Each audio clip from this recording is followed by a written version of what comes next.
Good morning, everybody. Happy Friday. Friday, happy Friday.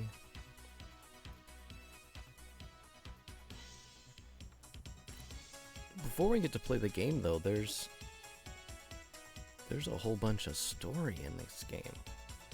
But I'm wondering if it might be too much. Holy shit, this actually might be too much.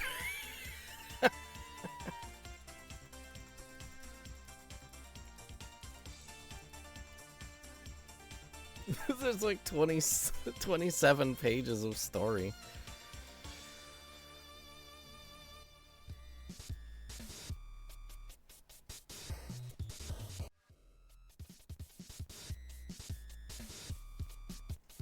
There's the manual.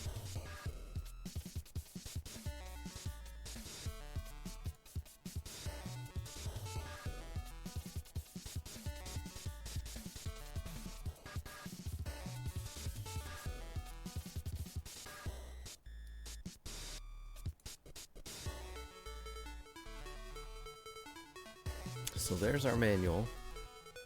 Prelude starts here. 1,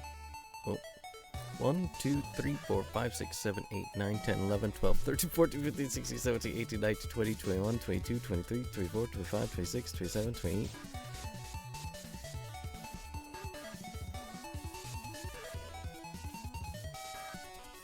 "28 pages of story. And then the gaming environment. Oh, those are good skeletons. Look at them skeletons.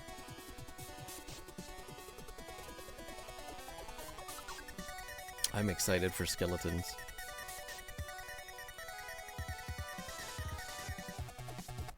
Alright, I guess it's dramatic reading time. Well, we need some music, but we need something.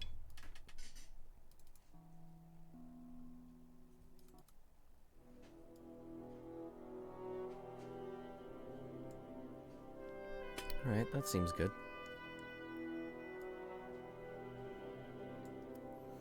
What if we do this, though? Make it fit the width. Just like half a page at a time. Then it's bigger.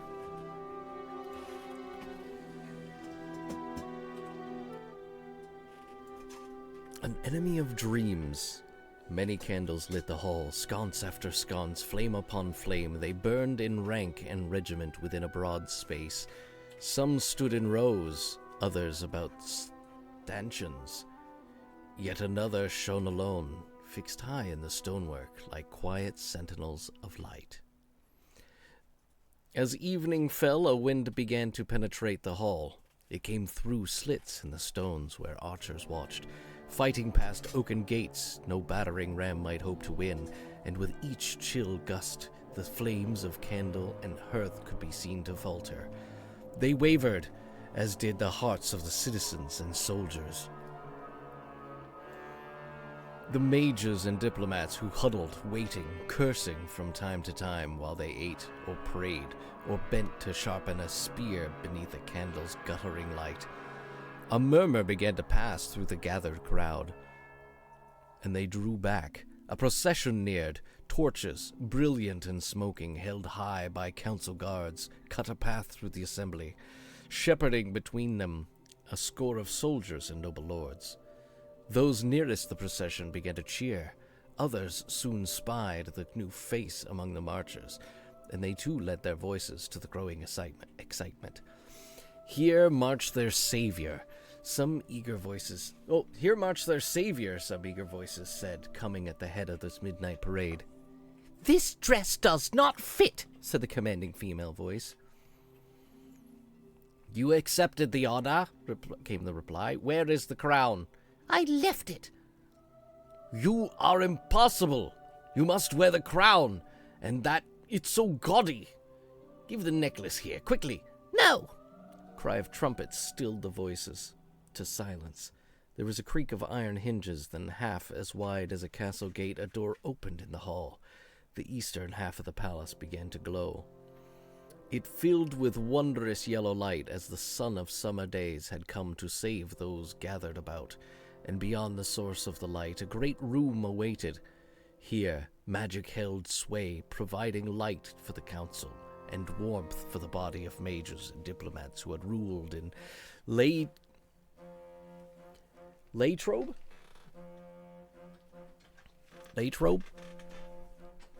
for nearly a century now.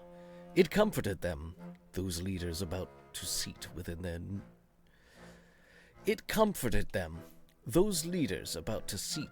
their number, a new lord, an equal above equals, their acknowledged master, harbinger, and queen.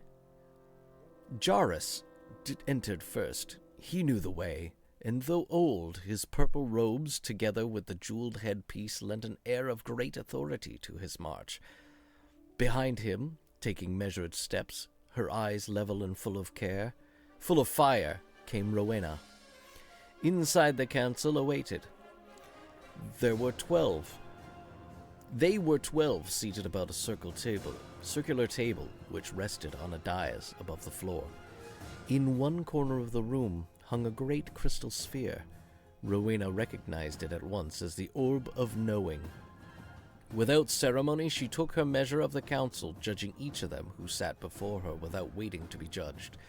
Robes of regal blue, hoods lined in gold and threaded with silver filament, noble faces looking out. None of it fooled Rowena or gave her cause for awe. What she saw were defeated men. After all, not a single lord among them would have accepted her as leader before this present war, this disastrous conflict of theirs with Shadow Weaver.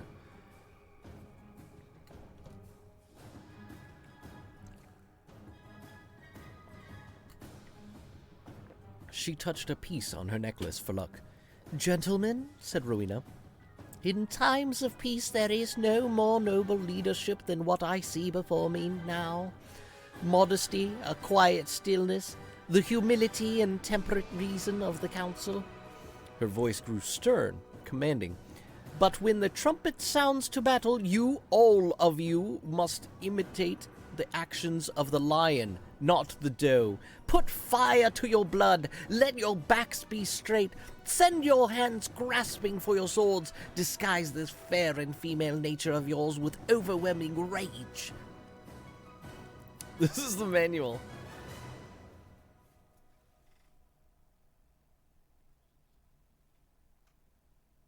I'm wondering, am I supposed to be reading these?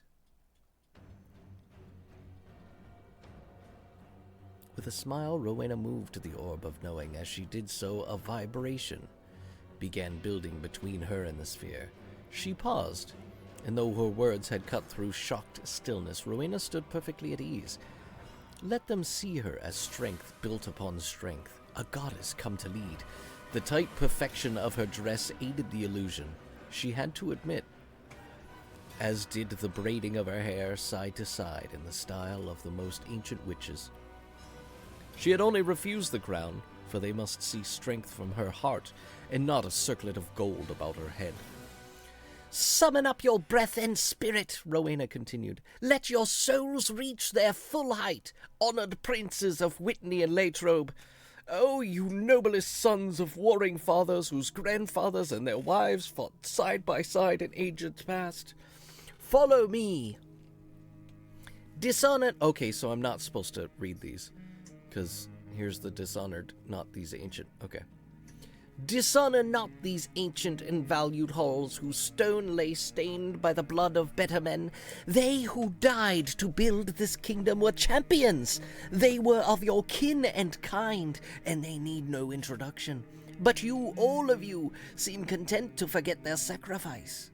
Unless," Rowena stressed her words, pausing artfully, "unless now you swear on your honor and summon up your will with mine. Swear to me that you are worthy of your ancestors, and with me lead those bloody and beaten souls outside these doors. For there is not one of them so small that he does not keep a noble fire in his heart."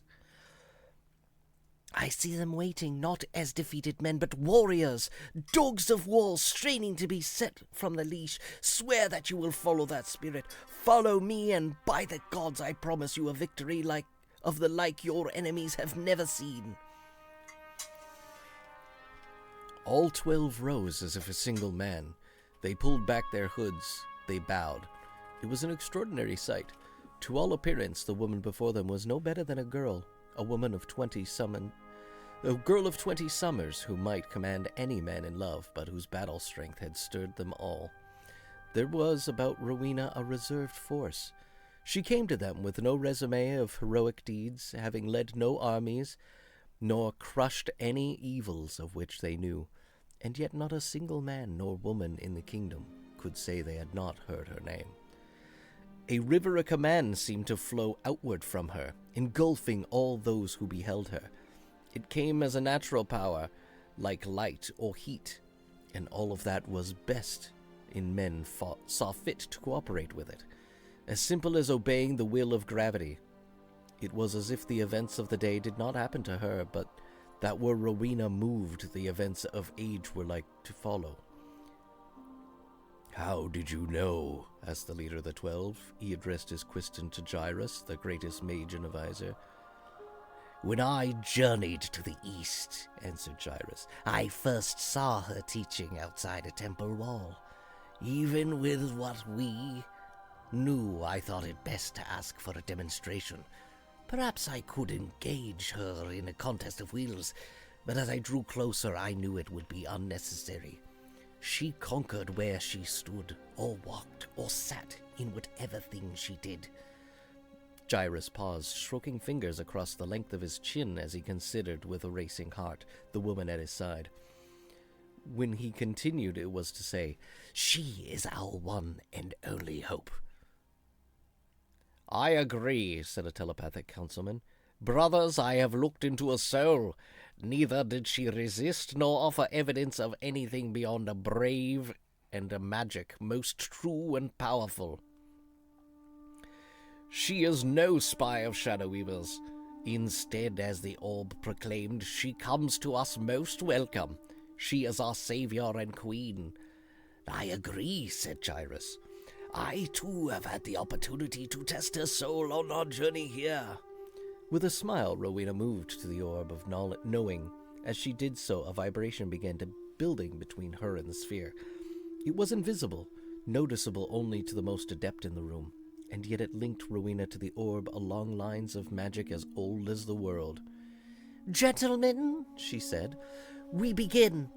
She raised her hands above her head, palms upward, a movement which came naturally to her, while above, as she knew it must, the sphere came to life. "So this is the orb of knowing, that harbinger and foreteller which showed me to you," said Rowena.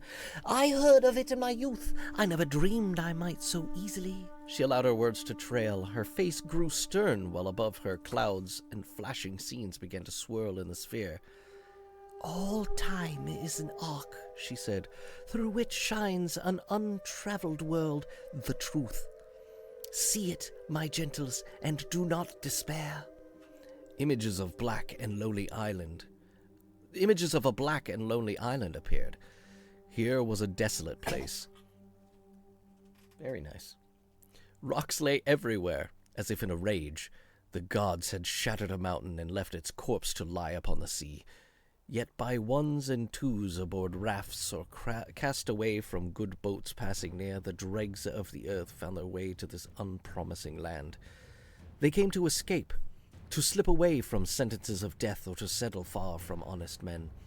They were brigands, outcasts, and those more vile than names might tell, and all their journeys ended at a single point, the island. Years passed and the numbers grew until finally those upon the island organized, and in organizing drew themselves up into a company and establishment of criminals. Then the raids began. Cities and towns along the coast gained a new fear, for in the night came sleek boats, and with them a flash of knives beneath the moon. As season followed season, the raids grew in intensity and skill. with each thrust of the brigand horde falling deeper into the mainland. At last the voices of the dying reached as far as the council. There, no less swiftly, they were followed by a great wailing sent up by the widows of the slain. The council raised a fleet to oppose the horde, lords joining together in armor of battle, and their men marching side by side, singing to the boats while flags snapped brightly above the sides. And warriors filled each ship with the noise and stink of war. When the appointed day and hour arrived, the council's fleet set sail. A shudder passed through Rowena as she watched. No man of that fleet crossed blades with the enemy. No captain gave his call to arms. Instead, as they approached the island of the brigands, they saw, through scuttled mist, a sight to chill their bones. Where only barren rock had been reported, now a vast citadel rose beneath the clouds, while great mountains girded the place like walls laid down by the wills of the gods. And before this bastion of stone stretched out to the sea lay a labyrinth of intricate design. There was a maze of traps and dangers sufficient to slow any assault. As if at once a great and despairing groan arose from the men of the lead ship. Soon it was followed by another, and more terrible cries as the fleet closed within easy sight. From the fleet but a few survivors returned to tell the council of their defeat. As they told it, scorn and self-contempt, shame piled on shame, were all too little to describe their plight. For the many ships, the great fleet of the council, its armies, weapons, and supplies, all had been destroyed by a fearsome magic in the sea. The only enemy fought that day was death, and for the most part, death had won. When next seen, the brigands were an army. They came down upon the mainland in their own squadron of ships. With them came a leader to drive terror through the hearts of men. Here, for the first time, was Shadow Weaver. It had been his magic that sank the fleet, the spells of his hand turning ships to broken toys and drowning before his island come the council's entire fleet, and will and righteous strength. Shadow Weaver. They watched his image clarifying in the orb of knowing. If possible, Rowena's gaze grew more brilliant, her eyes becoming wider, and of a deeper blue than they had been before. To those nearest, she seemed to be looking out through eyes of precious stone. Their aspect turned hard and immutable in the instant Shadow Weaver appeared. Yet Rowena remained in control, and when she came down upon the figure, focusing him as tightly in the orb as might be done, all was seen as if from the eye of a descending hawk. "Here he is," "Here you are," said Rowena. "from the battle for the castle of Eternkrol 2 summers past." The evil mage rode a charger into a breach in the castle wall. Black cloak and mask adorned him, yet the mask seemed a part of the man, and the cloak swirled behind him as easy as flowing hair. And when he shouted to his men, they followed. Into the breach they roared into the wind, flame, and the rising music of blade upon blade. Not much, my dude. Though hundreds of the brigands died, hundreds more remained, and each man came at his best pace to shout the name of the Dark One and to count himself blessed if he died within a sight of his mounted king. "Look at him," said Rowena. "Man, ordinary man, is at the mercy of events. Floods and lightning take his soul. He trembles at the violence of his neighbors, but this man, he shares the life of all that terrifies. He is an expression of the same laws which control the tides of the moon, numbers, and realities." "Unstoppable," said one of the council. You survived Persona and escaped the enemy. It honestly wasn't as bad as I was expecting. I think Persona 5 is a better game than Persona 4. However, out of the 6 hours that I played it, I only played about 45 minutes. However, of those 6 hours, the focus was always on the plot. However, the plot revolves around the school they all go to. So I suspect as soon as the next bad guy shows up, the next palace shows up, and it's not in school, the amount of plot dialogue drops like a rock. And they just start talking about school trips and dumb shit like that. Instead of, the bad guys that are killing people.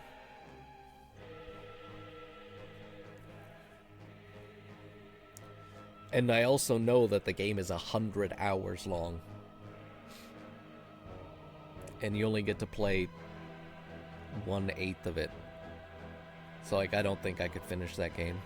If it was like a 40-hour game, and they compacted all that 100 hours into 40 hours, I'd probably love the game. Unstoppable, said one of the council. By all but me, replied Rowena. How wonderful, the two of us. Two such spirits alive at once in the same age and with no choice but a contest of wills.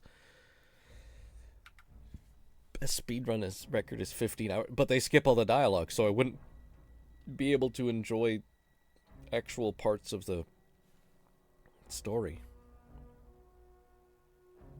Because, the story is interesting, but they've taken a story that's this long and gone like this. You know what I mean? They've stretched a 1-hour story into 6 hours. There's still repetitive dumb shit, when I first give Sakamoto, Ryuji, my phone number, we're talking about, I know what we're going to do tomorrow. We're going to talk to the volleyball kids, and we're going to figure out what's going on. And then as soon as I get home and try to go to sleep, he texts me saying, you know what we're doing tomorrow? We should talk to the volleyball kids and find out what's going on. You literally just told me that, fucking 2 seconds ago. You literally just told me 2 seconds ago. Before I left you, you said that. And then I walked home, and then you said it again. Stop. And that kind of shit happens throughout it. You could probably cut out half of that 6 hours just by writing a better story.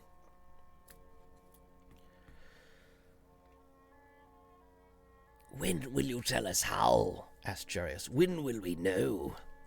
Rowena dropped her hands. The sphere went dark. Tomorrow.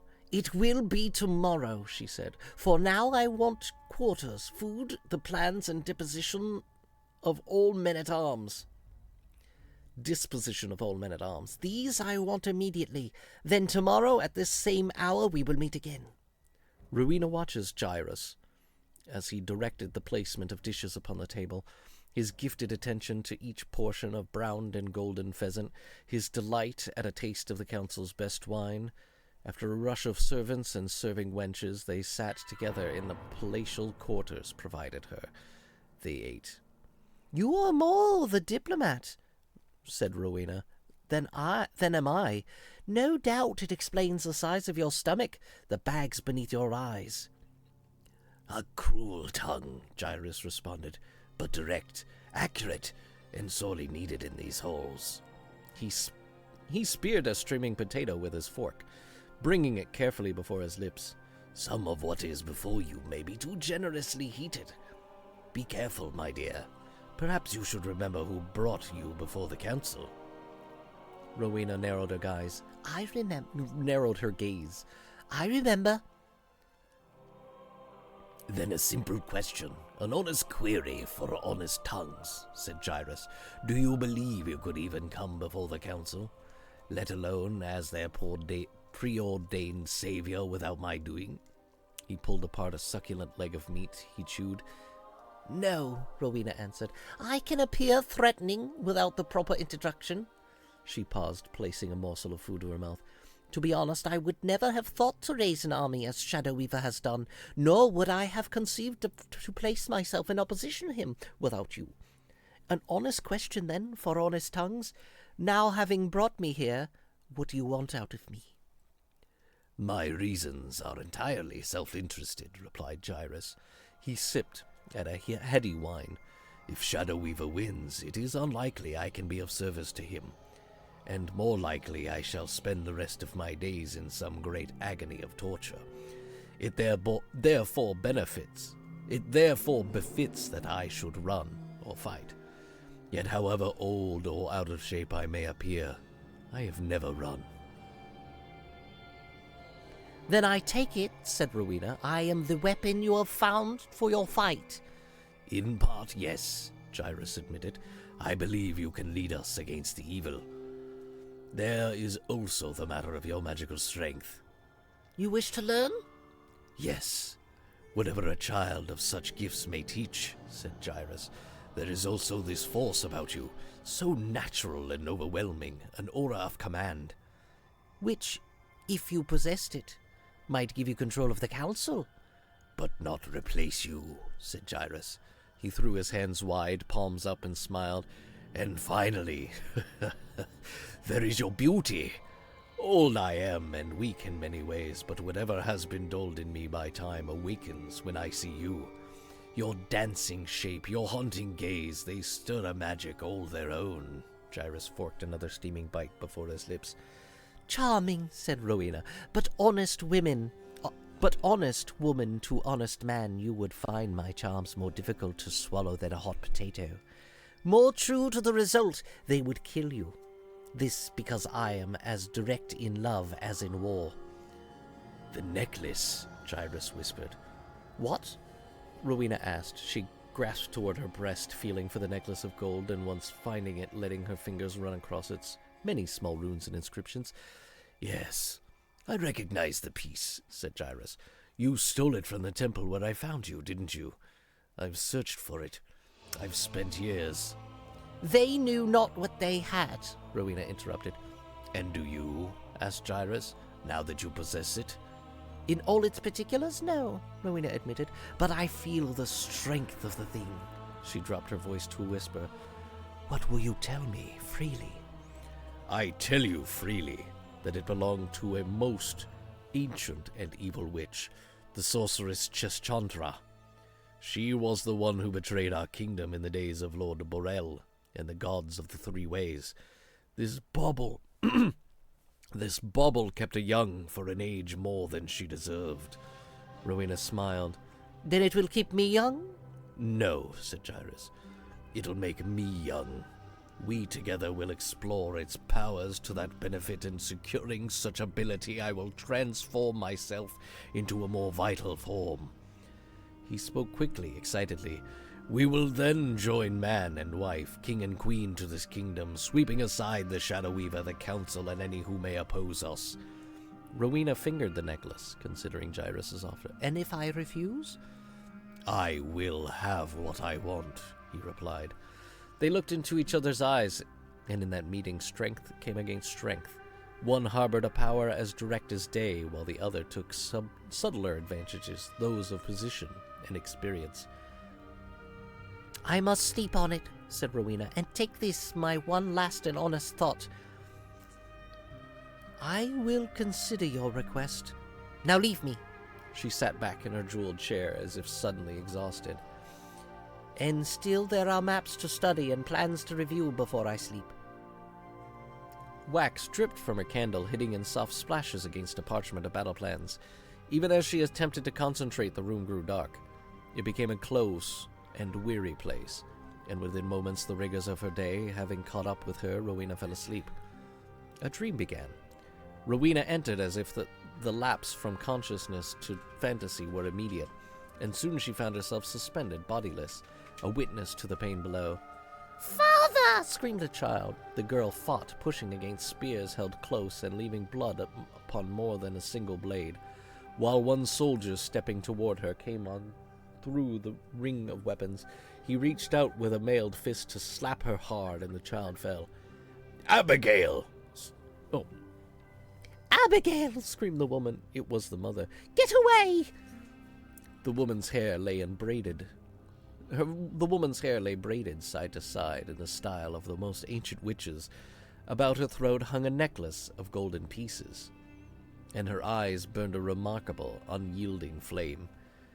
In turning a hand just so, the mother stole one soldier's breath. With a word she slew another, his throat torn by an invisible blade. Others closed, combining their powers. Mages and warlocks hoped to subdue the woman's tricks. Fighting past ethereal defenses, one man caught the mother's gaze and went blind instantly, while two others trembled with fear as they worked on their bellies to grasp the ankles of the witch. Above them, a powerful magician joined battle, with blades of lightning in the air, until at last, and working together, they clasped her in irons. The chains jangled. They grew warm and stretched taut, making all sounds of restraining a violent power. But resistance meant nothing. Here was a metal to hold magic at bay. Working quickly, the guards applied a smaller second set of bonds to Abigail. The girl watched strength flee from her mother, as if blood poured from a mortal wound. In the deepest recesses of Rowena's heart, pain grew upon pain as she watched.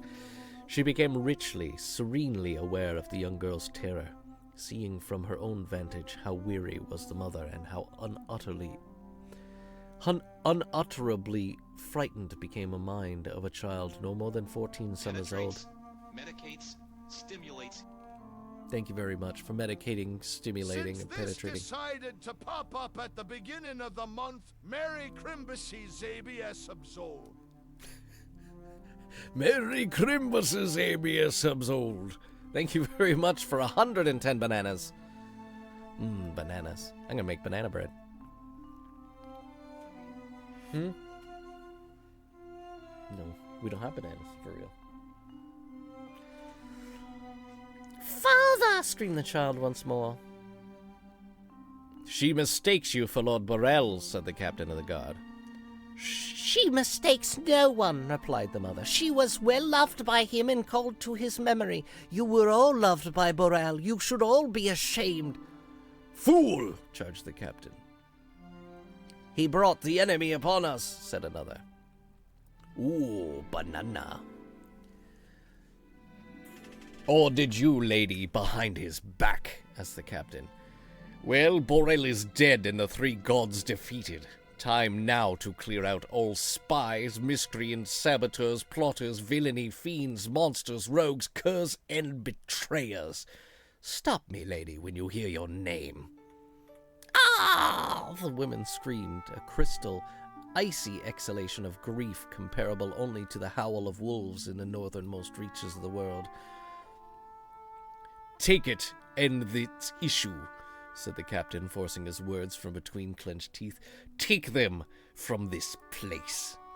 For Rowena, the grief and cold of the moment flowed through her, becoming blood and breath and a terror in the night, her true body beginning to rock in its chair, one arm flailing out across the table and forcing aside all maps and books in its path. The dream ended. In starts and fits, it flew from her mind. Yet before it had faded completely, she recognized in the corner of her thoughts an island, the place of volcanic desolation, in which the mother and child of the dream were taken. There they were freed from their magical bonds and left to live out the rest of their lives, alone. Rowena awoke, bathed in sweat and terrified. For long moments she could not shake the notion that she now sat in some lonely exile, worse than dreams. The plan is cunning, said the chief artisan of war, he the council knew as Kale. He stood tall, well-muscled, and dressed in leather armor decorated by the gleam of a dagger strapped across the front. Before them on the round table lay 3 parchments, each marked in swirls and arrows of fresh ink. A dozen pairs of eyes looked on, and before them, gesturing with urgent motions from the map, stood Rowena. But will it win? Asked another. No, said Kale. Behind him, Gyrus coughed nervously and took up to him. No, indeed, said Rowena, all at once. She knew Kale to be right. The work of the previous evening was nothing, or at best little more than a beginning. Grimacing, wiping a hand across her pale forehead, the feeling of the dream upon her once again, she turned, and in turning caught sight of it, the orb of knowing, waiting for her across the room. Was it an omen, then? She asked in whispers. The dream? Then a voice rising, moving back toward the heights of confidence, Rowena continued. She returned to the maps. They will smash us here and here within 80 days. The castle will fall 1 month later to the day. A month, perhaps 2, and longer than we would have otherwise, said Cale. I can think of no better, but is this all? No, Rowena said. It is a start. The rest falls to the will of a single champion, not yet chosen. Watch. She stepped to the orb of knowing. She raised her hands, palms upward, and began. Here is our history. Here lies our clue. Herein waits a weapon for our present war. Light and shadow swirled through the sphere above her, stabilizing a moment later upon an image most frightening and terrible. A valley lay dead, a wasteland stripped of forest and opened to the howling wind. Battle and conflagration were but moments past, and of sound there were but 2, the rush of wind and the wailing of women. An army of women were moving down from the villages.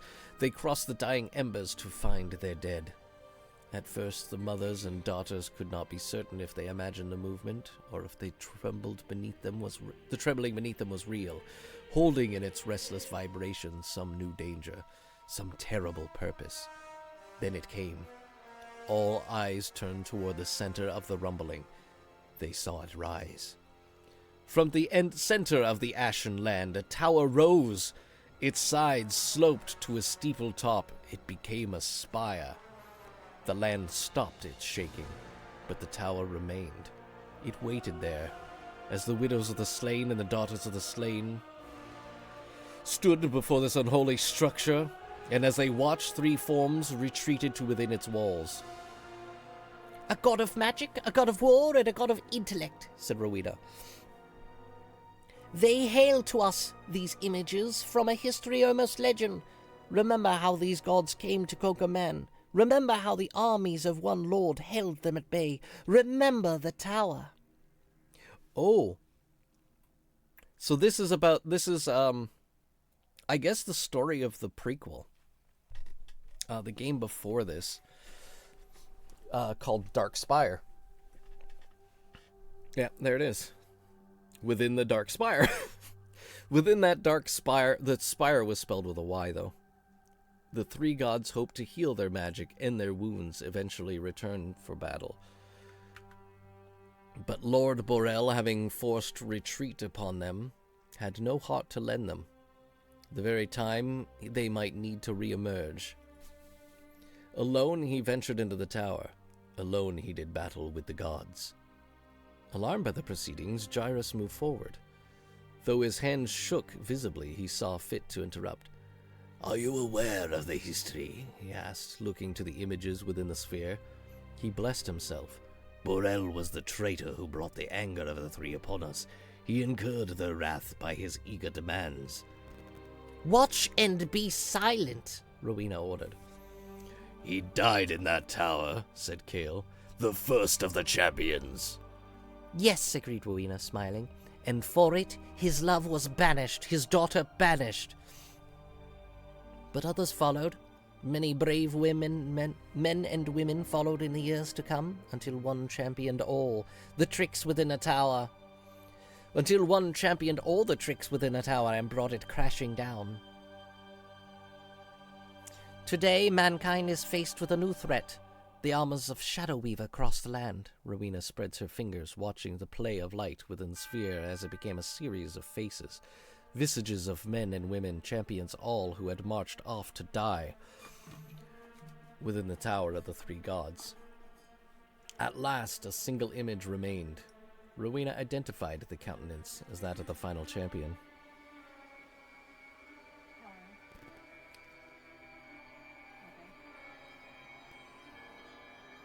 All that is in my heart, soul, and experience tells me this.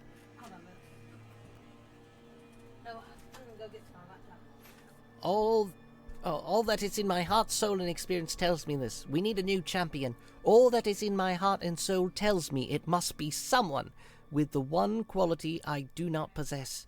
It must be a descendant of that last and winning warrior, the one who brought the Dark Spire down. What goal would you set for such a man? Asked Gyrus. Spy, saboteur, adventurer, assassin, champion, Rowena answered. He will be all these and more. While we hold the Shadow Weaver, battling him to a halt at each pass and river crossing, the champion will make his way behind the lines. There he must find the clues to aid our victory. Hey, we're halfway through the story. A collective sigh escaped the council. Gyrus nodded first, then Kale, and afterwards a dozen heads bowed in unison and assent. The summoning bled you, Gyrus observed. He lent his shoulder to Rowena and helped her to order her steps. He shepherded her past curious guards and into the quiet of a room.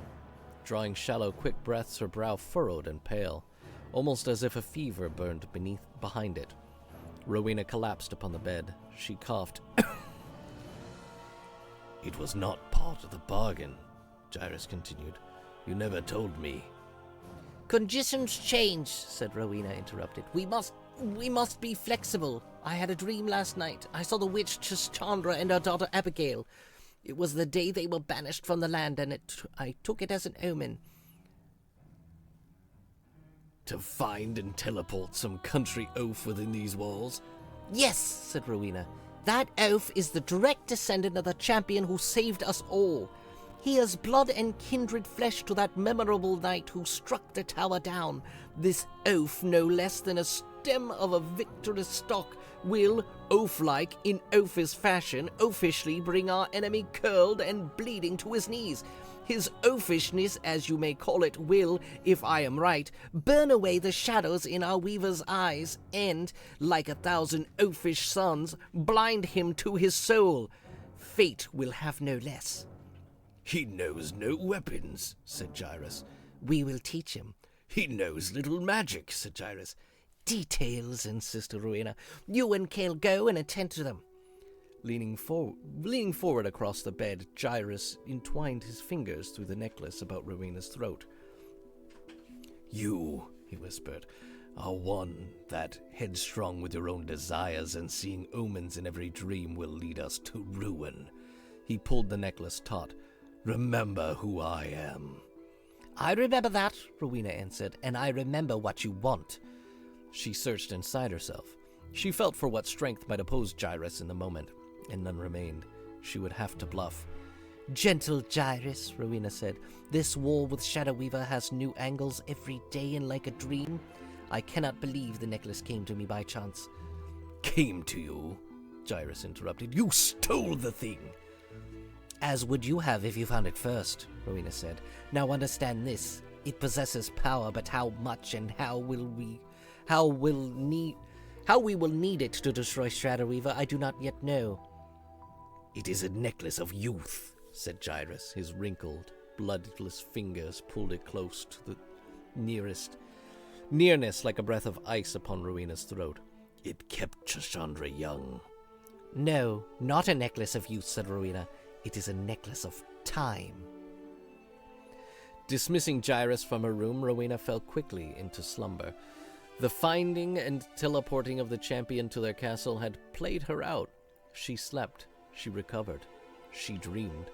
While Chandra wove spells throughout the interior of the island, transforming pillars to hardwood trees, making glades and coaxing springs to life, the powers of a lifetime at their peak, her daughter, she whose name meant "My father is joy," watched with a most careful and discerning eye. Allow me, mother, said the girl. I've been watching you. And from the curling of Abigail's fingers, a rain composed of swords, shields, maces, and armor flew from the sky. Pieces struck stone and grass, hurtling past such abandon that Chandra threw herself to the ground as a pickaxe tumbled by. She arose, laughing.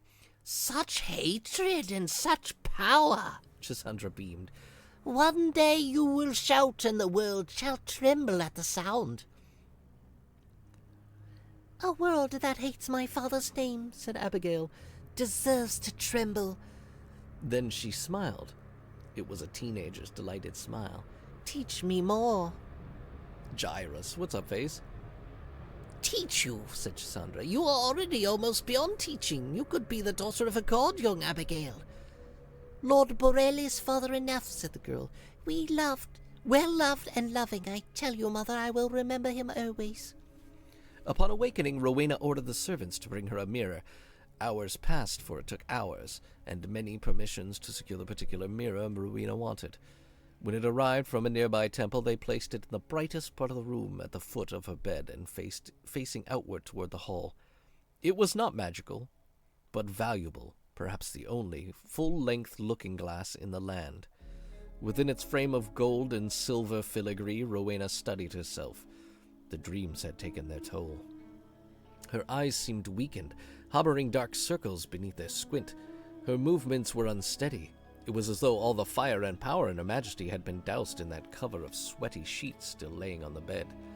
She raised a hand to her eyes. It glowed. By slow prudence and through soft degrees, she worked to restore her beauty. What is keeping you? What is keeping you? Asked Gyrus. He entered her quarters in a huff and closed the door.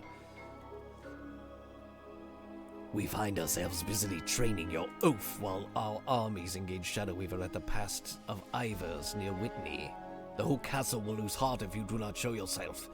He stroked at his chin impatiently. I'm scared, Gyrus, said Rowena. The dreams continue, and I do not know if they are omens or sent to destroy me. For the first time, Gyrus put his arm about Rowena, gently, as a comfort. He held her as he imagined he might have held a child of his own. As such, had such a one as he ever married to produce an heir. He smiled. Take them as omens, said Gyrus. There is a strength in you no enemy may overcome. If you are faint for the moment, then it is weakness of the sun on a cloudy day. In time your true nature will burn through the light. Burn through to light the world again, I'm sure of it. In the meantime, I will make this mirror my friend. In the meantime, I will make this mirror my friend and study my appearance day to day, said Rowena. We must show no weakness to the world, you and I. That day, for many days thereafter, Rowena worked with the champion. She laid hands upon his bare chest, and there inside his heart she sensed a spark of magic.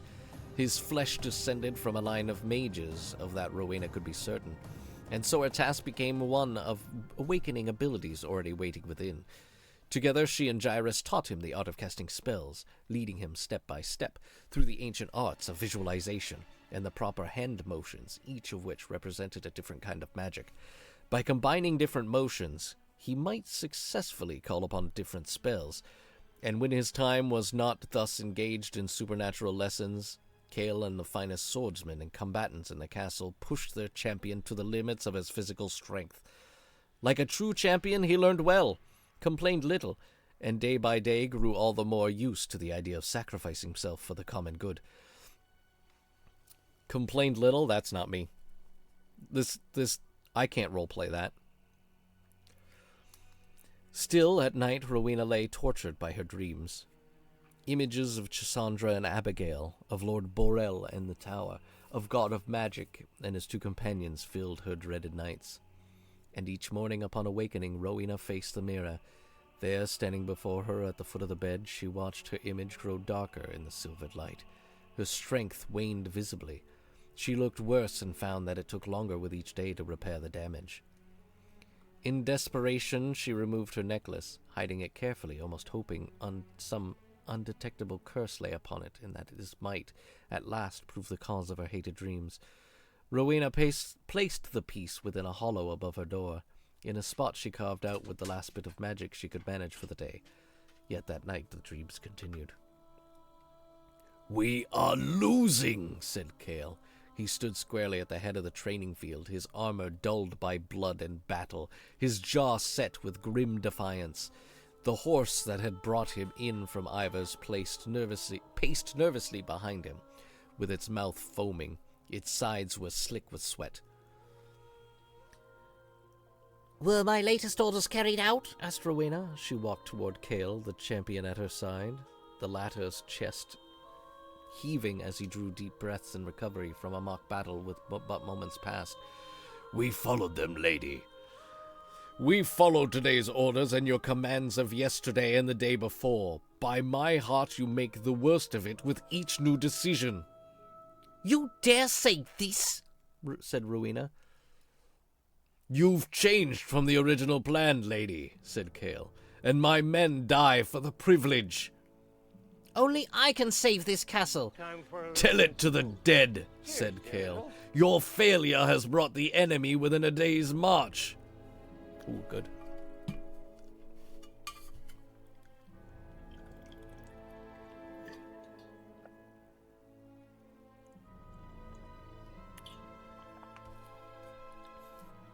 Anger sparked, and a hand of silken grace flew, startling in its speed as Rowena slapped Kale, her contact no less cutting than the vicious look she threw at him. The first blow he took, but all in an instant of fiery response, Kale caught Rowena's second blow and let fly his own gloved hand. He hit Rowena above the cheek, and the young witch fell. Her thoughts fell with her, entering at first upon a blackness and then upon a dream. She saw Trissandra, that ancient witch and Lord Borrow's lover, this time without Abigail, and in time before the towers rise, before the war with the three gods, and before her daughter's birth. In the recesses of a castle, the witch lay upon a couch of fine leathers, her soft words reaching out to soothe the most remarkable of creatures by her side. For Rowena's recognition came instantly, before she examined the slanted eyes, the ebony skull cap with its side shields extending downward to chiseled cheeks, the broad, well-muscled chest, and the fingers thin as bone. She knew. Here lay the god of magic, a golden necklace about his throat. Chistandra smiled, loosing her hair from its braids. As she spoke, she caressed the Great One's chest, working delicately until her fingers intertwined the necklace of gold pieces, until her gaze fell longingly upon each rune-inscribed piece.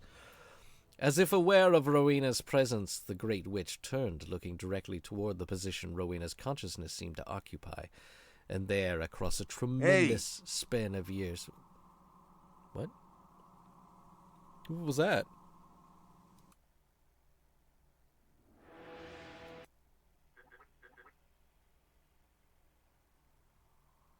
Okay. Hey, yourself.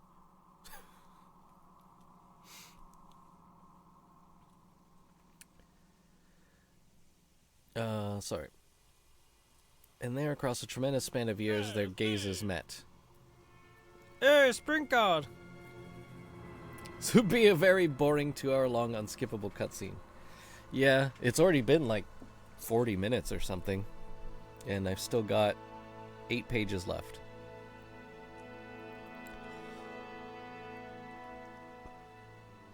Could just read it in like 5 minutes, yeah. Don't worry, they aren't repeating themselves over and over, so it's not very anime.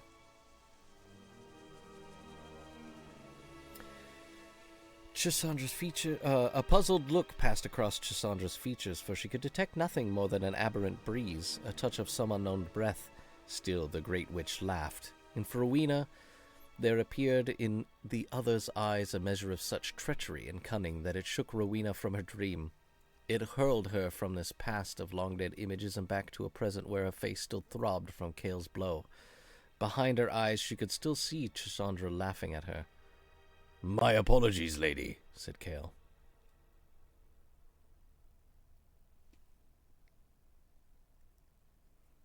I'm the visual novel, yep.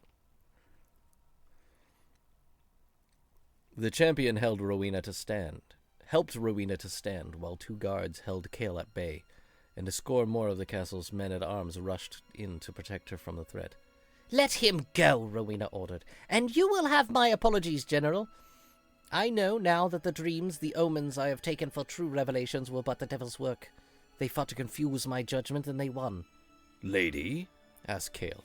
Shadow Weaver did his battles in my sleep, Rowena explained. She drew herself up, shaking off the pain, trying with all her will to hold back any further words of despair. My orders to you, Kale, my choices of how to train our young champion, all of them were influenced by a mind that counts itself our most dreaded enemy.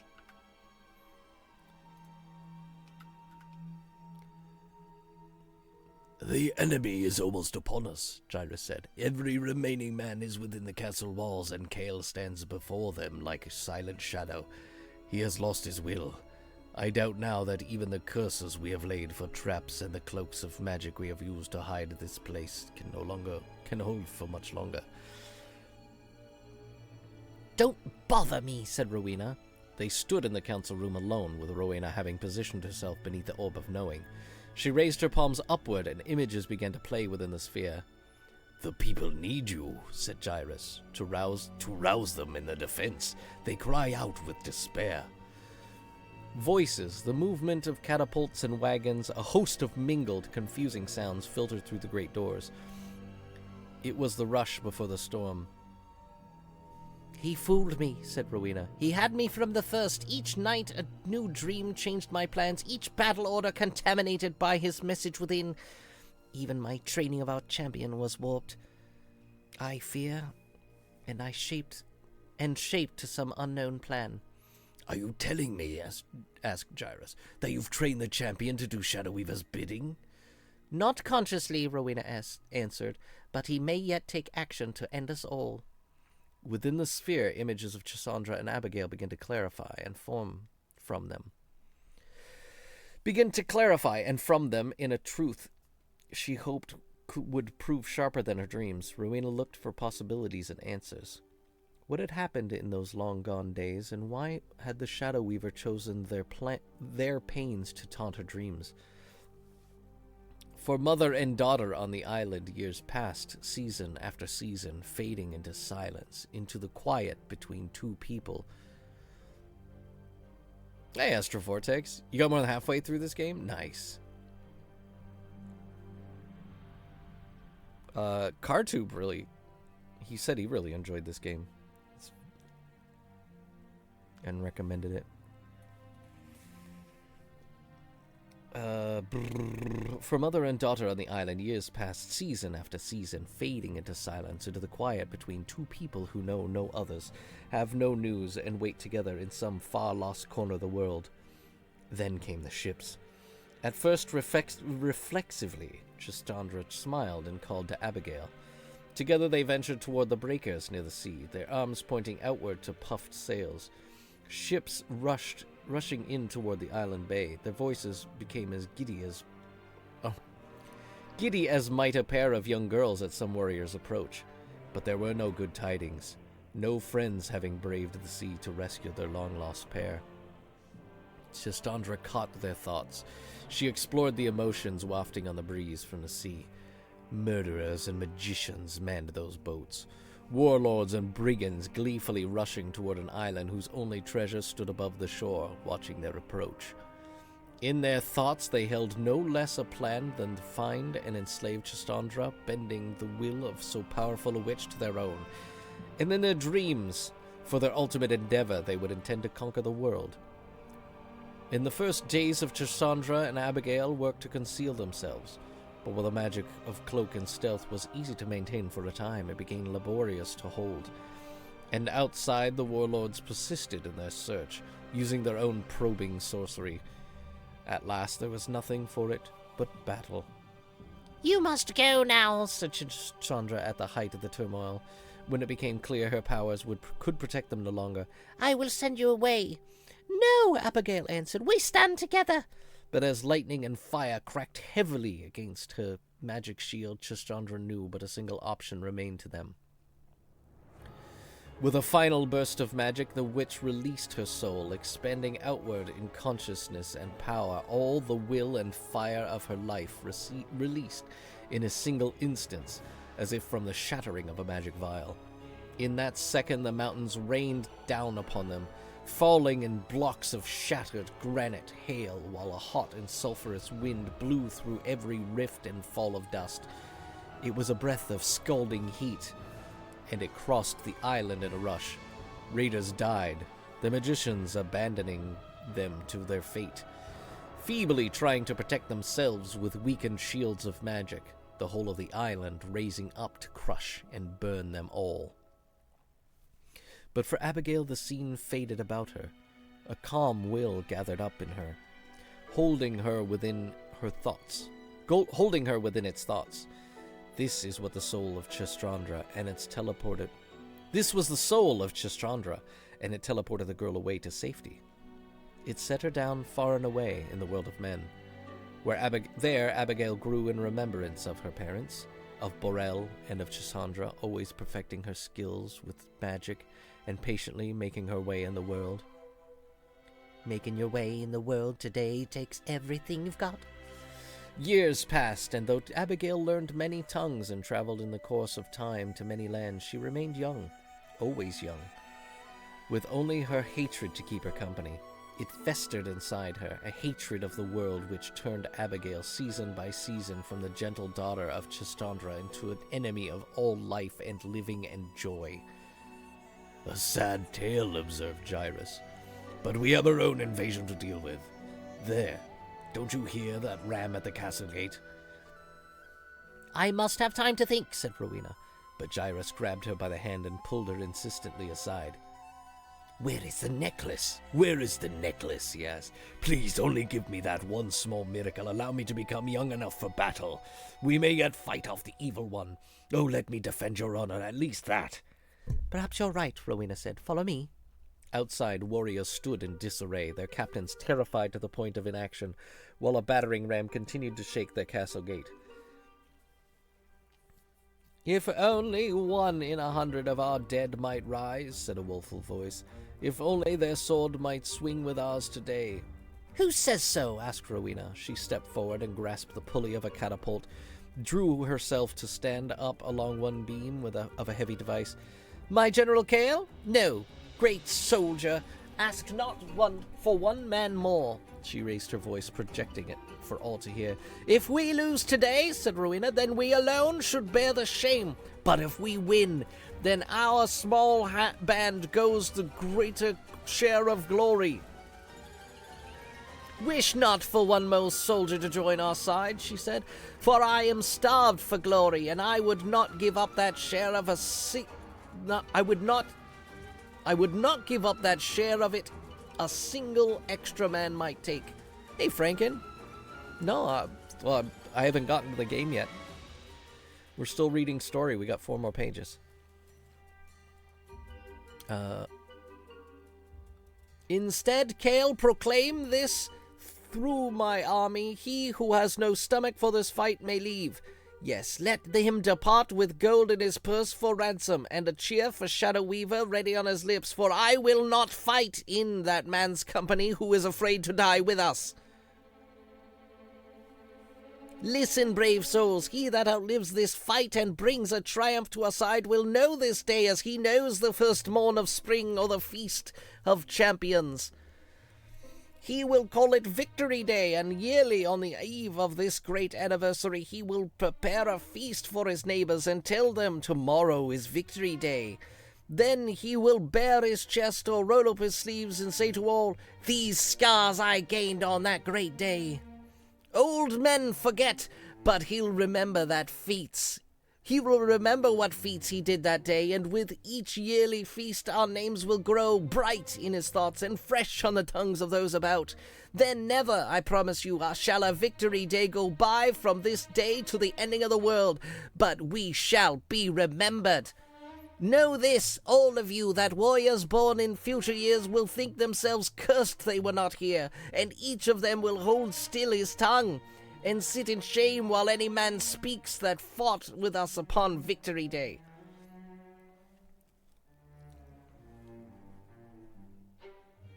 Well, yeah, maybe. But they're already breaking down the door. My lady, said Kale, the gate is about to give, and Shadow Weaver is upon us. Then let him come, cried Rowena. Open the gate, let our arrows fly, and may the gods be with us all. Open the gate, ordered Kale. About him 1,000 voices took up the cry, and 1,000 battle-ready hearts surged forward as one. When the halves of the gate parted, a shocked silence filled the courtyard, for there was nothing there. Neither ghost, nor horse, nor even the gleam of a single blade in the hand of one enemy soldier. "We've been tricked!" cried a man near the gate. Then, all in a single motion, the warrior who cried out drew his sword and pointed it to the rear of their lines. "Behind us! They come by magic!" A spot of darkness, jagged on the outside, circular, grew in the instant of its magical invasion from the side of a nut to a span equal to that of a castle's gate, and from it, behind Rowena's men, poured the armies of Shadow Weaver. It was as if a sea wall had rushed through. Men on chargers, pikemen, and archers made up the body of the attack. Their rush so close they seemed a single thing, a black wave, violent and unstoppable, while the glint from their weapons shone like foam upon a crashing sea.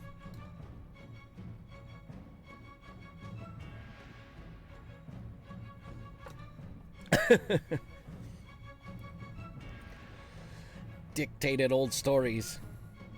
Documentation.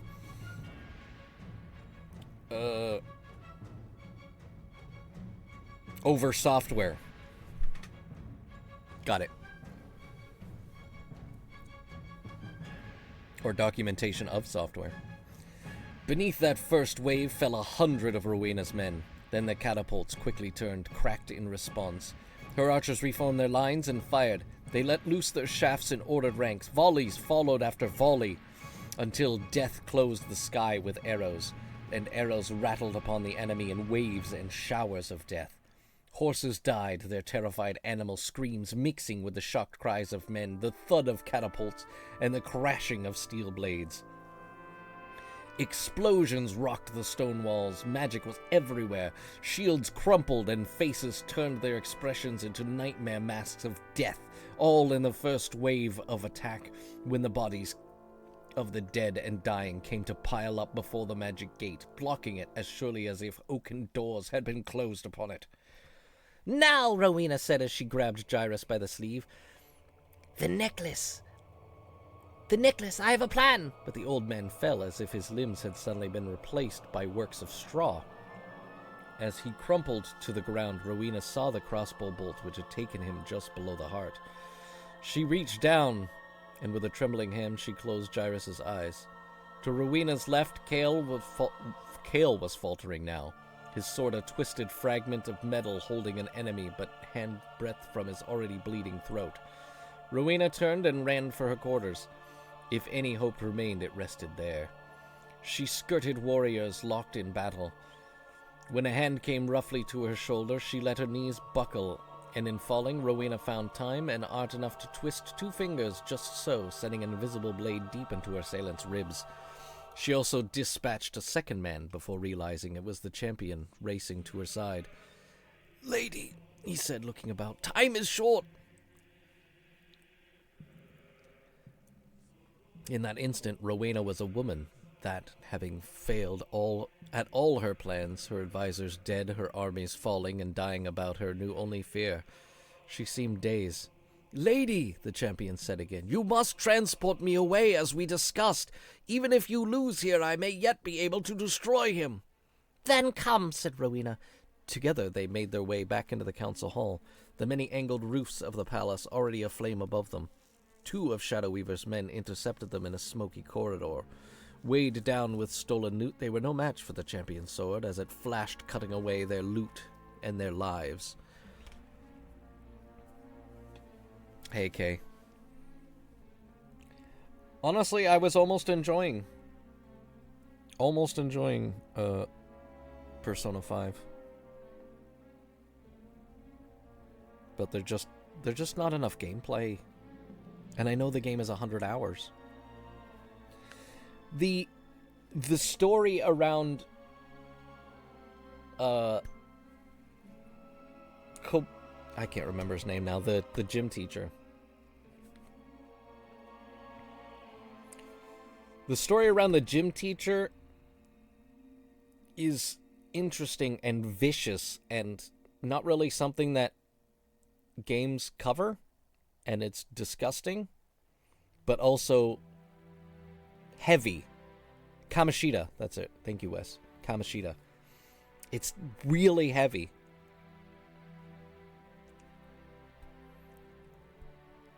And I liked that it's something that they're covering. And I also liked that the characters were constantly talking about the plot. Like, whenever two of the characters were talking together, it was about the plot.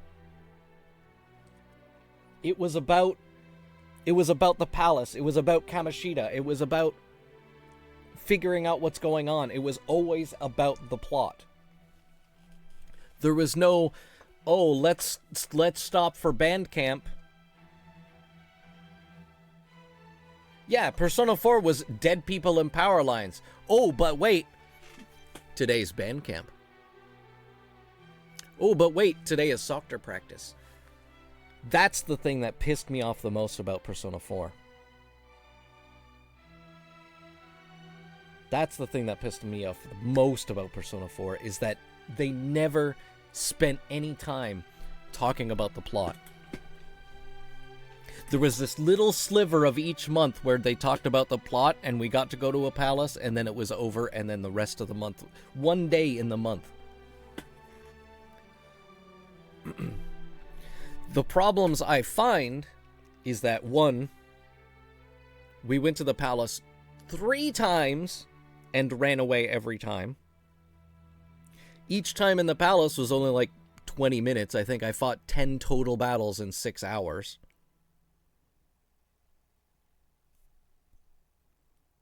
They still do the repeating dialogue over and over again that all anime is guilty of. I was using an example earlier. Your main character and Ryuji are talking about, I think they were talking about discussing and asking about Kamishita with the volleyball players. They go to supper together. They go for supper together at the ramen place or whatever. I don't know what it is. But they're talking about how okay, tomorrow we're going to go talk to the volleyball players and figure out about Kamishita.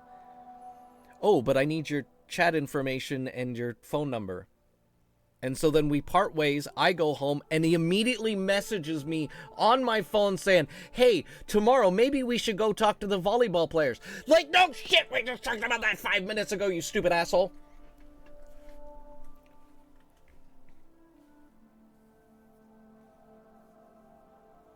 And that kind of shit pisses me off so much. You wasted like 5 minutes of my time with this just text on a fucking phone. Because you had to have the time of me walking home, you had the time of me, for some reason, having control of myself in my bedroom. Then I had to go dialogue box with the sleep, then we had to go through all the dialogue boxes, then the animation of me going to sleep. Like, fuck's sakes. You're wasting so much time. They could have, I honestly believe they could have condensed that 6 hours into like 2 or 3. Easily. And if they had, I would play all of Persona 5. If they could turn that 100 hours into 50 hours, which I know they could, I would play more. But now that I know that they take like 2 hours of gameplay and go like bubblegum, I'm not gonna.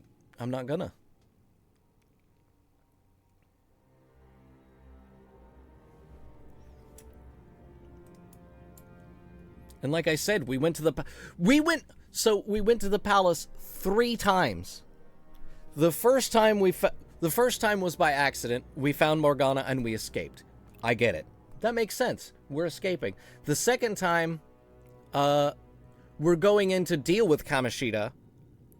Ryuji gets his powers, and then we run away. The third time, we're going in to get Kamishita, but On gets fucking captured, and she gets her powers, and then we run away again! Oh no, we'll do it tomorrow. We're right here! You do it now! We're here! Why? This is the second time we're here just to deal with Kamoshida. And we're not going to? We're just gonna fucking leave? What? Why?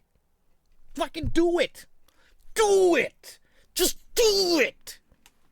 Make your dreams be... Stop making... Don't let your dreams be dreams! Just do it! Fuck! Why? Why do they keep running away?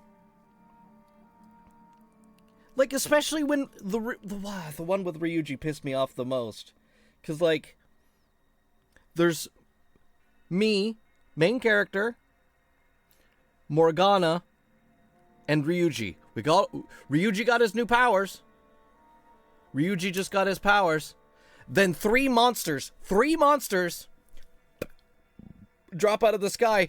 Oh no, we're outnumbered. Fucking Morgana, can you count? There's 3 of us, there's 3 of them. That's the same number. That's not outnumber. 3. 3 is 3. 3, same number. And then we run away. Like, man, it fucking pissed me off so much. Oh no, we're outnumbered. No, there's 3. The king's not gonna fight. He's not gonna fight. He's the king. He's gonna make all of them fight for him. He's gonna run away. He's the king. 1, 2, 5. 3, sir. 3. And the fucking bikini on isn't gonna fight.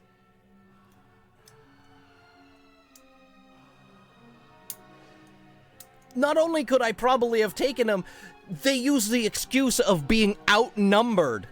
That's the part that pissed me off the most. Why didn't they just put 2 more monster models there? Make it 5. Okay, we're outnumbered. Let's go. No, there's 3 and 3. Oh, we're outnumbered. Fuck you, cat. This is so stupid. This is so stupid. It pisses me off. So stupid. Fucking, it's a cat. He can't count. Don't trust him.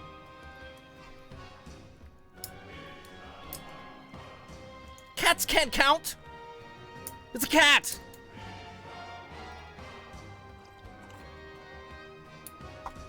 And the other 2 are high schoolers. The other 2 are high schoolers going, yup, cat's right. There's 3 of them and 3 of us. Outnumbered. I can't figure out. Like, you're high schoolers. You made it past elementary school. You can count to 3. 3. Is Japan's school system that bad? No. America's is, but not Japan's.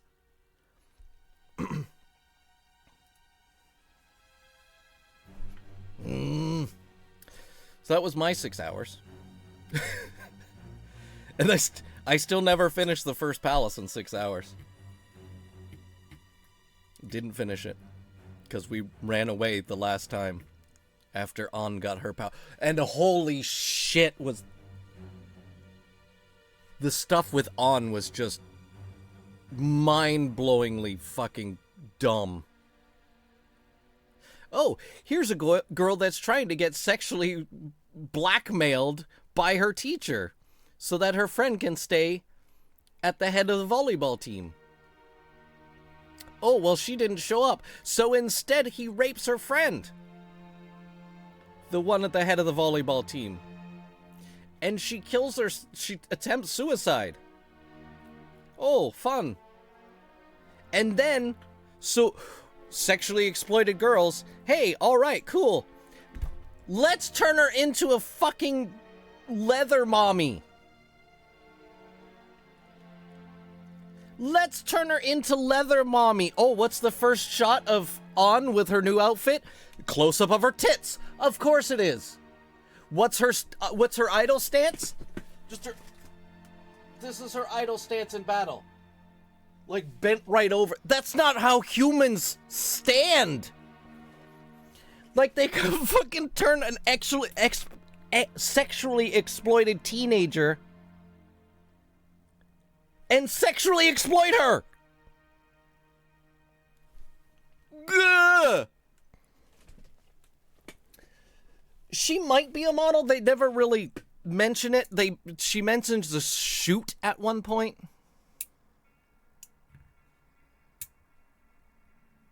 Yes! Thank you, Sabletooth. The cat is also fucking creepy around her.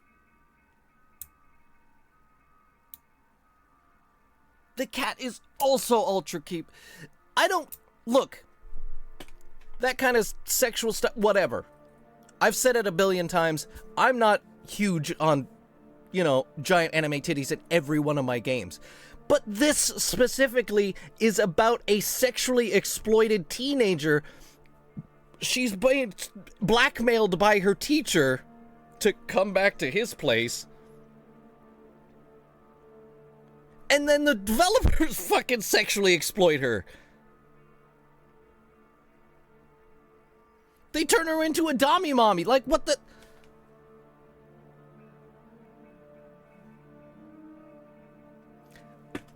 Any other like, I would still be like, oh, come on. You know? About her outfit and the zooming in on her tits right at the beginning of her outfit. Her outfit showcase. That's one thing. But she was a sexually exploited teenager. She's only like 16. Sexually exploited teenager who then the developers sexually exploit.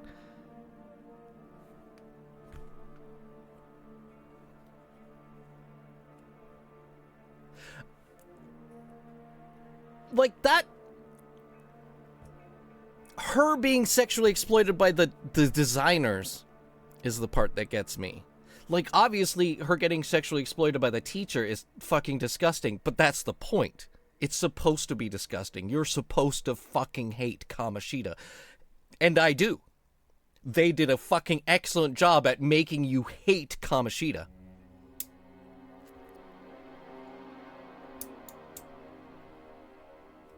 They did a fucking amazing job making you hate Kamoshida. Like, Palace Kamoshida, he's a joke. But real life Kamoshida, holy fuck, that guy is fucking evil. Okay? They did a wonderful job.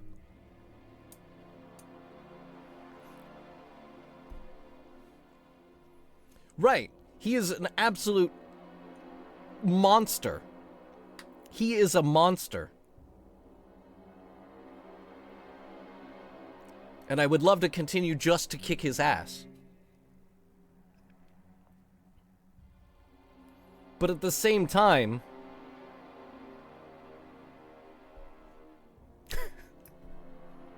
the developers are like, hey, check out her tits. Nice, huh?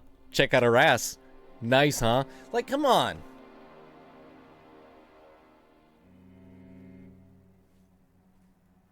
Skin tight outfit, huh? Yeah? You like it, eh? Yeah? Wink, wink, nudge, nudge, say no more. Aight? She's a goer, eh? Eh? Come on.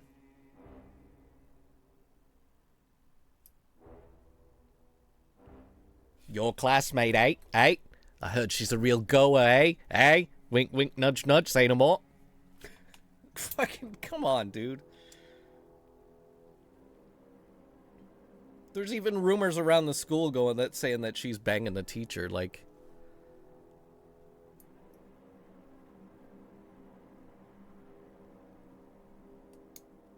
Spike Spiegel and Danny Sixbang and makes them a fused nightmare human being? I don't think I got that far. I didn't get to the fourth time going into the palace.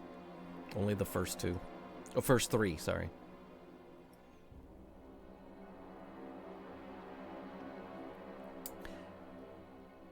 Like, I guess... Oh, he looks like... Oh, okay, I see. I get you.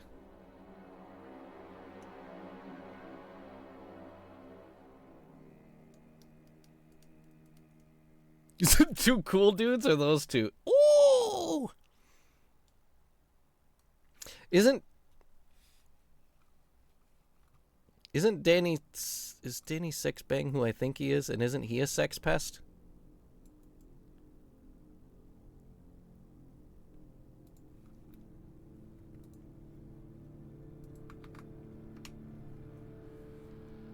Wasn't he doing bad shit behind the...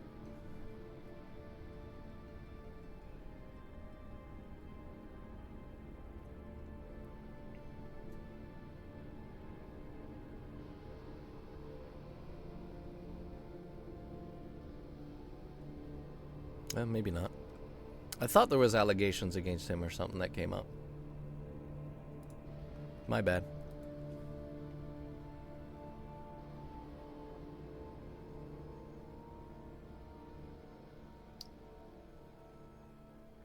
I thought there was something going around about Game Grumps. Thanks, Figbird.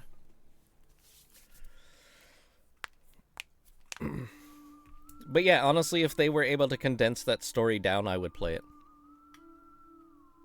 100%. Legit.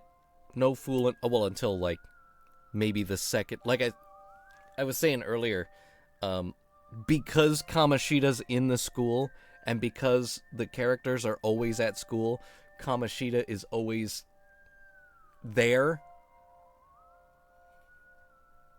Yeah, I knew about that one, Sabletooth.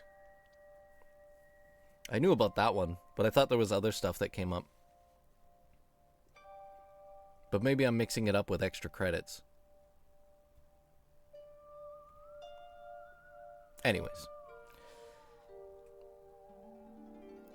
Because Kamoshida's in the school, because he's one of the PE teachers, and the kids are always in the school, his presence is always there. He can always be a plot element. He can always be a dialogue element because he's always there. And I feel like once that is taken out of the equation and it's somebody that's somebody else, I don't know. I suspect the prosecutor's boss dude, that old dude, is one of them. That prosecutor boss dude. The characters aren't going to have a reason to talk about him as much. So they're going to spend a lot more time just going to school. They're going to spend a lot more...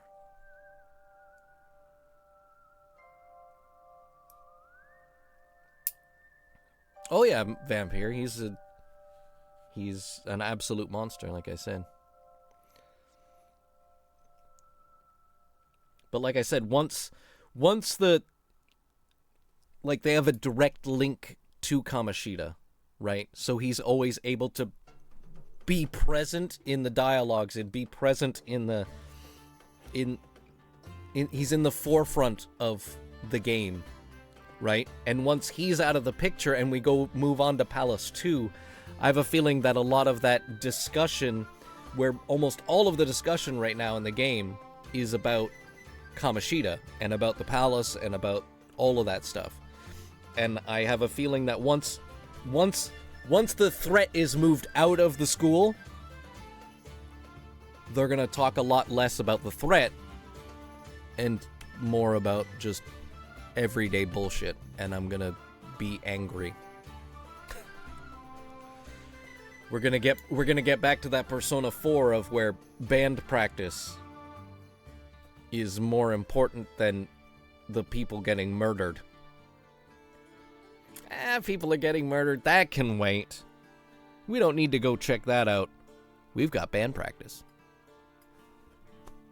Like, come on, fuck. You're the only people that can save these people because you're the only one that can go to the Midnight Channel. And you're gonna fucking dick around with goddamn fucking band practice? I think there are more important things going on right now. Dead people. Murders.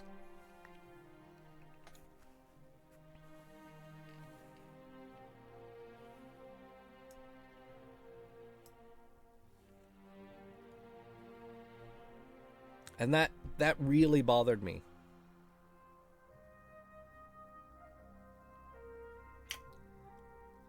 Like, if they took all of that outside dumb shit, the dripping of meat juices going to the beach, fucking...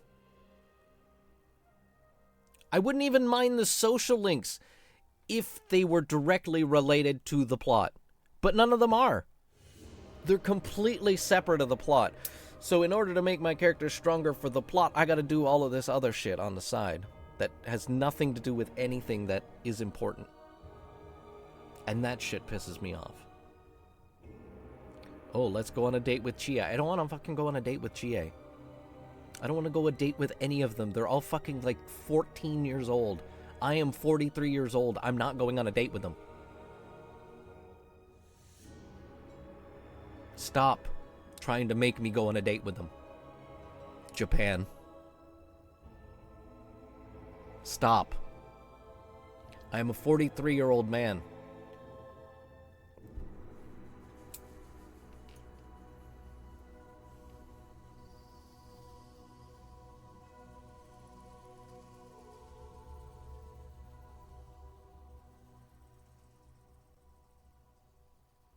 You're called creepy when you're on a date with a teacher, and your answer was right. But I'm 40.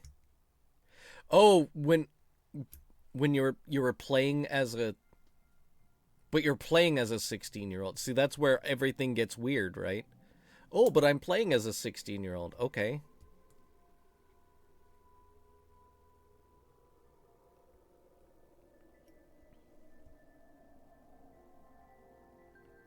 Me as a human being likes the older babe. My character probably likes the other girls. But see, that's the that's the thing for me with the Persona games too, is that the main character has his own life and everything, right? They are them. I don't even feel like I'm part of them. But it's also really fucking weird to control some of the dialogue boxes to try hitting on 16-year-old girls.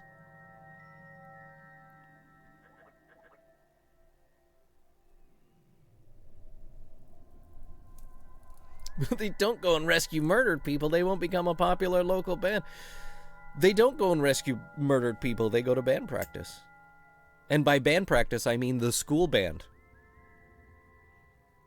They're not going to be a cool rock band or anything. No, they're going to be at the fucking next soccer game doing a fucking march.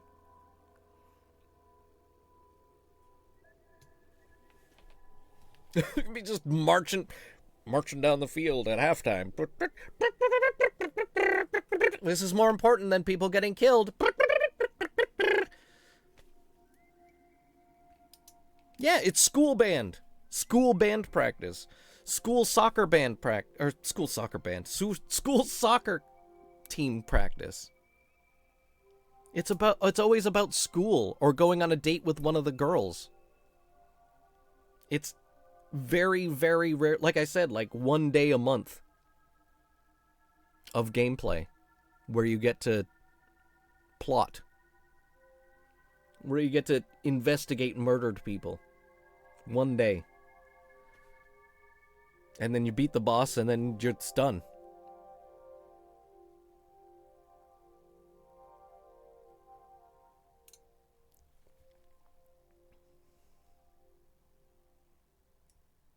Yeah, see, that's the problem, Wes. I want the JRPG stuff because I love that JRPG stuff. Admittedly, Persona's really, really easy in regards to the JRPG stuff.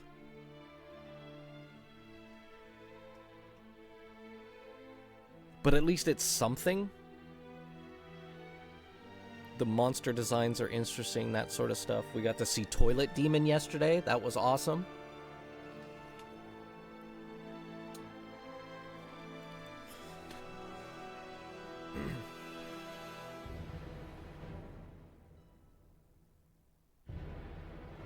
That was awesome. We got a pixie on our team. That was awesome. That's the stuff I like. Exploring the dungeon is the stuff I like. Like, what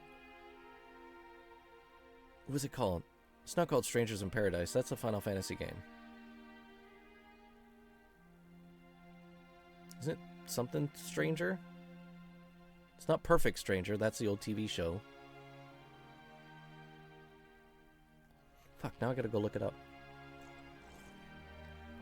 It was on Nintendo DS and remade for the 3DS. Where's my Perfect Strangers RPG, right? Strange Journey. Yes, thank you, Jay Tizzle. Strange Journey. Strange Journey was fucking excellent. That game was amazing. That's the kind of game I like. That game was super cool. It's like Perfect Strangers. That part was super cool. That's the true SMT3. That's how I feel about it, too. I need to play If, though. I need to play If. And the remakes of 1 and 2. The Megami Tensei games. Entire party can do the dance of joy. Yeah, Strange Journey was awesome.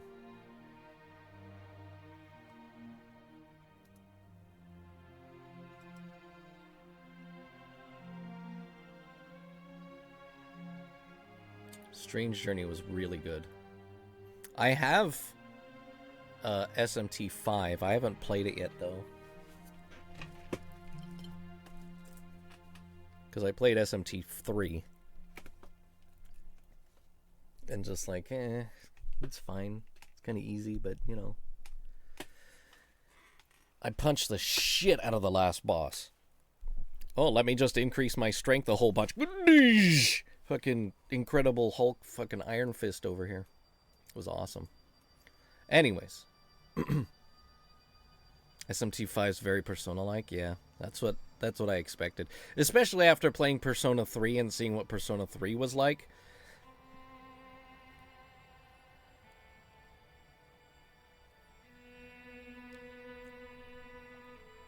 Or not Persona 3, SMT3. Sorry, SMT3.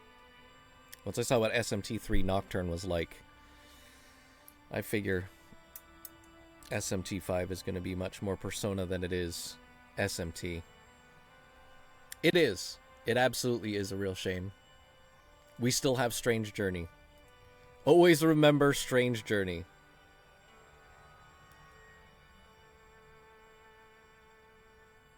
Is there any other first-person ones like Strange Journey other than Persona 1? What other side games are there? I've played all of the Last Bible games. Those were good. Oh, didn't Soul Hackers 2 just come out? Yeah, it's on Game Pass. Oh, no, we don't play Soul Hackers.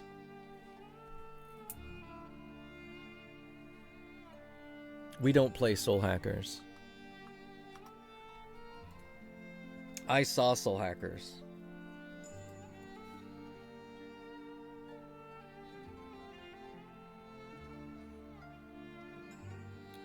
For Soul Hackers is fine. You're just no. I've even look at this. I'm not mean.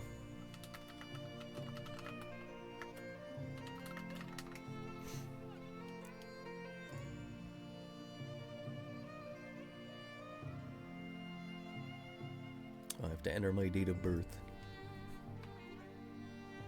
God, I hate that. Microsoft, just fucking remember my birthday. You're worse than Steam. Because I have to type it in for every single page I look at. Avatar tuner. I don't know what that is. Window capture. There it is.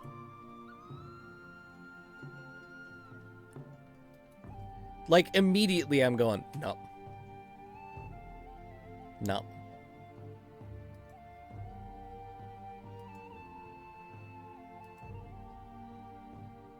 No.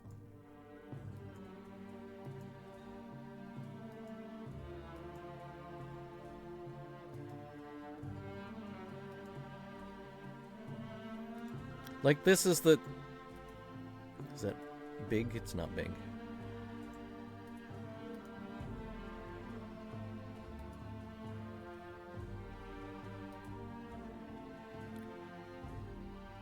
Like, this is their selling point. Her. She is the selling point. Which already tells me that I don't really want anything to do with the game.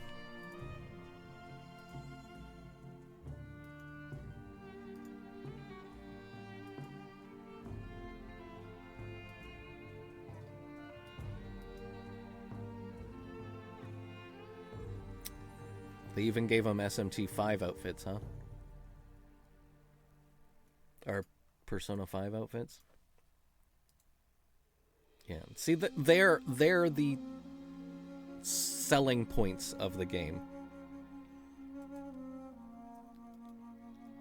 It's an anime boobs game, and I don't really want anything to do with it, to be perfectly honest. Even Vince, who absolutely loves the SMT games, even the ones I don't like, says he doesn't like it. Let's play the 3. No. I played Sigma. That's enough for me to ever play 3 Ninja Gaiden games. That's good. I'm good. I'm good. Okay. I appreciate it then. Appreciate the joke.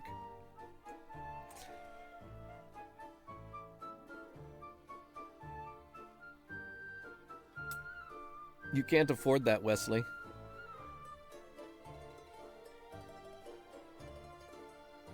It's like the original SMT games? Maybe. But then that's just gonna make me even more depressed because I know what 2 is.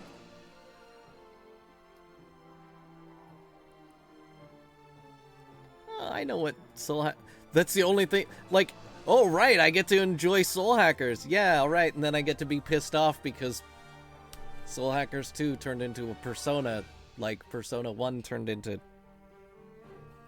And it's just like, no, don't worry about it, Figbird. You don't have to apologize.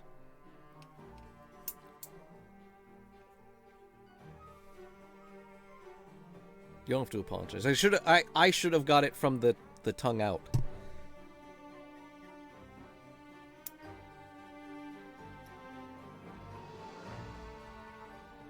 Like I said, it's fine.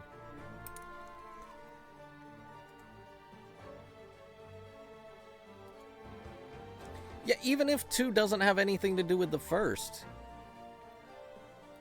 the issue is more like I like Persona 2 or Persona 1 and Persona 2. But then all I've got to look forward to is Persona 3, Persona 4, Persona 5, and no doubt a Persona 6. And that's all I have to look forward to in that series that I really enjoyed. So if I really enjoy Soul Hackers, all I have to look forward to is Soul Hackers 2. And be depressed about it. Don't worry about it, Figbird. I got the joke in the end. It came across as you intended. $1,000 Dono goal to finish P5. Finish P5? No. That's gonna be more than that. Because remember, it's about $10. Was it $10 for 20 minutes? So, 20 minutes. No. 100 hours divided by. No. Multiplied by 3. Because it'll be about. No. Multiplied by 60, idiot. That's how many minutes. 6,000 minutes. So 6,000 divided by 20 is 300. So $3,000.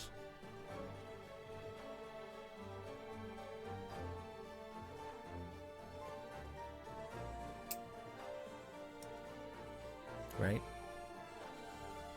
Let's see. 100 hours. Am I right? 100 hours in minutes is 6,000 minutes. 6,000 minutes divided by 20 minutes.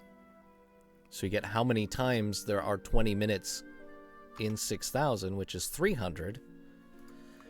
And then 320 minutes is times $10 per 20 minutes is $3,000. Then add the hypotenuse of the square root. Cosine tangent. Was that Homer being smart?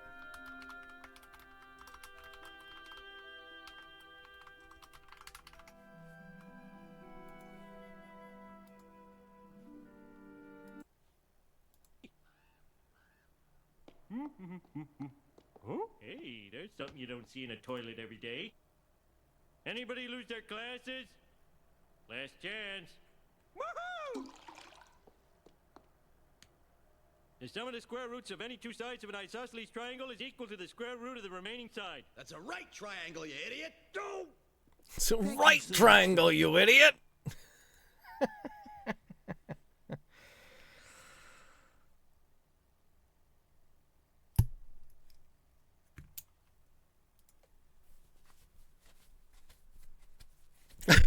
Kay got it way before I even made it. And Henry Kissinger is there. No, he's not. He's dead. That's a dead man walking.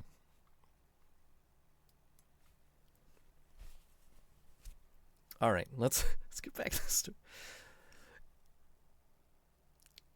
If it's Musu, I might try that one. Persona Q, I kind of want to try, but every time, look at this. Check this out. Okay. Search Persona Q screenshots. Images.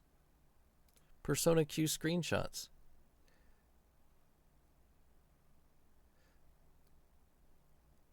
There's never a screenshot of anything but dialogue.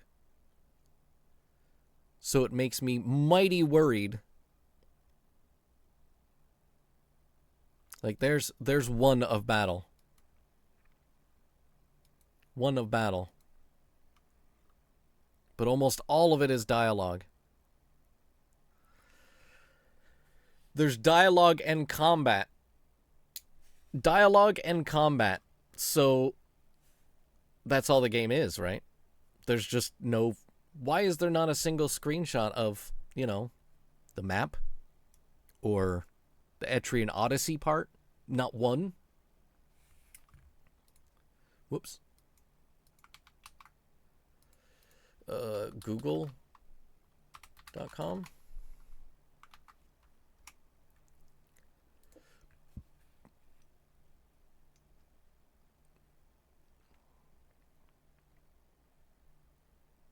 Everyone knows what that looks like. I don't. I've never seen it. And instead we're getting fucking Persona 3 screenshots. Persona 3 Reload.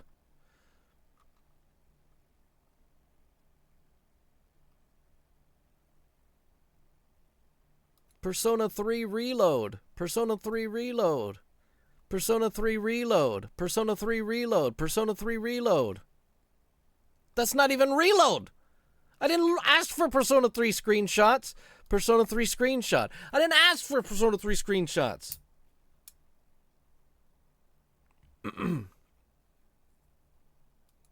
Ask for Persona Q screenshots.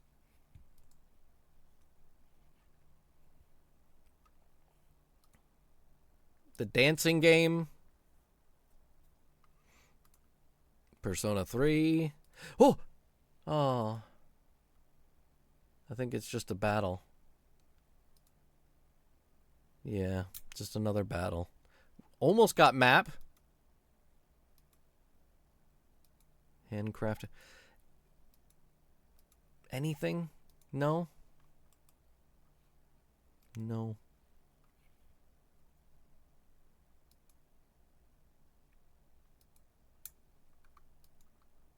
Might is right. Caution. Train your muscles. Stop, loser. Well, see, I'm not allowed to play the game. It's already telling me to stop. Fuck.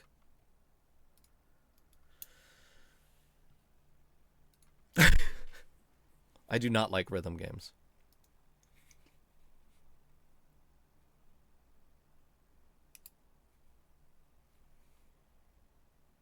Not a huge rhythm game fan. I have the Etrian Odyssey collection.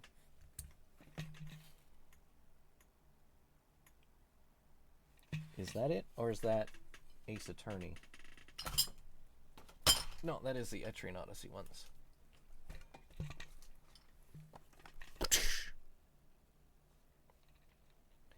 1, 2 free. HD remaster.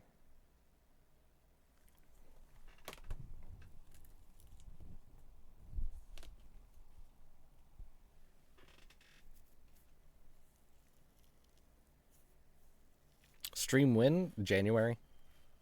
Because I also need to play... Fucking not those. Time for a little drinking pool. Cheers, genitals. January. January.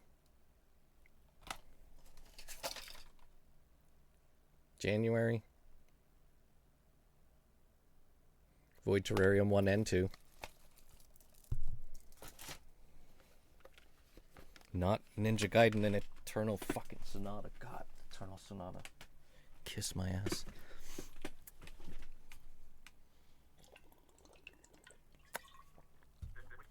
Alright, back to story. Sorry. Once in the council hall, Rowena outfitted the champion with a set of meager supplies, items of magic, parchments of instruction, a few days of food and water wrapped up in a leather kit. Then she stepped beneath the Orb of Knowing. I'm teleporting you to a special location just inside the labyrinth of Shadow Weaver's Island. There you'll find an old man who is a friend. The last words came to Rowena unconsciously, unknowing. Were they true? He will aid you at the start. The room grew dark with smoke, and still the clatter of blades grew near. There was no more time. To victory! To victory, said the champion. For my lady and the council. He raised his sword in salute. Rowena closed her eyes for but a second. The teleportation seemed almost effortless. Easy, for the champion smiled and was gone. But it was the ease of cutting open one's wrists, releasing life and blood in the bargain. The act drained her dangerously, and still much work remained. As Rowena made her way to her quarters, the battle receded into the distance. Smoke became less in the corridors, shouts became muffled, and those that did come to her might have been orders. Barked to racing squads of men. She heard neither the clash of swords nor the fiery eruption of magical blasts. Could it mean they were winning, or had they already lost?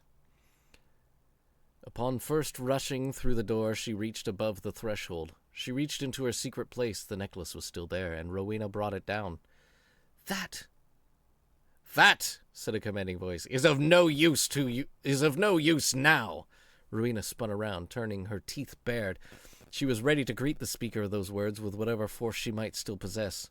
It was him, standing at the foot of her bed, facing her directly, his dark form hollowed in the silver light. It was the Dark Lord. The game is over, said Shadow Weaver. Don't you remember who you are? Oh, I suppose not. If I had left you with a sure memory, these fools would have seen it even with their feeble probes. I have the necklace, says Rowena. She began to work her sense of magic among the many golden runes, faltering in fear, her hands agleam with sweat. She wove and worked an invisible pattern in the necklace, such as only desperation might try. And the champion is gone. Yes, to do my work, I hope, said Shadow Weaver. He too was doing something with his hands, but in the strange silvered light, and in her fear Rowena could not clearly make it out. Now you will remember, and the game be done. You sent the dreams, Rowena challenged. Yes, to guide and remind you, the dark form replied. But as the dreams were mine to wield, so are you, and you will yield to me now. You and I are... No! Rowena screamed, and with that scream, the wretched, woeful cry, she turned inward with despair and crumpled, falling to her knees. But the waves of fear which crashed upon her barren soul failed to extinguish one last brash and daring flame. With everything she had left, and with every strength and spark of angry will, Rowena loosed the full magic of the necklace against her foe. A blossom like the birth of the sun engulfed them both. It spread in the instance of its creation and compound and confuse the moment, the hour, the day, and the year in which it happened, mixing them as it went, mixing up time, engulfing all the land and souls and events in its path. Time reversed. It settled. It began again. There was the only victory good men might grasp from the first encounter with the Shadow Weaver, a triumph of second chances, a victory well enough to start the game again. Candles lit the hall. There were many.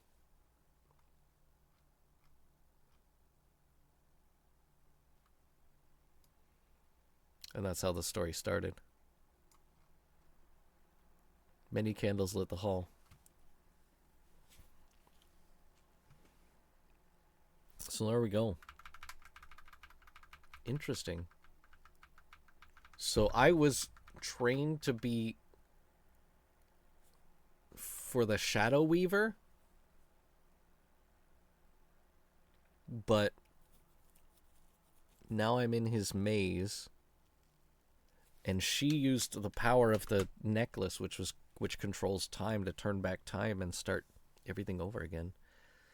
Summoning is a true real-time role-playing adventure played from two screens, the 3D overhead map and the character screen. The term real-time means that everything in the game is happening instantaneously with no breaks. Everything happens instantaneously. Literally everything. The game, done. I beat it already. You missed it. Everything happened instantaneously. Want to see me do it again? Again. Beat it again.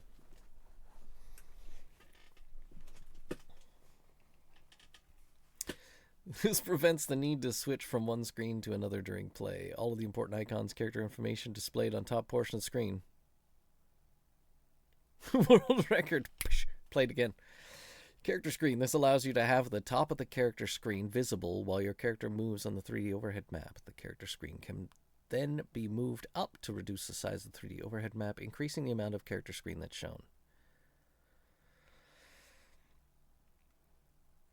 The 3D overhead map.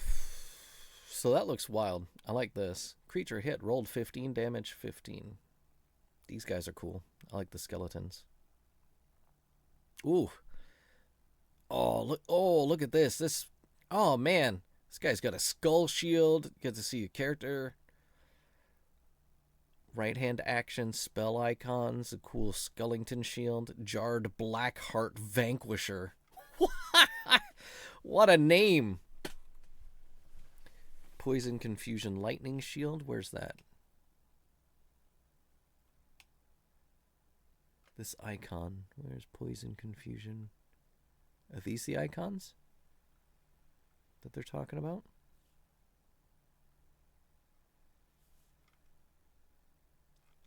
Or are they talking about over here? Battle Rage, your character's body, spell points, encumbrance.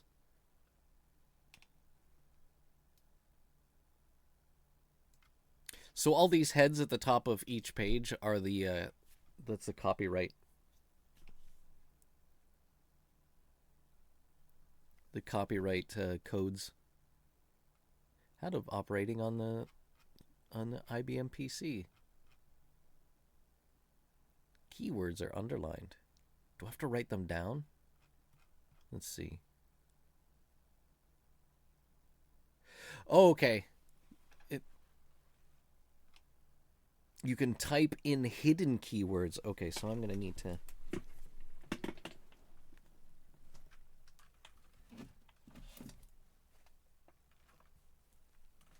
have to get the book.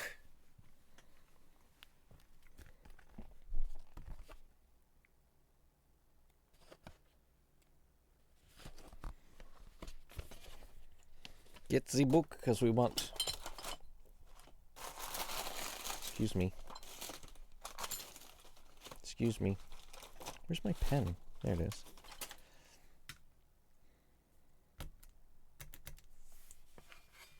Okay, so we're going to need to write down keywords. Oops, sorry.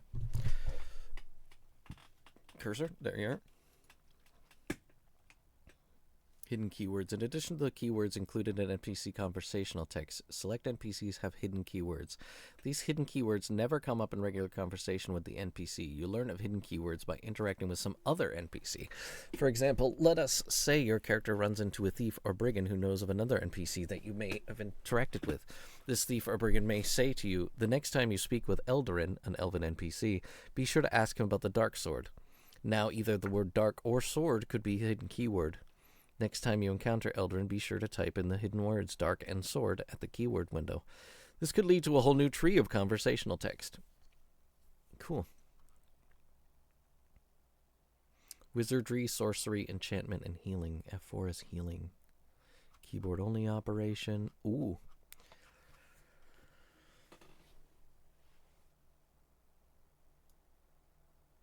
Printing out maps. What? Printing out NPC text?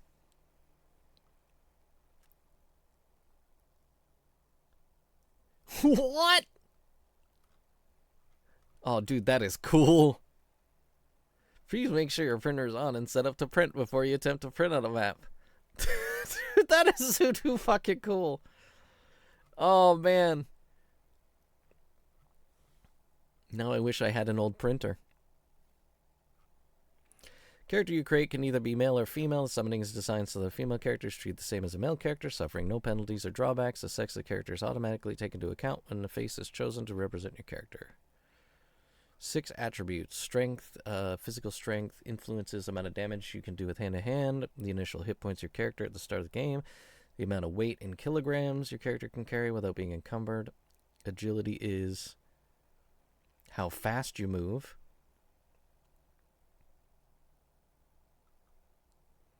Endurance is hit points. And how long you can do stuff without getting fatigued. Accuracy is ability to hit a target, but also the damage with projectile weapons. Talent is magic, and power. Okay, so talent is understanding of magic, and the number of spells you can memorize. Power is how much damage those spells do. More powerful and longer lasting. Yeah. Generating the attributes. Random attributes, allocate attributes, base attributes with allocation. Weapon proficiency. Oh, wow. Edged weapons, clubbing and hacking weapons. Pole arms, projectile weapons. Wizardry, sorcery, enchantment, healing. Experience points. Oh, you don't get many levels, do you? Level 12. Weapons of war. Denizens of the summoning.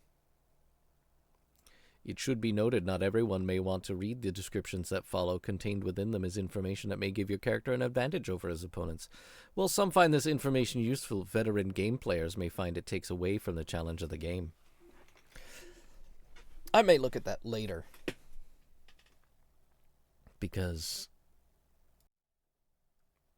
in case I don't know how to deal with an enemy at all, I might need that.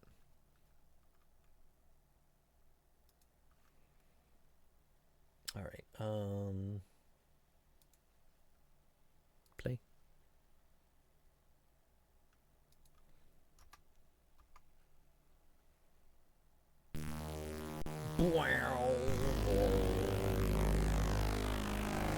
Hey, Jeff.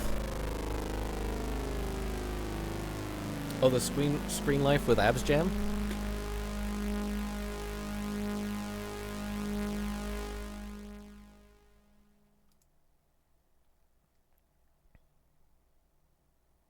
A great war between good and evil rages across the land. Often you ponder what the future might hold. Thankful your life still remains unscathed by the cruelties of battle. Until now. 1992 SSI. This is funny because, like, the skull head looks like it's a render or something, like a scanned image, and then like the coins and the sword are drawn. Restore game, create character, select character. Well, I don't have a character, so let's create a character. Upon a secluded, wind-swept hill lies a fortress of stone. Much effort has been made to ensure its location remains hidden. Shielded by magical wards and sheltered by natural defenses, this bastion of power stands strong. Within, a great council gathers. Rowena, head of the Council of Mages, joins the circle. The air crackles with the channeling of magical energies. A moment later, a face appears in the Orb of Seeking. It's the Orb of Knowledge! Rowena speaks to those assembled. The orb shall seek all who descended from the champion who long ago emerged victorious from the Tower Dark Spire. Choose well, for time allows us but one choice.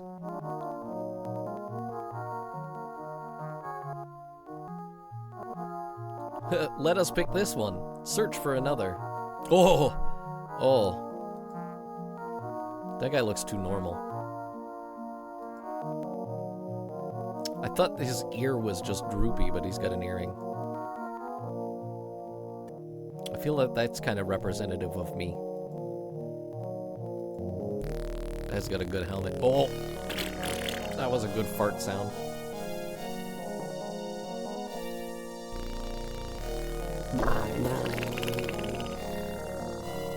I like this guy.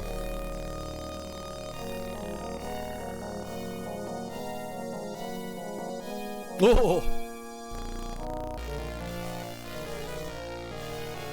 Man, there are some good faces here. Oh, nice.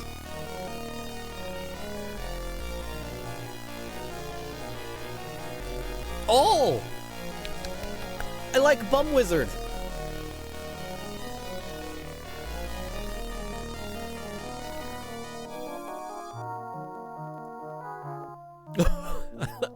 I like Bald Peasant. It's a good hero. Oh, Rambo! Holy eyebrows! He's got eyebrows for days. And then this guy's got no eyebrows. Oh man, these are excellent. Oh, that guy's eyes are a bit too close to his... Oh! Oh, man. That's a 5-head if I ever seen one. Oh, we're back to the start now. Okay, go back. I can't decide. Should we go with Bum Wizard? Or Bald Peasant? I think Bum Wizard. You know what this looks like? This looks like Eris. Avoiding the puddle. Bum Wizard, Bald Peasant.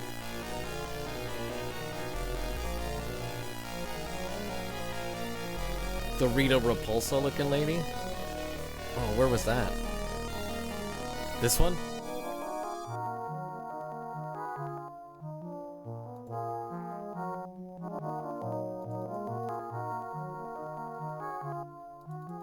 Oh, the one with the red headpiece.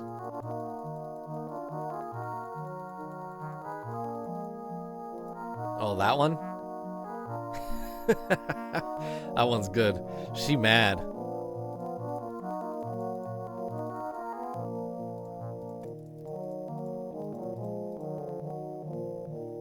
That's really good. Eyebrows is also really good, though.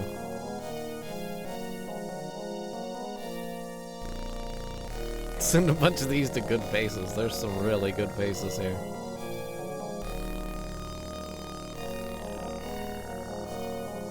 We'll go with Bum Wizard. What is his name? Bumzerd? Let us hope Bumzerd has the traits needed to grant us victory.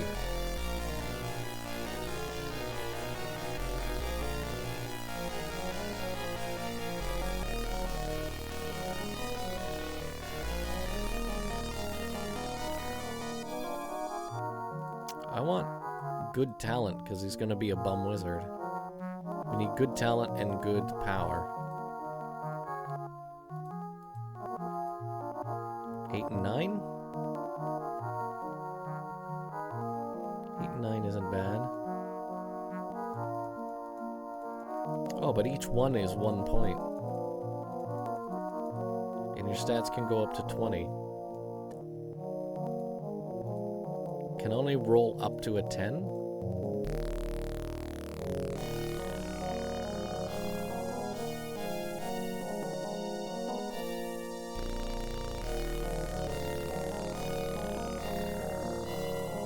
Seven, 4, 6, 10. Ah, there we go. That's a good one. We'll need 3 points to get to 10 and 10. But everything else is really bad.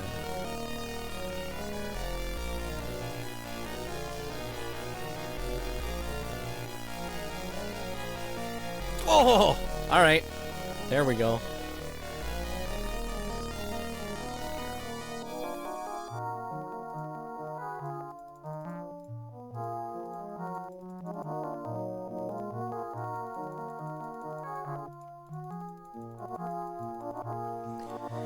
Alright, we still got 10 points. Agility is movement speed. And strength is hit points. Okay, there's our bum wizard. All around you, your world begins to fade, then you find yourself within a chamber surrounded by many unfamiliar faces. Stepping forth, a woman introduces herself as Rowena, Archmage and leader of the council gathered before you. In the hours to come, she reveals to you why you have been chosen and brought to this hidden stronghold. A simple tale it is. Seeing the truth in Rowena's words, you accept your destiny. You realize that in a year, perhaps only months, the last remnant of Defiance shall succumb to Shadow Weaver's might.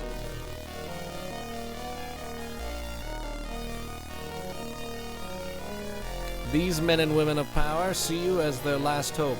So be in the months to follow, you prepare for the task at hand. High five, bros! Kale, a weapon master, has chosen to hone your warrior skills. With many tools of war, due your training of these, you proved skillful at using long-edged weapons. Oh, is this random too?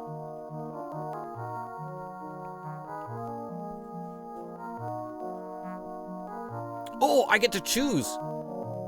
Hacking weapons, long-edged weapons, hacking weapons, pole arms, projectiles. We're gonna be a hacking wizard. We're a hackers. You must also spend many hours in the presence of Gyros. He is who teaches the art of channeling. Whoa.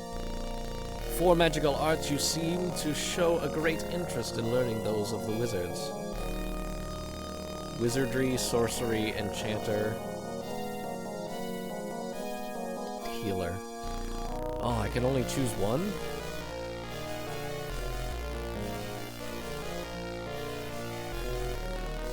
I'm thinking an enchanter or healer. Let's go back to the manual quickly. Wizardry is offensive spells. Sorcery is miscellaneous spells that affect your environment surrounding your character. Enchantment are spells that protect your character, and healing are spells oriented in healing your character. To avoid having a great number of fairly useless spells by the end of the game, the magic spells and the summoning are set up in a tiered format.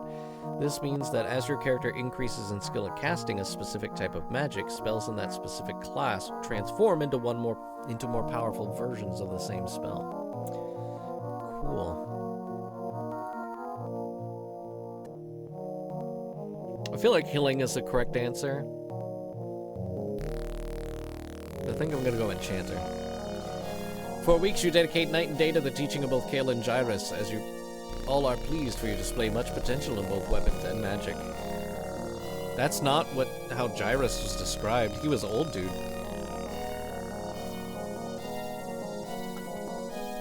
Then, on a night much like the one which you were brought to the council, your training is to end.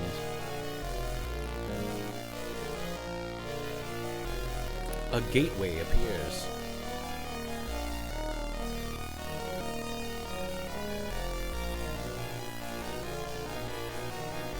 That's a cool gateway.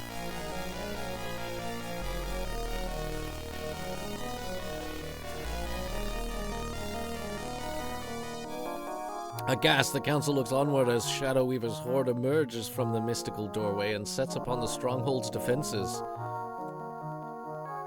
Kale leads his brave warriors into battle against the rabble army. Many fall beneath the weapon master's bloody axe. Oh! But Kale's time is drawn nigh, for he and his men cannot defeat so many. Hurling exploding globes of flame and jagged bolts of lightning, Gyrus joins the fray.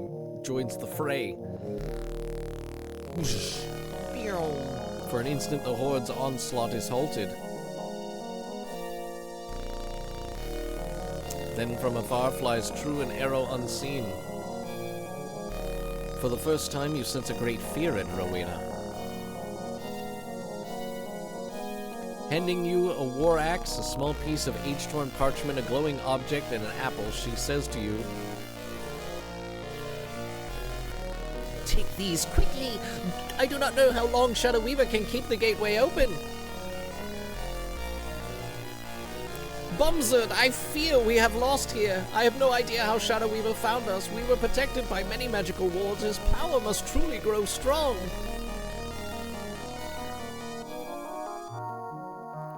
That matters not now. The council and I must salvage what we can and seek refuge in a land not yet conquered. But first I will send you on your way through the gateway. You are this world's last hope.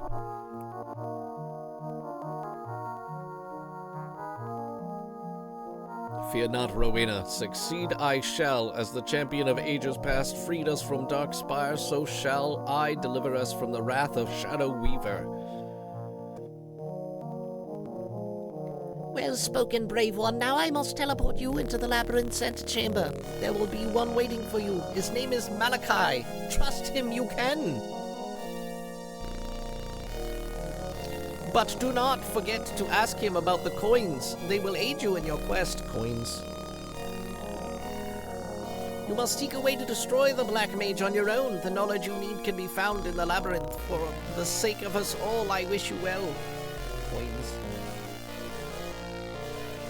My thanks, Rowena. Perhaps we shall meet again. Until then, I bid you farewell. We have no time for more words. Now prepare yourself.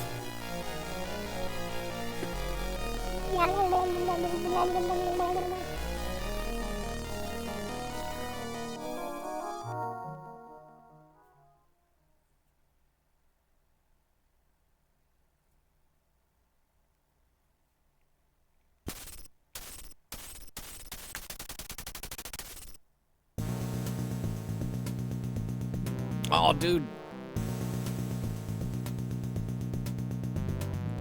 We're in. Hail, Bumzard! I'm Malachi, secret messenger of Rowena and the Council. I have been asked to aid you in your quest, at great risk of my own life. I will have you know. If that cursed mage Shadow Weaver knew of this meeting, both of us would be put to a most unpleasant death. Fortunately, he pays little heed to those within his mighty labyrinth. I know little of the plans given to you by the Council. I can only tell that to get to Shadow Weaver himself, you will have to make it to the gates of this dark citadel. Once there, getting inside is your problem. From this antechamber, there are two paths that you may take. As you can see, one leads northwest and the other to the northeast. The choice is yours. The northeastern passage will ultimately join with the rooms beyond the northwestern passage. Choosing northeastern pass will better prepare you to face dangers that you may later encounter in the deeper regions of the labyrinth. Regardless of which path you choose, both will eventually take you to the first magical seal. The northwestern passage will take you there more quickly, but as I said, you may not be prepared or equipped for what you may face. First magical seal, Malachi, what is this seal that you speak of? Did Rowena not tell you of the seal warrior? This I cannot believe. She said that you would be completely prepared and told... There was no time, Malachi. The council's citadel was attacked by Shadow Weaver's horde. Alas, perhaps the world is already completely under Shadow Weaver's evil rule. This does not bode well, but neither does it change anything. You must continue on your quest. The labyrinth is a world of its own, Bumhazard. You will have to learn as much about this as possible in order to survive. I can only help you with the seal. The seal is needed to unlock an ensorcelled door that will bar your path. Shadow Weaver shattered the seal into 6 pieces and scattered them throughout the passages to the northwest. Now only he can open the door. On the floor before this magically locked door, there is a depression. All 6 pieces of the seal must be dropped within it. Only then, with the seal complete, will you be able to adventure further. I can speak no more. Go now, for the time runs short. May luck and victory be with you. Coins. Before I forget, Malachi, Rowena told me to ask you about some coins. By the sword, I should have known the coins would not easily be forgotten by the Archmage. Forgive me, Bumzard, but at times greed overcomes me. I was hoping she would fail to mention the coins. Here, take this sack. It holds several pieces of gold. There are not many, but this will suffice for now. Use the coins to buy things from others that you may meet. Alright. Got me an axe. What is this? Palimpsest. Freeze.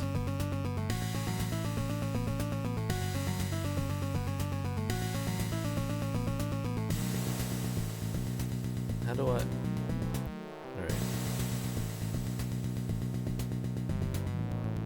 Fan. Hey, keyboard cowboy! Work finally isn't stressful. Good. This portal is not for the meek. Oh, right, I'm supposed to go the other way. I am meek. Wait, what's down the middle?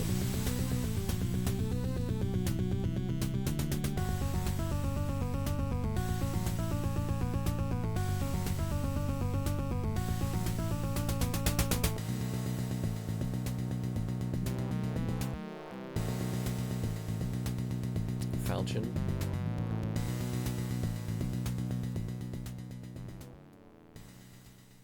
Hello.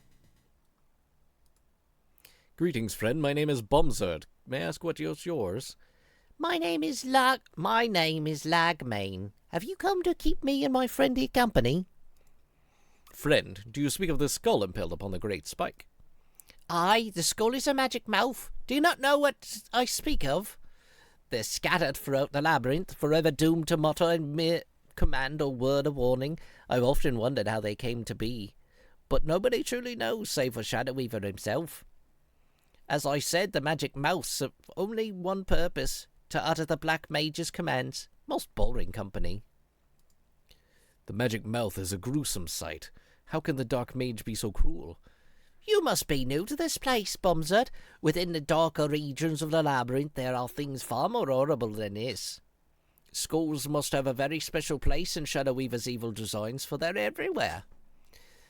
There are many others, such as the skulls of the brave and daring wizards that defied the Dark Mage in the beginning. Boring. Why do you not move on? I am sure the inner parts of the labyrinth are heavily populated. Aye, that they are, and most dangerous. I'm a patient man, and I will move on in time. For now, I'm content to sit here and carve my wood. Do you like? I see. Not very interested, are you? Others. There are many other skulls. Are they like the magic mouths? Nay, do not confuse the magic mouse with the skulls of the defiant wizards. There are 8 of the wizard skulls. Each is impaled upon an instrument of war. I have never seen one, and do not think anybody has. The story of the 8 wizards struggled against the Shadow Weaver is a sad one. I've heard several speak of the tale. Tale. If that is so, tell me this magic tale of brave men. They were not men at all, Bombsert. Several of the most powerful of the mages were women. I'd like to relate the tale, but it's one better heard from the mouth of another. I'm sure that you will eventually come across one who knows the story well. When you do, ask them to relate the tale. Carve. Forgive me, the image you carve in the wood is impressive. It's merely that... You have greater things on your mind. No need to apologize, friend. You do indeed have a sense of urgency about you. Be on your way, Bombsert. May luck be with you. Bye. Oh, we got footsteps now. What's this guy say? I mark the entrance to the labyrinth. All who pass me beware. Can you do with anything of the wall? Is that a shield I can take? Nope. Oh, is that a bad guy?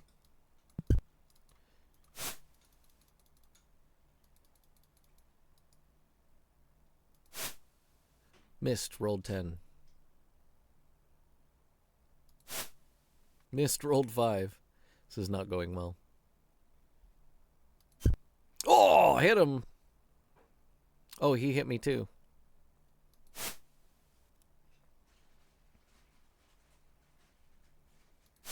That's sword health bar. Ow. Ah, dead. It's got a key. A Gero potion. And that's it. Assume the key goes in here. There's a lever, but we're going to check up here first. Oh man, this game is cool. I guess I'm going to put some music on so we have something.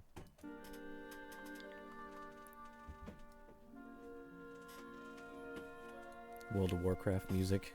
It's fine. Oh, are you a person? Oh, we can talk to you. Greetings, friend. My name is Bombsert. May I ask what's yours? I'm known as Leander. A warrior I am not, nor do I cast spells. It's a simple life I lead. I am an apothecary, and the nightshade I have to offer might be of interest to one such as you. Forgive me, Leander, but of what use is nightshade to me? Nightshade holds the pure essence of magic and is essential in restoring spell power. But be forewarned, only the berries must be consumed. The remainder of the plant is poisonous. I will barter a small supply of nightshade for every gold coin you wish to part with. Shall we barter? I thank you. This coin shall be put to good use. Remember, only the berries. Eat the rest of the plant and you may well find yourself at death's gate. What's this? No, you can't do any. You can put your weed in there.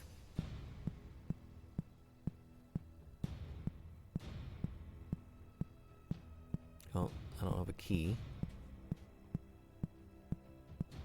The other lock absorbed my key. Oh, another guy. 23 damage. Nice. Everything's happening instantaneously, just like the game said.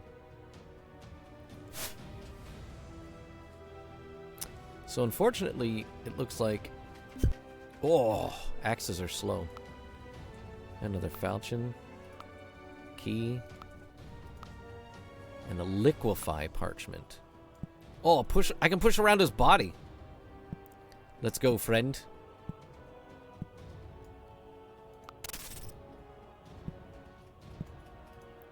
The choice is yours. I'll choose this one. I shouldn't have chose this one!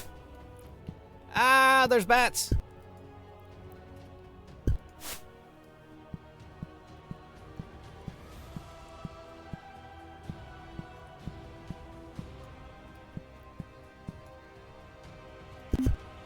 Okay, I hit him.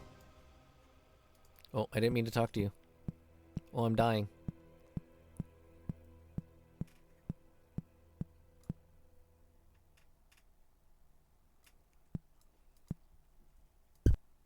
Oh, I'm facing the wrong way. I hope that's a healing potion. It was. Get the bat. Alright, get out of here. Oh, he found me. Stop. I leveled up in hacking weapons. And I killed a bat. What is the question mark? Oh, I'm confused. That's what that is. I remember.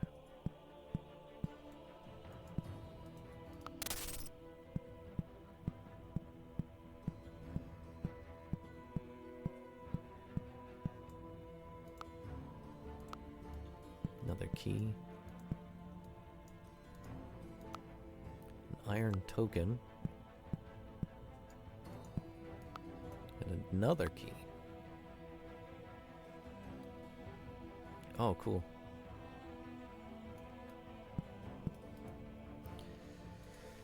Greetings, friend. My name is Bumsard. May I ask what is yours? Greetings. My name is Otto, and I am a novice sorcerer. A sorcerer? By chance, would you not have any spells that you are willing to share with me? The question you should be asking is, will I share any sorcery spells with you? And I shall, for I am particularly proud of one. There are many doors in this maze of passages and rooms. Some are magically locked and have no key with which to open them until now. For I have discovered how to channel magical energies at some of these doors. It is a simple spell, one which I have scribed upon parchment. Take it. Do not worry. I have it memorized. Hey, Kortube. Yeah, you're the one that got me to want to play it even more than I already wanted to play it. I know not how to thank you. I am sure the spell will prove most useful. Please, do not thank me, for I do not give it to you out of the kindness. I do it for the art of sorcery. I got the idea from a magical rune called the Kano rune. Thus I have called the spell the Kano spell. My research into the spell leads me to believe the energy released should also produce large rolling balls.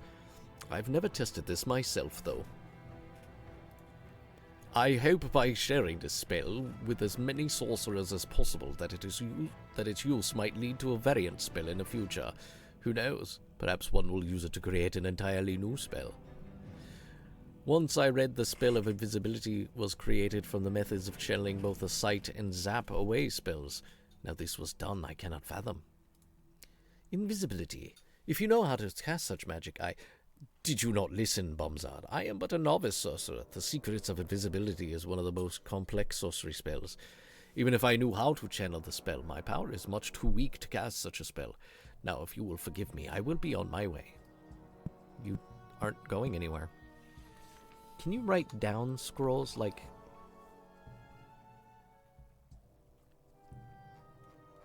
Like, how do you learn spells? Like, he gave me a parchment. Do I just read the parchment? Place the mouse pointer over the face of your character on the character screen and press the left mouse button. Okay, there we go. Oh, shit.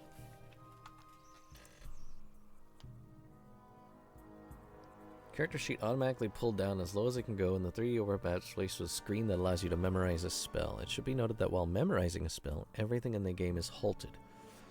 The process of channeling magical energy is considered instantaneous, therefore do not hesitate to memorize a spell in the heat of combat. For once initiated combat shall be stopped until you have memorized the spell or return back to 3D overhead view map. Spell memorization screen displays the hand movements needed to cast spells. When a hand movement is chosen, it appears in the rectangular area beneath the hand movement display. Choose a hand movement combination that you desire. Then click on the rectangle area in which your chosen hand movement combination appears. If you have chosen the correct combination of hand movements for a spell that you are trying to create, it will be memorized. If a spell is properly memorized, the representation of that spell is displayed in the appropriate spell icon in the upper right corner of the character sheet. At the beginning of the game, you'll notice that there are only 2 or 3 hand movements displayed on these memorization screens. These hand movements are the ones needed to cast the first spell that you were given by Rowena.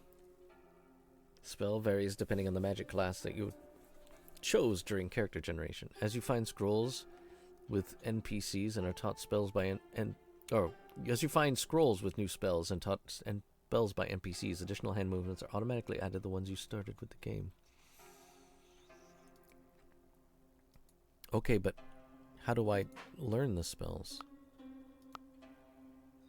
Like, do I just... Nope, that makes you throw it.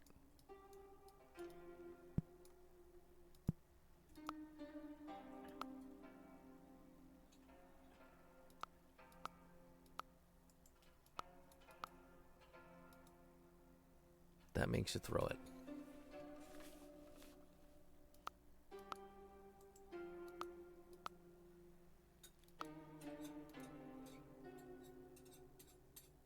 Oh, that's a magic mouth. That's a magic map. Oh, sick.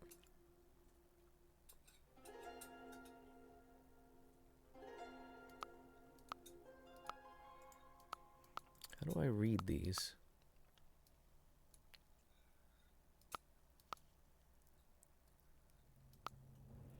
Oh, okay, there you go.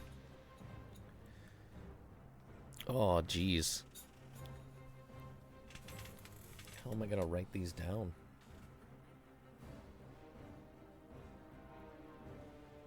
How are you even supposed to memorize these, dude?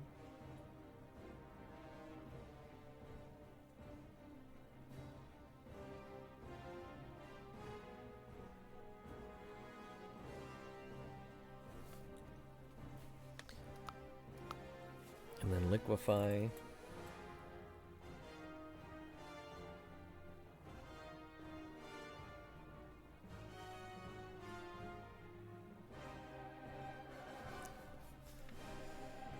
And then freeze.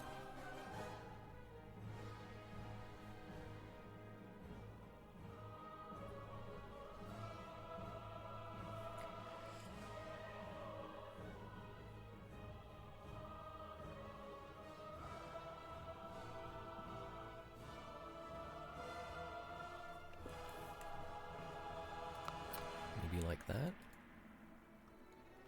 Bum wizard. Yeah, Bumzard the bum wizard. Okay, so I click on my face.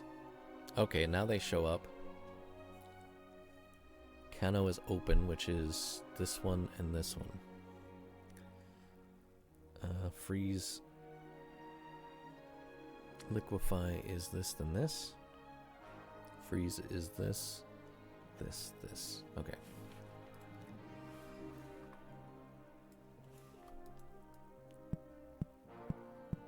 Alright, see you later, bud. What is it? Can I read this?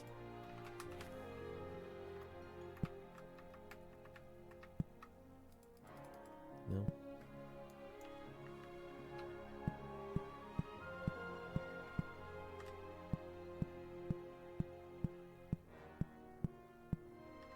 Oh, get out of the way, bats. So then can I use the Cano spell here? And that was this.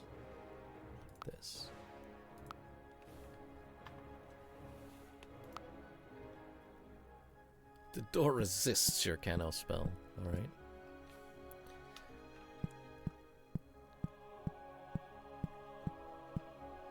So I guess it's supposed to use it on the door that's up here. Because there's a door here. Let's try again.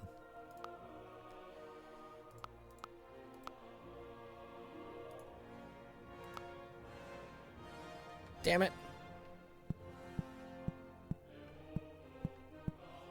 Another door resists.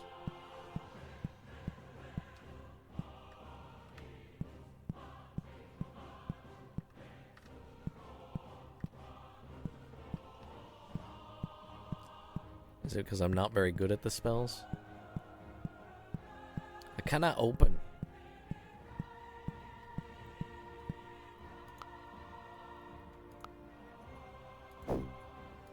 Ooh, the apple was for healing. Damn. I've still got an apple core. Alright, is that important? Can I just leave it?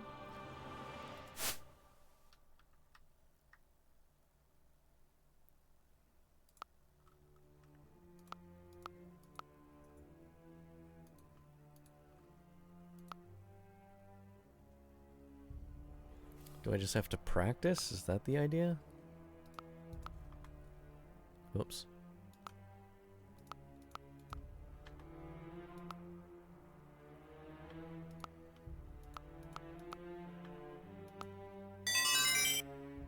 Gained a level in sorcery. Whoops.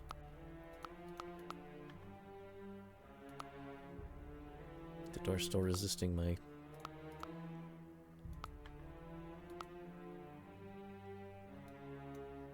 How do you... Can you just regen mana on... over time?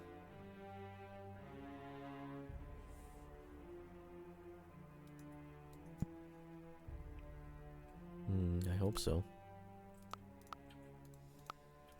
Guess that's something I probably should have looked up. Stupid door. It's a major complaint in the game. Oh, good. Door resists your Kano spell.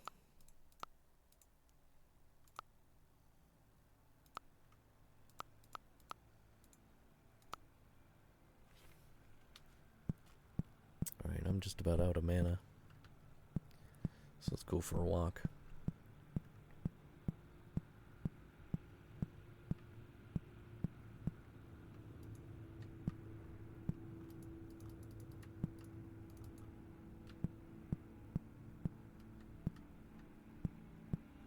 DOS box with turbo.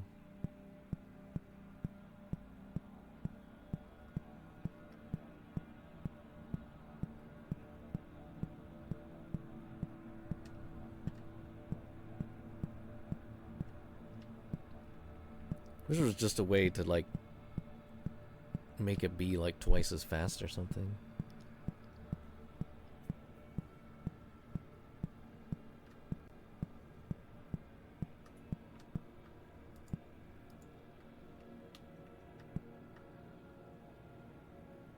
Yeah, I don't know what else I'm supposed to do.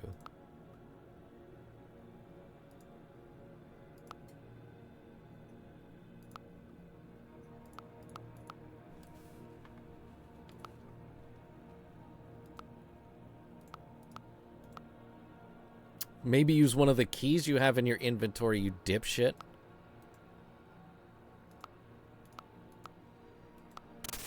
Oh, never mind. Just let's not talk about me.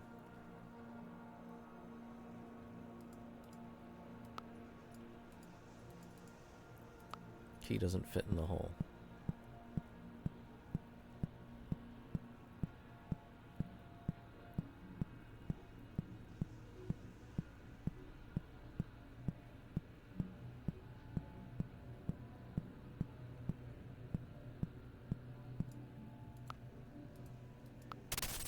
Fits in that hole. What are you? A stone.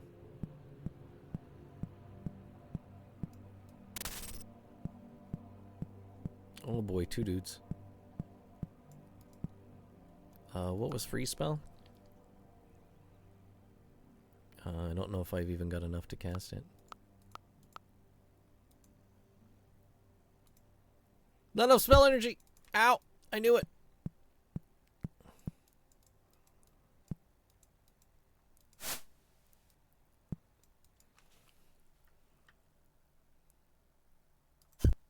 Gotcha, bitch.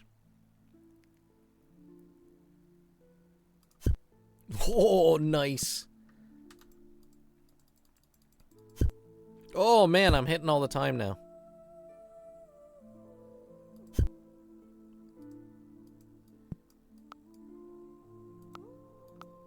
Key. More parchment, flame arrow. I guess once I learn the spell, I don't need to...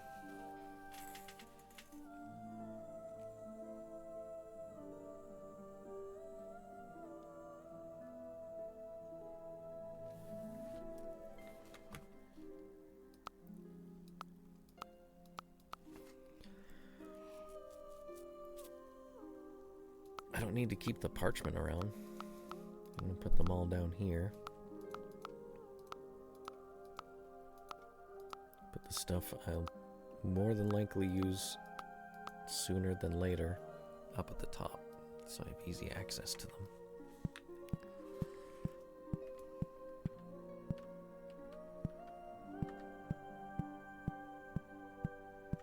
Oh, there's not even anything down here, just dudes. But you have to fight them because you need the key.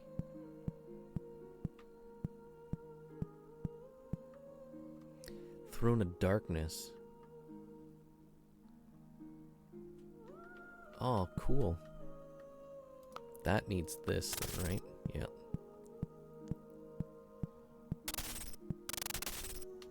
Oh!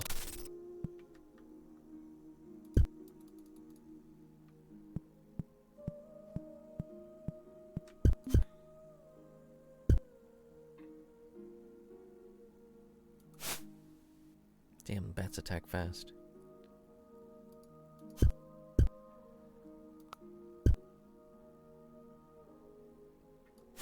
I've cast the free spell. He's not moving now. Nice. But I still can't hit it. Stop staying so still. You're making it hard to hit you.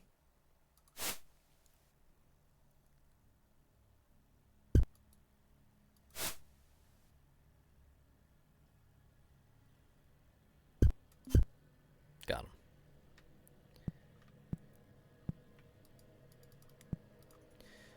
Toll, 1 iron token. Oh man, I'm almost out of hit points again.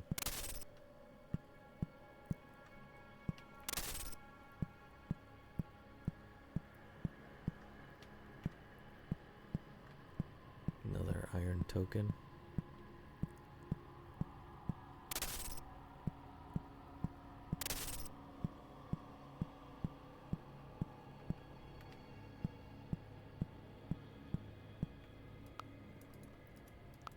Key. Oh no.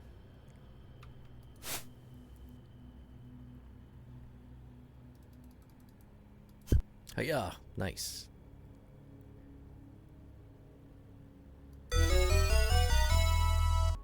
You killed a mercenary? What does that mean?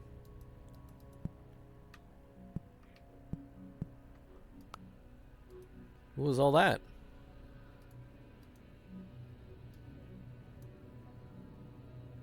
I'm a free boot. Oh, did I gain a level? Oh, I just took off my clothes. I'm naked. Look, Mom, I'm naked.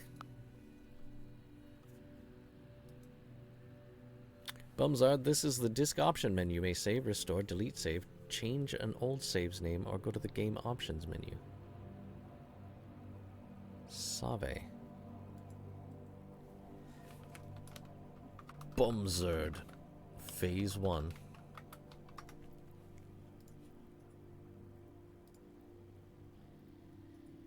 Printer, magnify.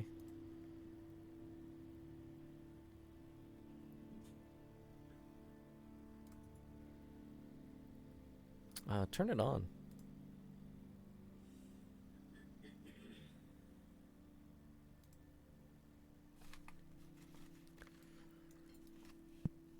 It'll make things way easier. Magnified items on the floor? Attention, hold members. Sorcerers may enter if they can know. Well, I can't can. Oh, I do have spells. I do have spell things now. Just freeze. Flame. Arrow. Keno was this.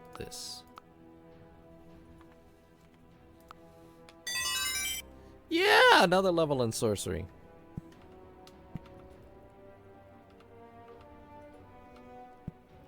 Something confused me.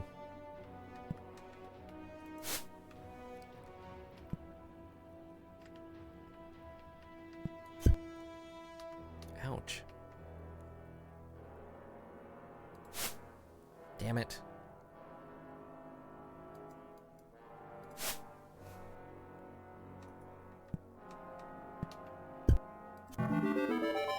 Whew. Hacking skill. And a spear. Man, I'm almost out of hit points, though. What do I do? I don't have any healing items left. What was this?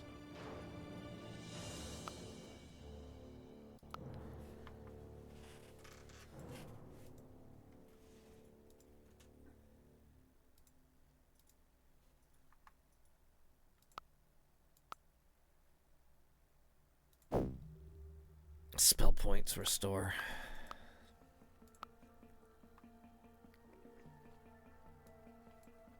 Well, damn.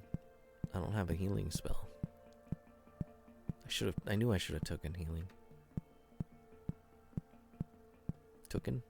Taken?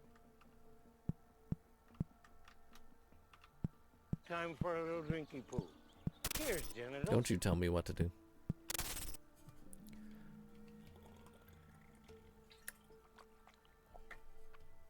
I definitely need a drink, though.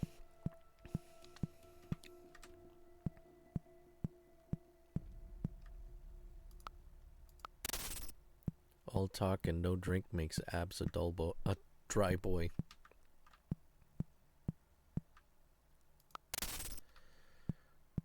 Oh, damn it. Nope. Nope. Nope. Damn it. Oh, I was too slow.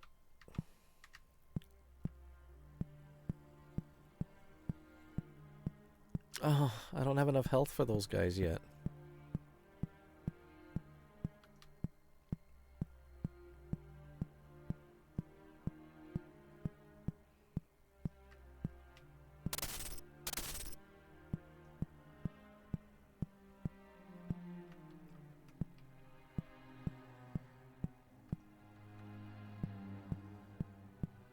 Man. Drink the empty potion.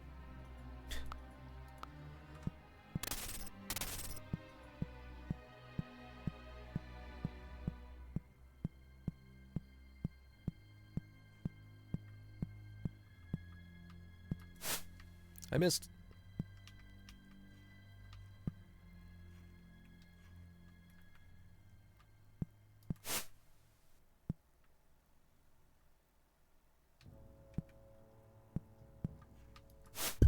Oh, he hit me.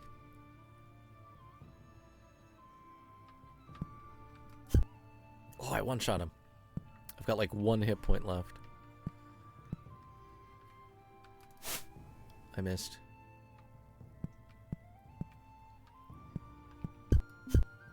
No, I had more than 4 hit points left. Now I have no hit points left.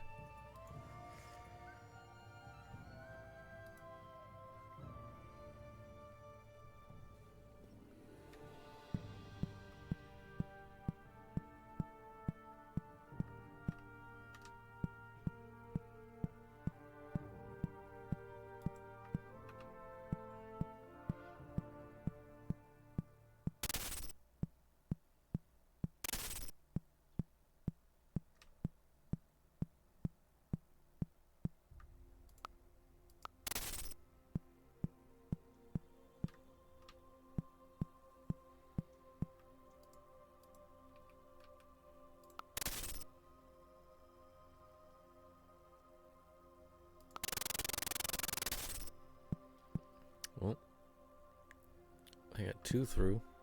I was hoping to only get 1 through, though.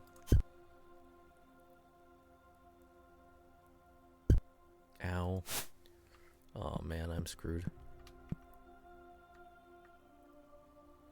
Huh?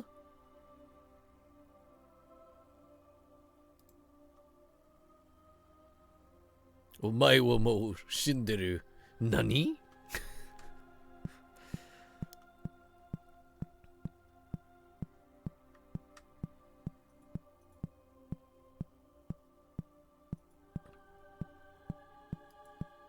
Yeah, I've got 6 hit points.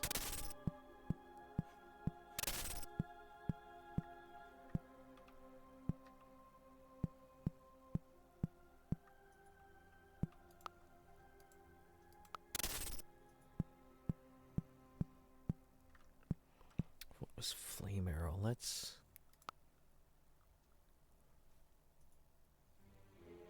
This and this.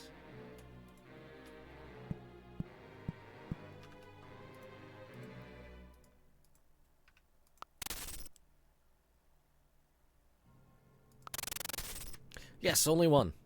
Sweet. Yes, get flame arrowed, nerd. I missed.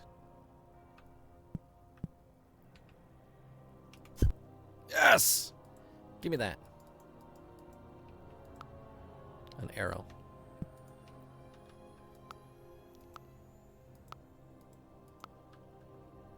Oh, why do I have to have 3 arrows separate? Alright, he died. Save.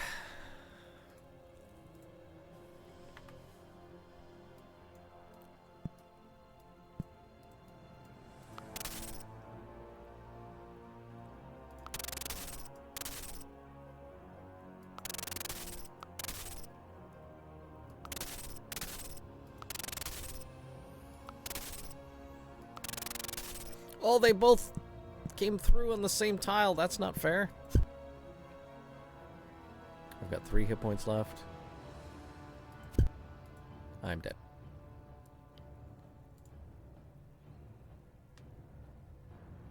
Oh no, my sword!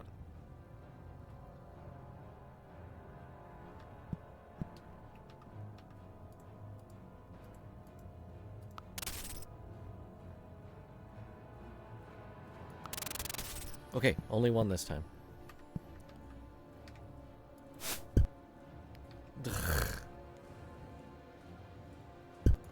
And I'm dead.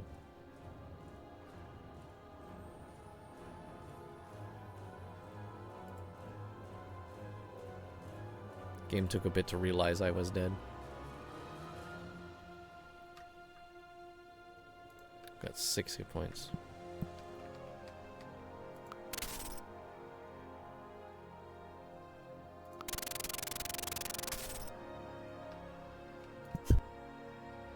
I have 1 hit points. I have -1 hit points. I got him. But I lived long enough at 0 hit points that he had to attack me again. That was weird.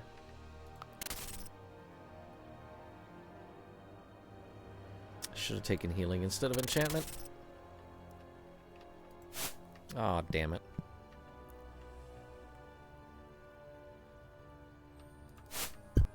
Shit. Now I'm screwed. Dead. Yep.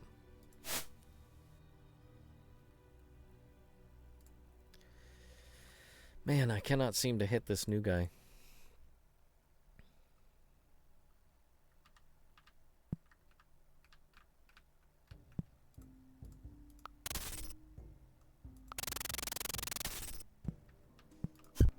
I got him, and he missed me.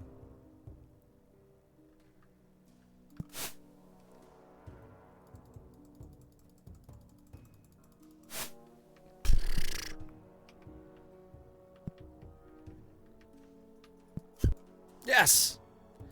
There's the bow to go with my arrows. Sweet.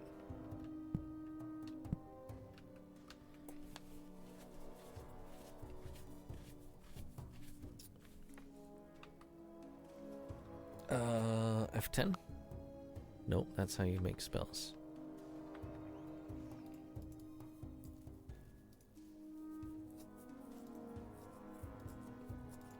I'll have to look later to see if there's a quick way to get back to, or get to the save menu.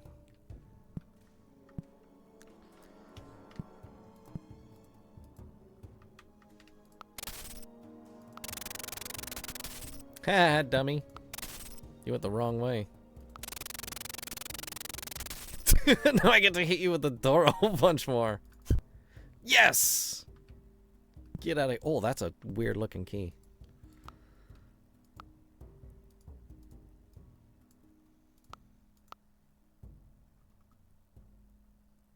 Start throwing some arrows.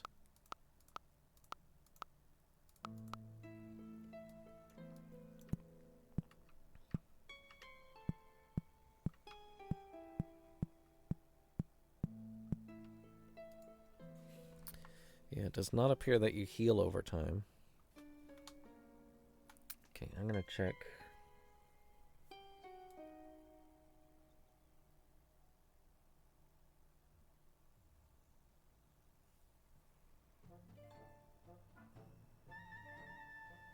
Saving.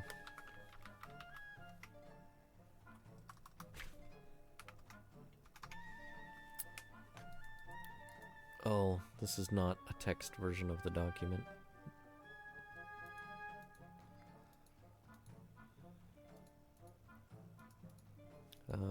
Spell points, status block, rating statistics, gameplay. How do you pick up an item with keyboard?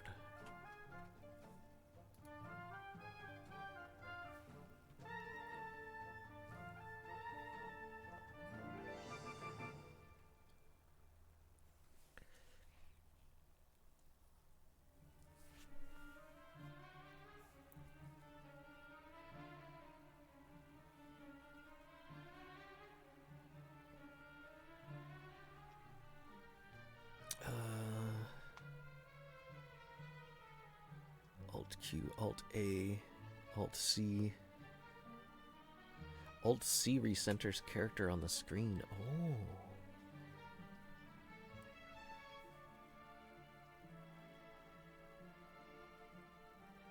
Oh. Oh.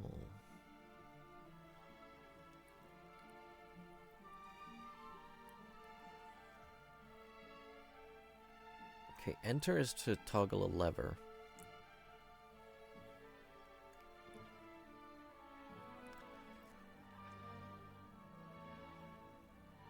O-key. O-key.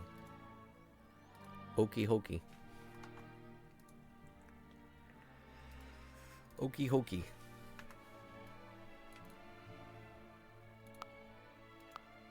No, not there. Nope, not there either. Oh, jeez.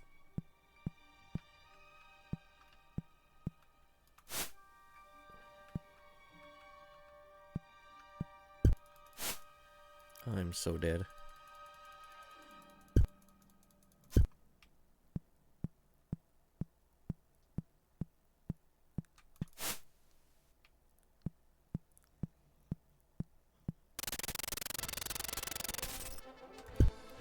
I'm dead now.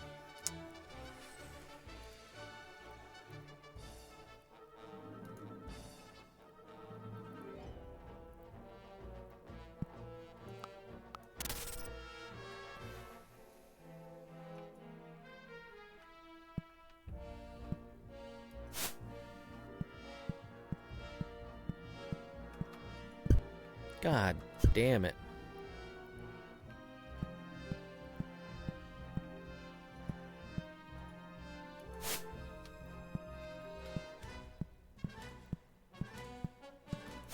I faced the wrong way.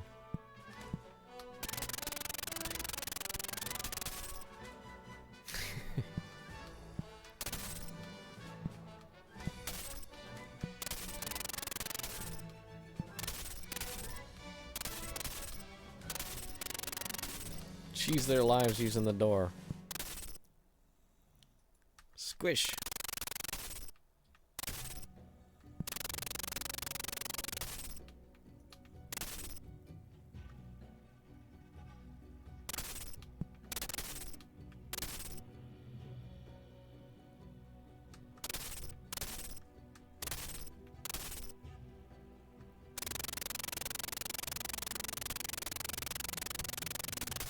Oh no! He's free!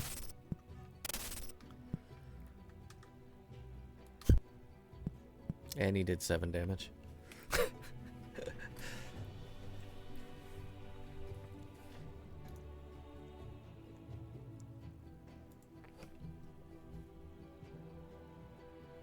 I wish there were more restoration items. I should have grabbed healing. Oh, stabbed him in the back. One shot.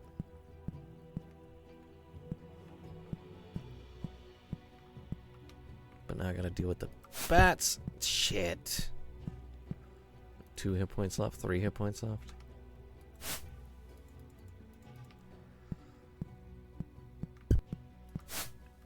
super dead. Especially if a bat's gonna hit me for 7 when I'm at like 1 hit point. Ah, bummer. That was good too. I one-shot the dude.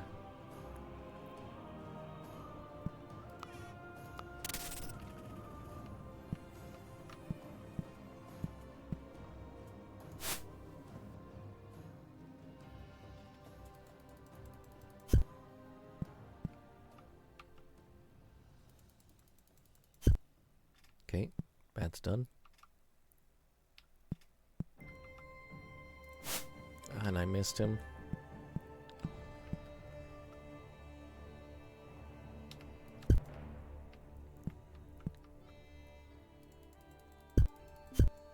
Bat just rolled 3 natural 20s.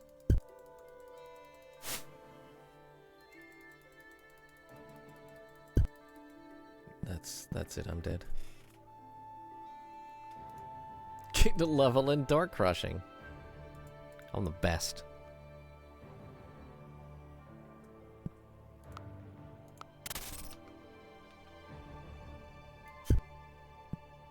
"26 damage, it didn't kill him!"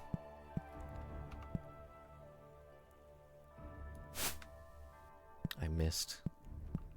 Because I attacked too early. Bat, 20 damage to the bat, nice. Damn it.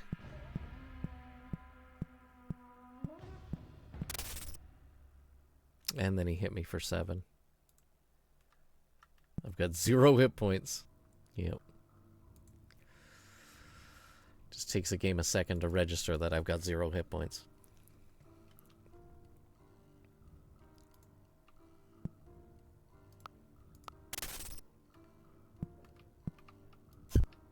Yes. Yes!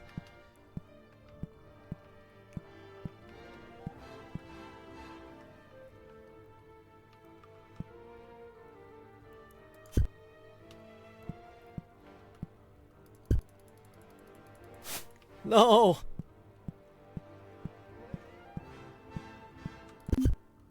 No! I got them all. That was going so good until it wasn't. Yeah.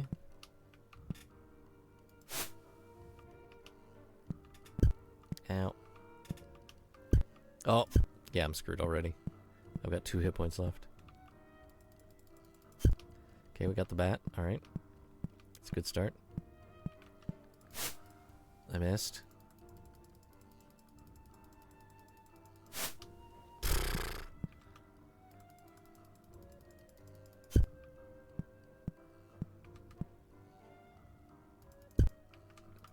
Maybe I shouldn't have gone with axes. They're kind of slow. And bats are not. Great, I'm stuck on the skull. But I'm dead. Just saved up the first 2, yeah. Ultra safe scumming.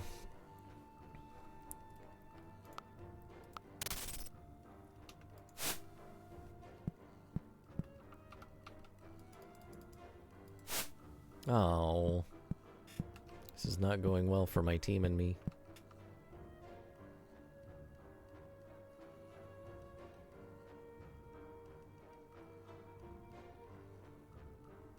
Can the bats not figure out how to get around the corner?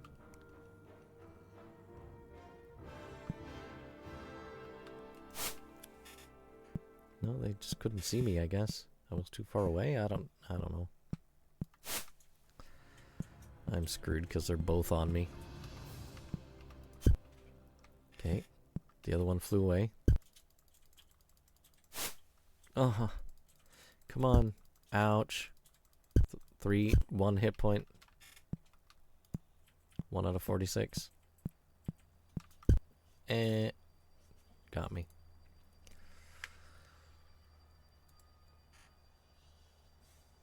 Because you can't turn around immediately either.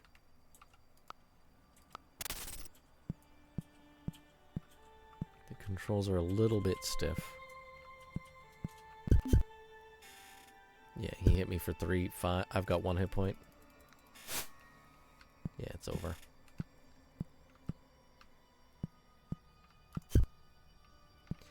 I've got 1 hit point still.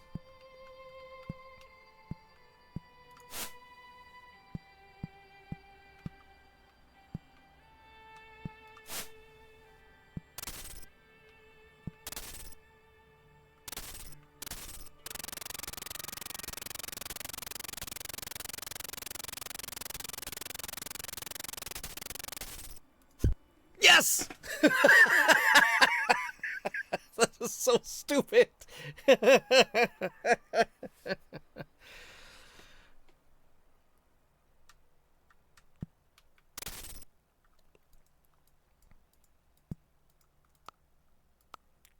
I've got 1 hit point left. His body didn't even remain.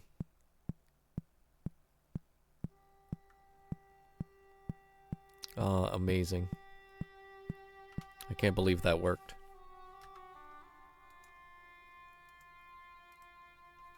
I can't believe that worked. Yeah, people who say Souls games are difficult haven't played video games. The most recent video games they played were on the PlayStation 2. Or the earliest games they played were on the PlayStation 2.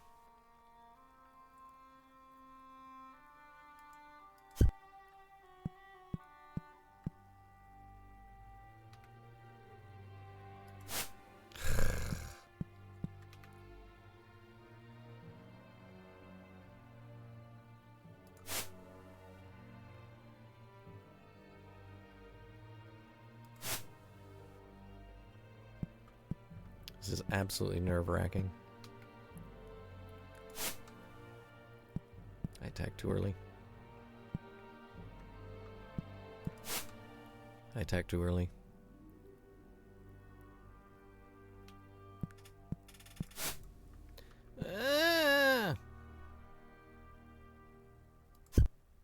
Okay, I hit him, but he's still not dead. I am though.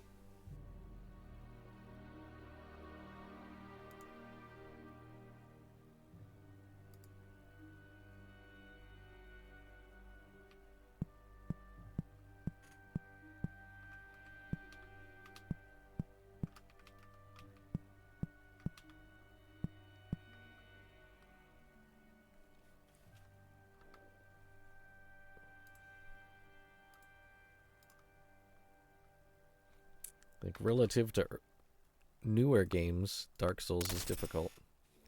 Relative to old games, it's a baby game.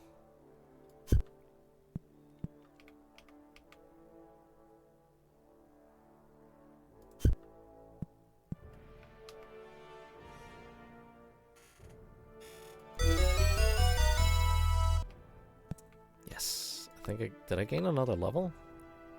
Yeah, I'm a campaigner. I don't know what that means, though. Yeah, because your stats don't change. So what's the point of leveling up?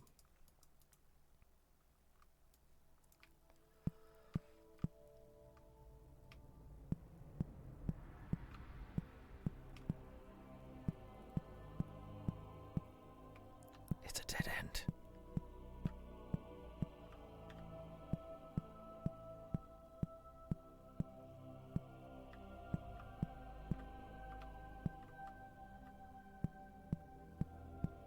Oh, does this game have fantasy walls?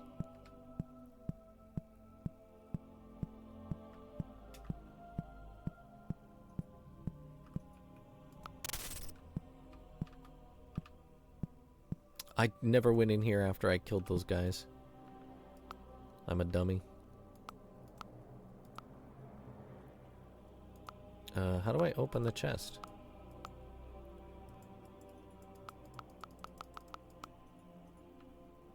Key? Wait, did I just put the key in the chest? Uh-oh.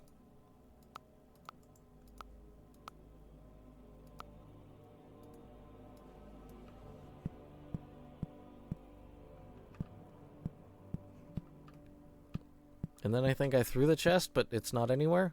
Uh-oh. Ah, damn it.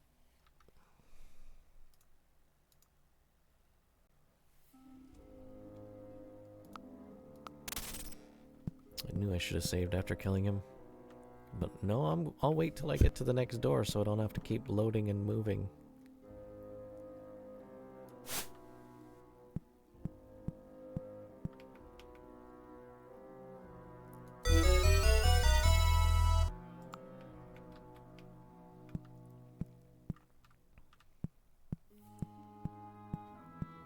Okay, we'll go save by the other door.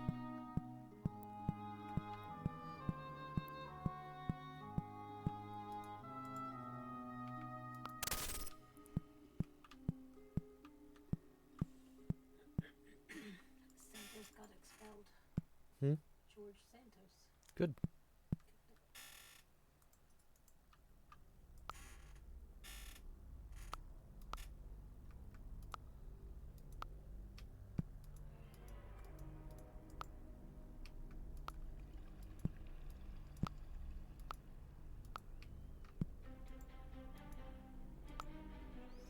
How do I open the treasure box?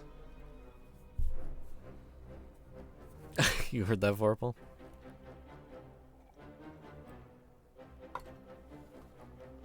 Or did it, like, literally just happen?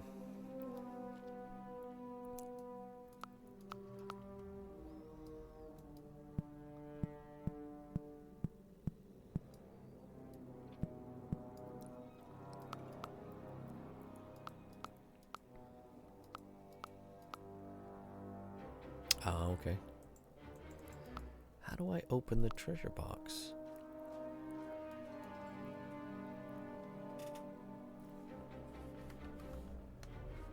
What was it? Was it Alt?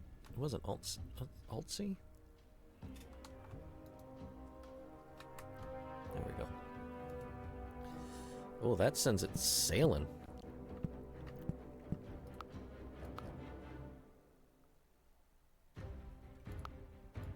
So you can do that, and I put the thing in the chest.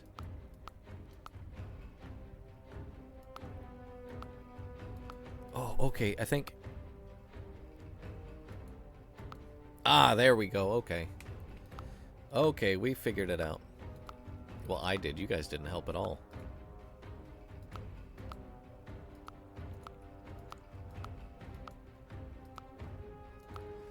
A quiver. Nice!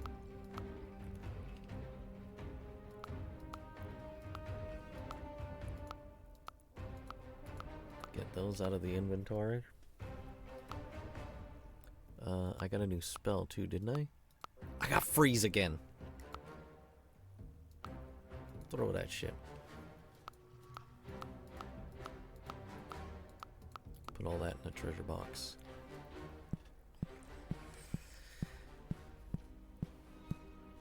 Save again.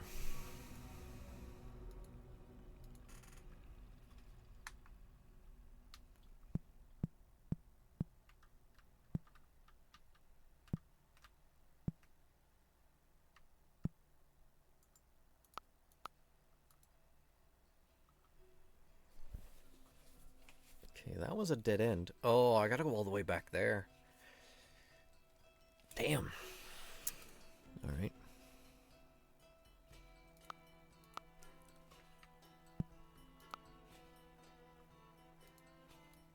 I guess I could just do this. Put the map in my other hand for now.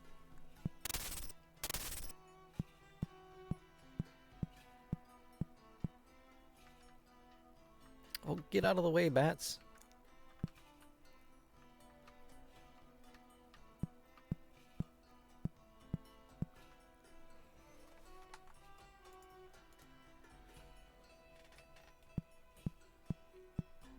Busy at the game. Teach yourself.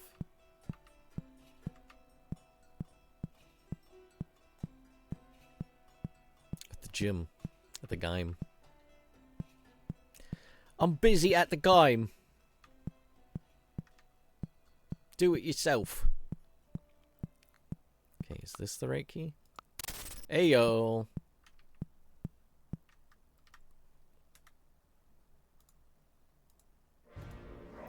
save.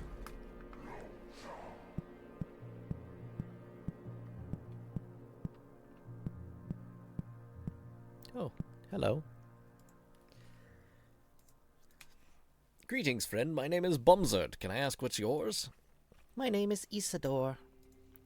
Isidore, if I may ask, what's a young girl like you doing in a place like this? Knowledge and magic too. I wanted to learn how to use magic, and no one would teach me, so I ran away from home. Well, it was not really my home. I never really knew my parents. You see, they died soon after I was born, when I was but a baby. I was sold as a thrall by the raiders that slew everybody in my village. At least that's what I was told. No one would teach me magic, so I ran far away. That's when I met the traveling man. He said he would teach me. He came here, but many days ago. We came here many days ago. Now he's gone too, but I still like it here. Teach. And what, Isidore, did the traveling man teach you? Well, some things, but I have also discovered things of my own. Would you like me to tell you what I know? I bet you do not know the power of the moonstone or that of bloodstone, and trees. They also have magic. You can make magical wands from ashwood or rowan tree, and there are apples and rabbit's feet too. What's a game? Games are the things you play. Aye? Gotta play games, mate.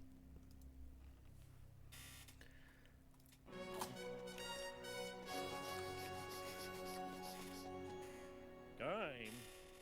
What's a game? Oh, a game. Oh, a game. Boy, I'm feeling this. Ooh, my head's gonna be sore in the morning.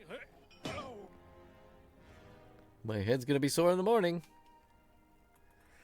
Heard of apples? Heard of apples? Alright, so now we can ask her. What about coins? Can I ask her about coins? Nope. What about tail? Nope. Alright, tell me about moonstone. It's very pretty and looks like a crystal. If you invoke it, you're protected by a lightning shield. At least that's what the traveling man told me. Okay.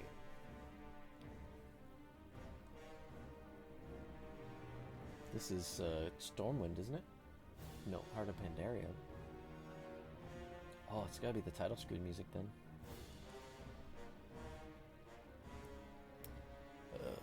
Moonstone. Lightning Shield. Bloodstone. I've seen one of these. It's a really ugly rock, all green and blood red. If used, it protects you with a fire shield. Okay, so Bloodstone.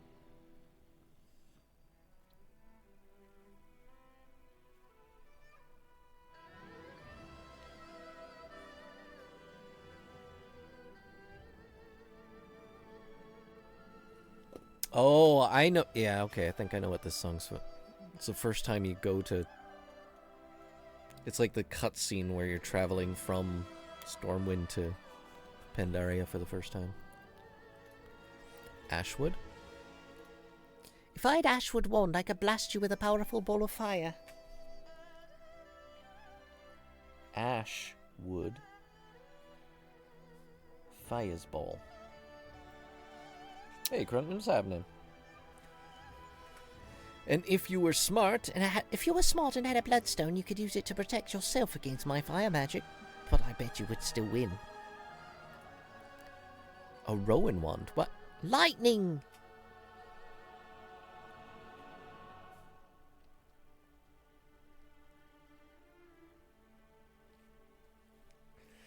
And if I was attacked by someone with a Rowan wand and I had a moonstone, I could use the stone to absorb some of the wand's magic.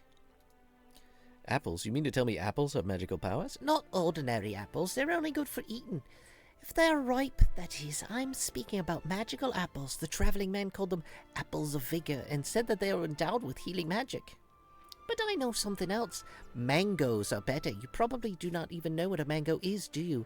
Like the apples of vigor, mangoes have healing powers, but their magic is much stronger.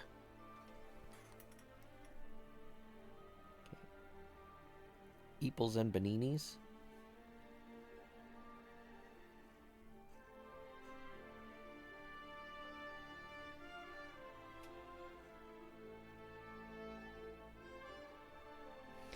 Eeples and baninis. A rabbit's foot. I bet you I know what magic it holds. I hope you do. Everybody else does. Luck. With rabbit's foot in hand, everything you do will do better. I wonder if I can ask her about Kano. No. The only other words I know about are coins and tail.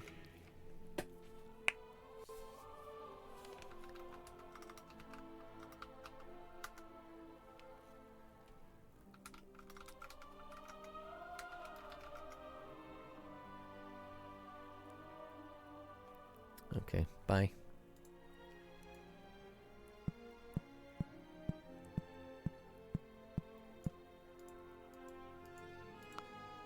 Another stone. Door with a switch. Pressure plate. Oh. Save. A solid snack. Oh! Oh! There's dudes! Yep, the wizard with axe in hand. His rotten old hat.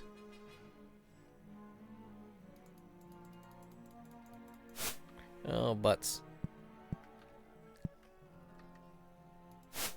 What am I doing? My, aren't we the violent one?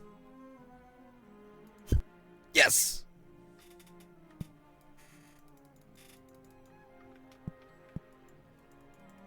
Okay, I don't think any items.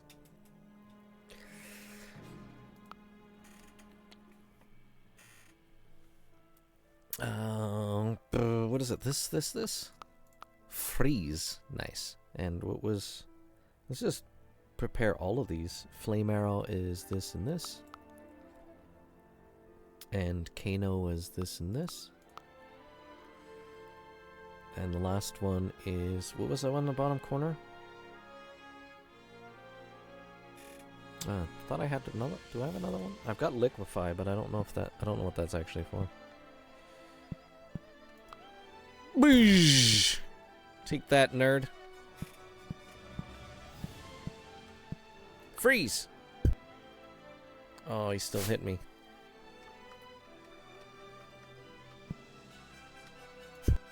Oh, backstab damage. Yes. Oh, sick. Oh, yes, we want to do freeze again. I wish there was a way to just, like, not do it this way.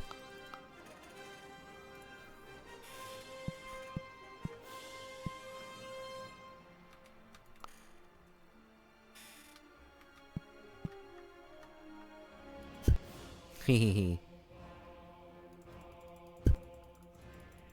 Oh, the free spell did not last very long.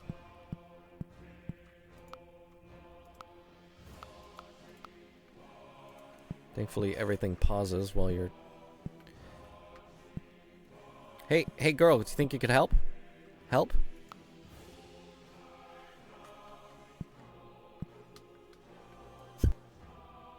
Oh, healing potion!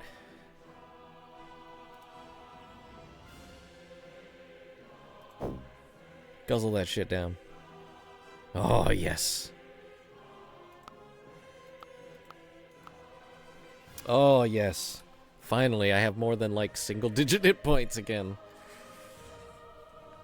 Unfortunate that I had to drink it again also soon. Okay, I want free spell back again. That free spell is way too good. Yeah, always free spell. Free spell, then backstab. There's another dude. Oh, I got better at free spelling. Give me that key. Give me that key.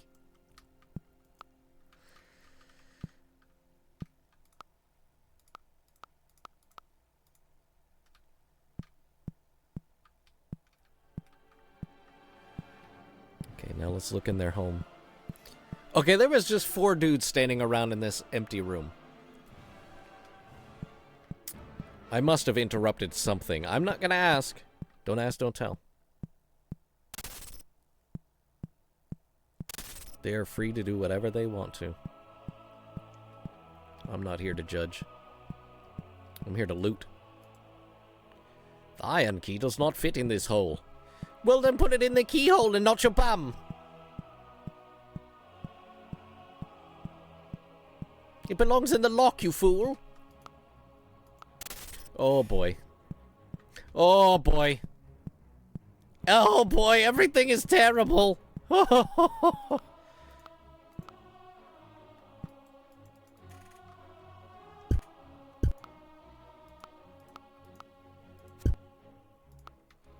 Face the wrong way.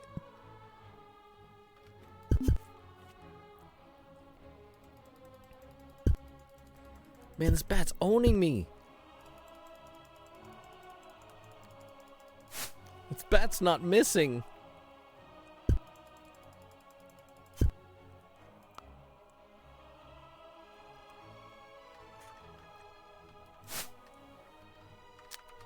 I'm stuck on a bat.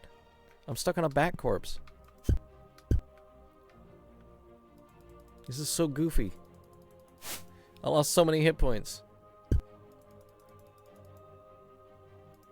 They're hiding from all the bats. Yeah, that makes sense. Damn it, I'm back into single digits again.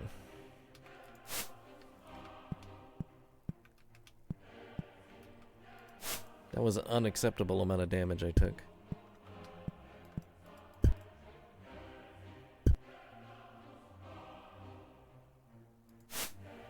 Bat, why is your hit rate so good?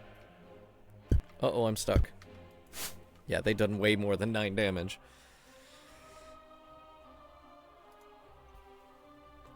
Man, why is their hit rate so good?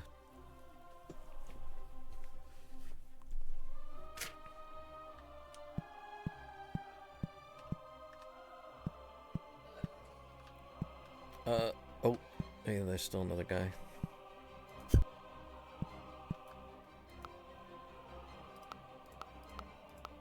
I don't know if I need to use that this time. Nope. Good. Key. Pick up the key. Pick up the key. There we go. Can I use the Kano to open this? Yeah! Oh, there's a portal and a skeleton. Enter to reach a storage closet. Oh, let's go to the storage closet. I'm gonna go in the closet.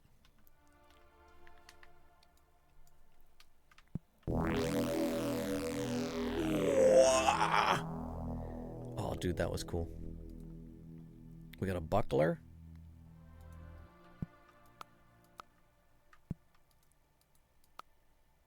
A war axe. What do I have?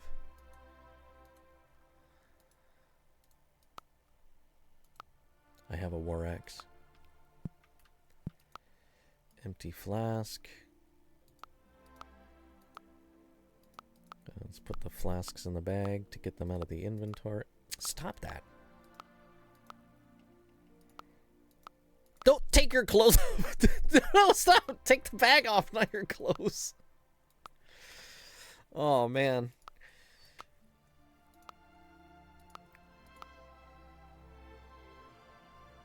I don't think I need all of these weapons.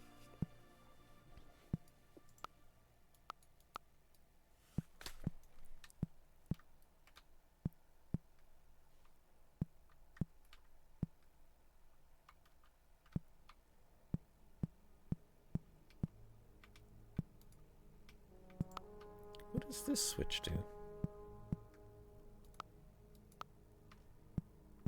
Oh, that doesn't weigh it down.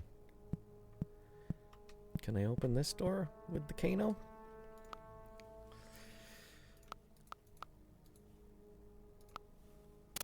Sure can. Oh, there's another teleporter. There's 2 more teleporters. We got a Sabe. Alright, give me a second. I gotta use the washroom, so I'm gonna be right back. Ah, man, this game is so good so far. Alright, I will be right back. Give me about a minute. I shall return. This game is so cool. I'll be right back. Séquence à 32X. Clip-la sur ta Mega Drive et tu en prendras plein les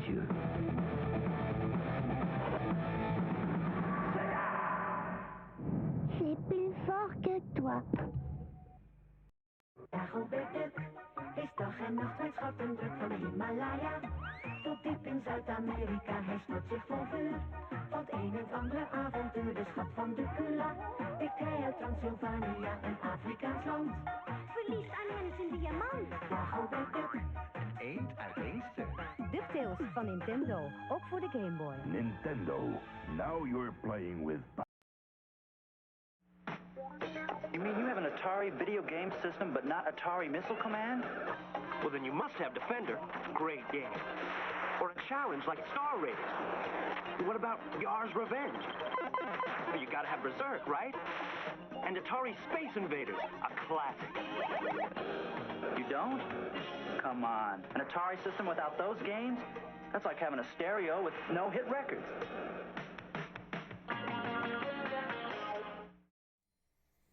It's like having a stereo with no hit record. Can you believe that?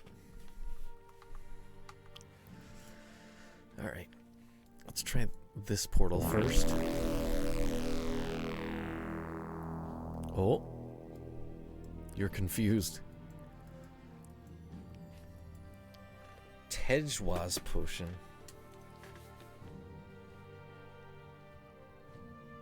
Tejwa's. I don't know what Tejwa's is. I have a feeling, though, that it's magic restore.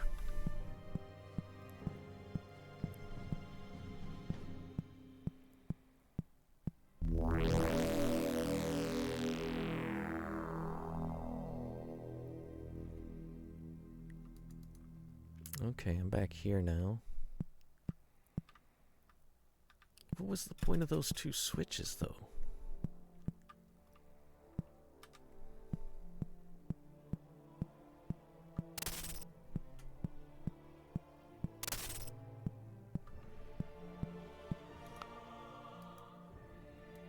Oh yeah, we tried that already.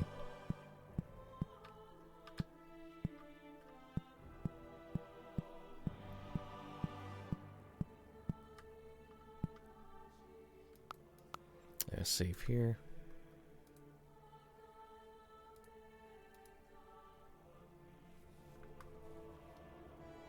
Key.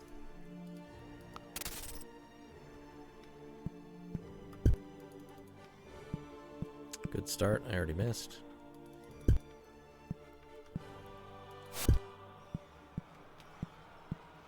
I'm already failing all my rolls. Again.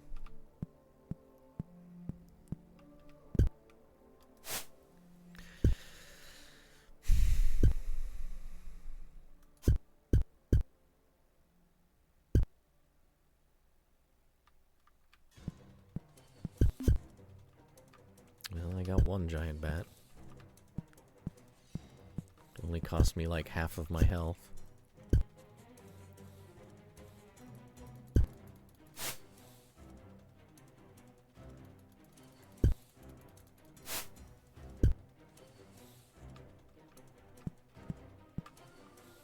Oh, I'm already dead.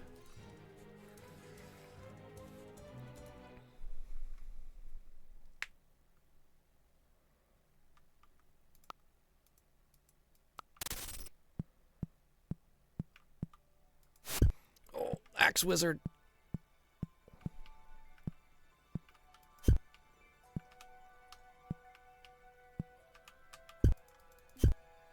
How are you not dead after that much damage? I've done over 30 damage to you, bat. How much damn hit points do you have?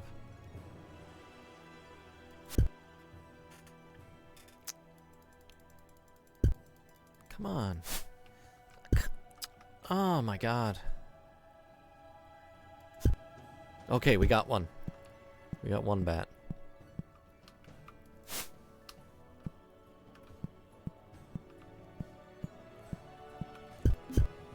Okay. Just keep... Oh.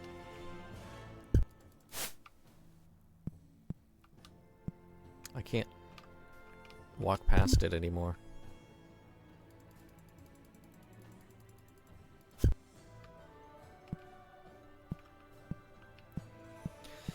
Well, that's 2 of at least 4.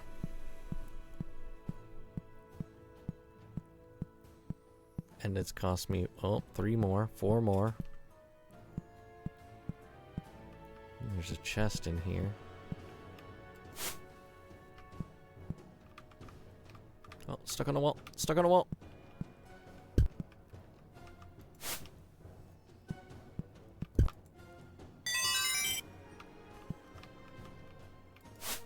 Still can't hit a frozen bat. Ah ha ha ha.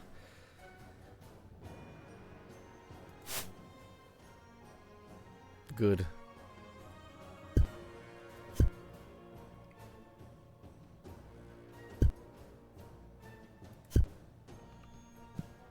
All right.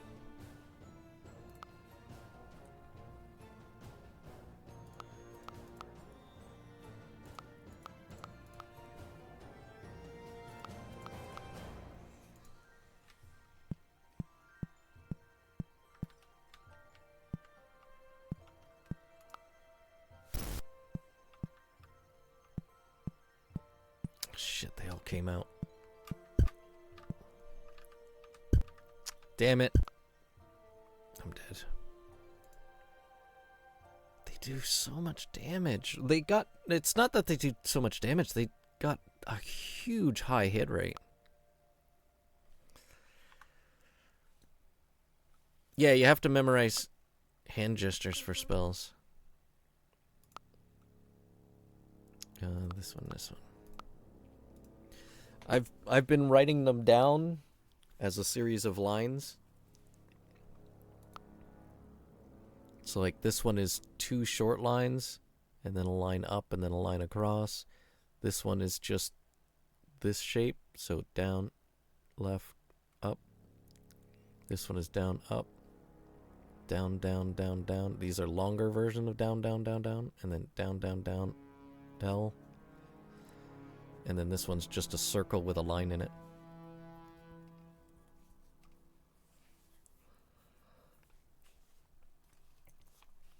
Yeah, you can see.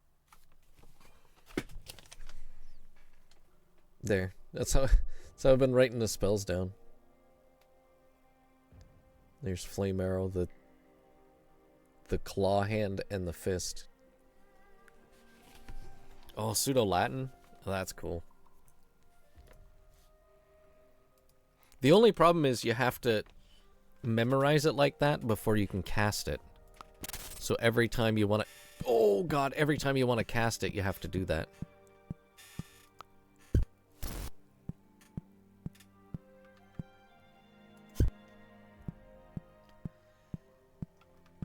But the game pauses while you're in this screen, which is at least nice. There we go. Uh-oh. I'm stuck. I'm stuck on corpses. Oh, I did so much. They just hit me for a 7, dude. These bats are merciless. Oh, I'm facing the wrong... facing the wrong way.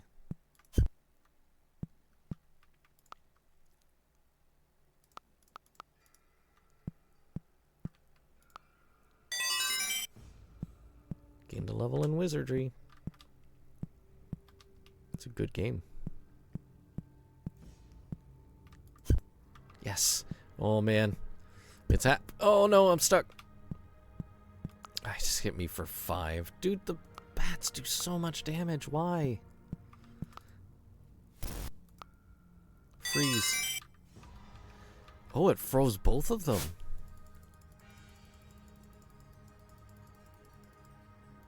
I still can't hit them, though. Ah! I got him. Alright.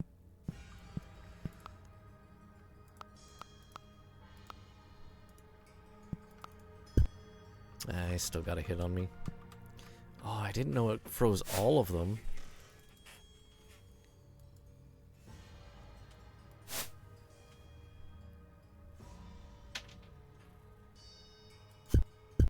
Does it really matter if I freeze all of them, though?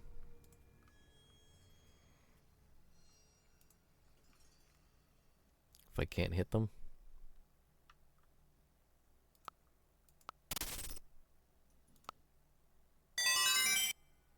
does freeze all of them.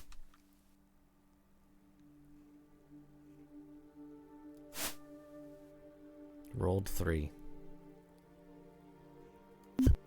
Rolled 23.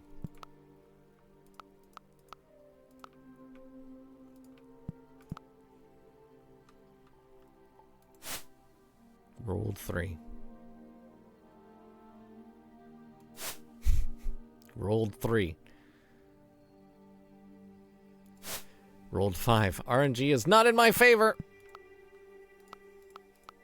Three rolls of 3. 3 out of 4 times. How did he hit me? You just unfreeze after you get hit once? That's not right, because it doesn't usually happen that way.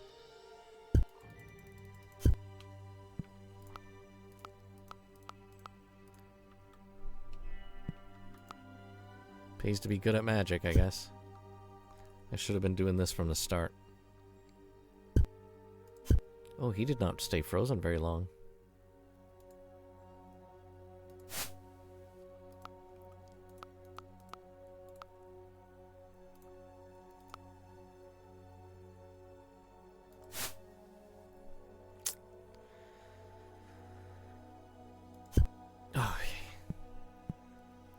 Okay, so far this is okay. I'm saving.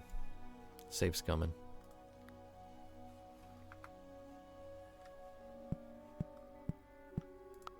Get another freeze prepared.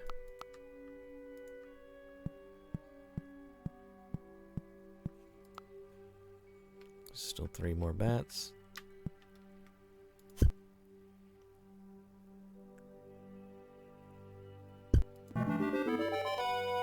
Gained a level on hacking weapons.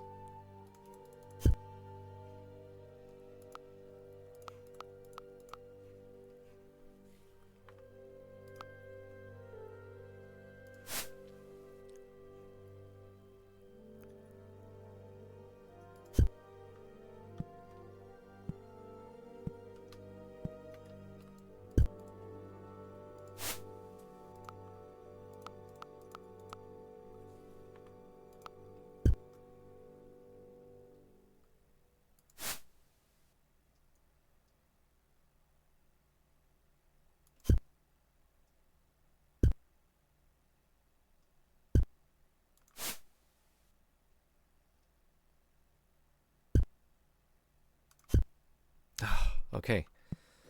I think that's all. I finally got all of them. But now I got another... Whoops. I got another chest. Ooh, full of stuff. Broken glass I don't need.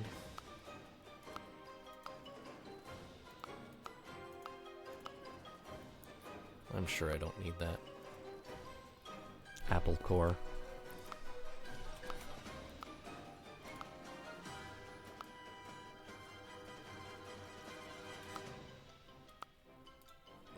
Throw the treasure chest.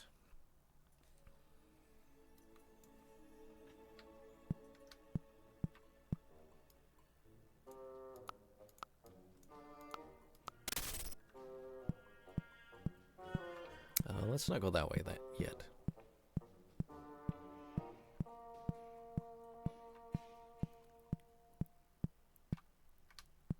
Oh yeah, there's nothing up there.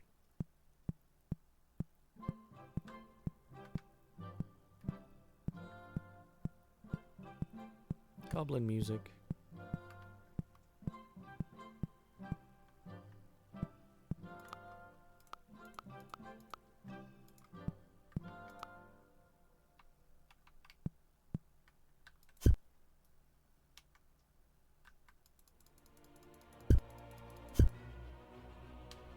Okay, it does seem to unfreeze them.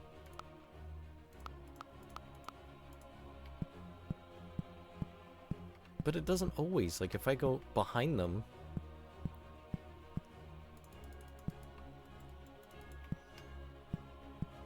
and stab at them, it doesn't unfreeze them. Do they just get a... I wonder if they get a save roll when I hit them. Could be it.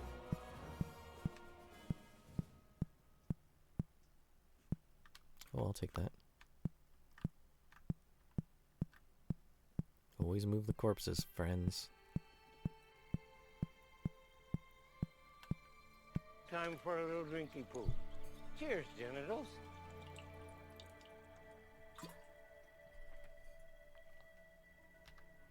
Oh, save. Bumsard face. Oh, man. This game is so good. Key. Okay. Alt-C. Should have Alt-C'd first. To center my character. Why isn't the character just centered all the time? Okay, we've got a teleporter there. That's confusing me. That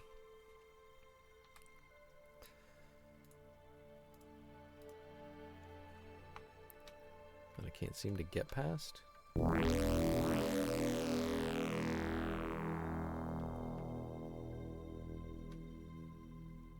What was the point of the teleporter?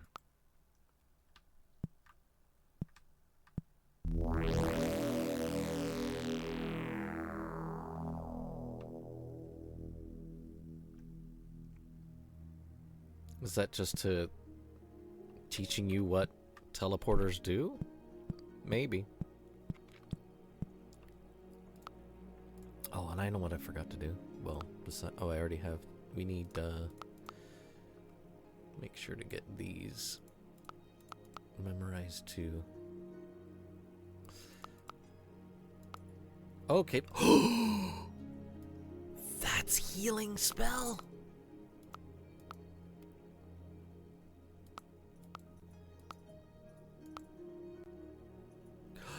Dude! Oh my god, this whole time I've been able to make healing potions.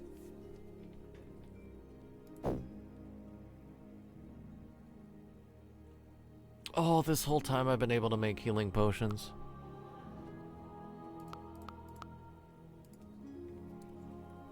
Oh, I already knew about that spell. I have the scroll here.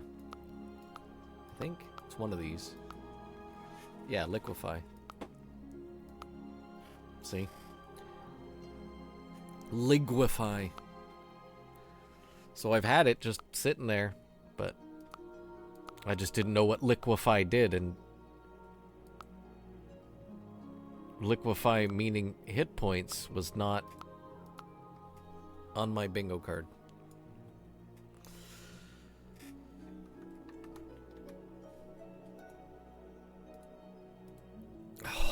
This whole time I've been having such a hard time, and I could have just been healing the whole damn time. Lig Maffy. Yeah, the classic Ligmafy.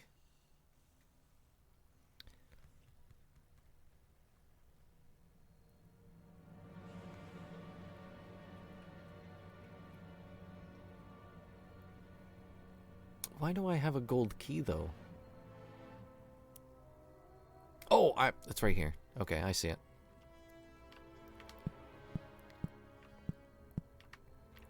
What's Ligmafy?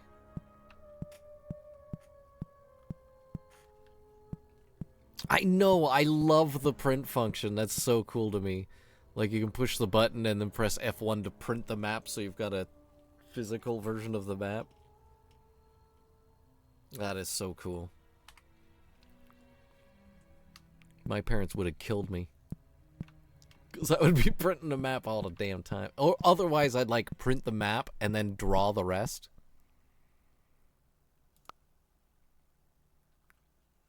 Modern minimap and map systems. I don't feel so.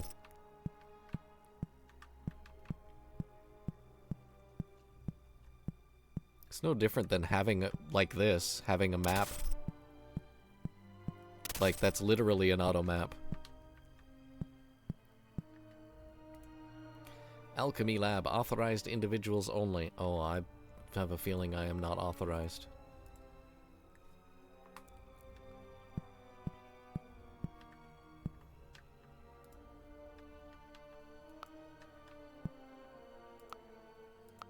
Oh yeah, that's a shield.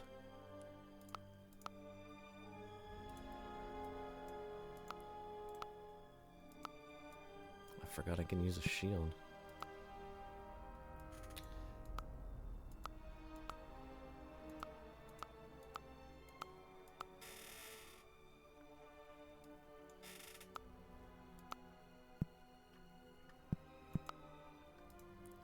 Gemstones may be liquefied into potions if the proper container is available.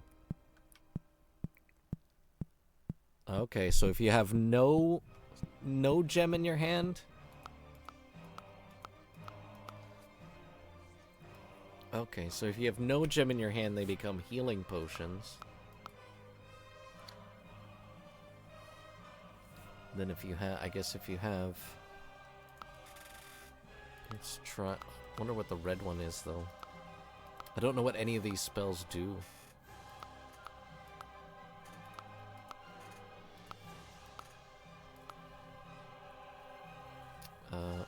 We need to prepare a liquefy.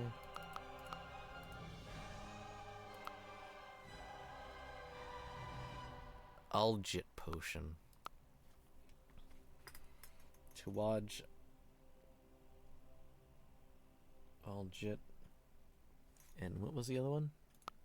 Jera's healing.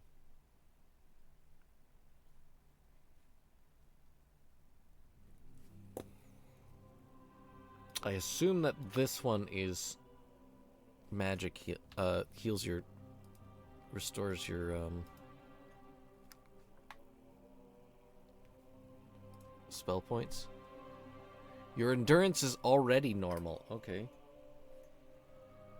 Restore endurance? Question mark? You are not currently poisoned or confused. Okay. Cure poison plus confuse.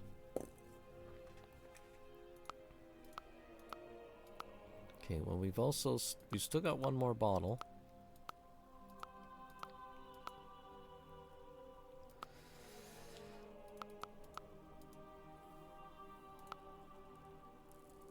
Isa potion. Is a potion? Yes, is a potion. It is a potion.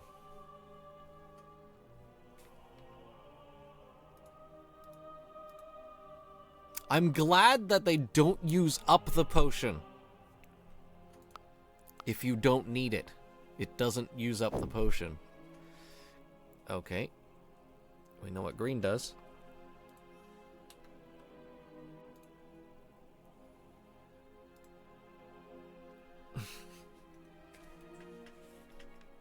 Isa. Poison.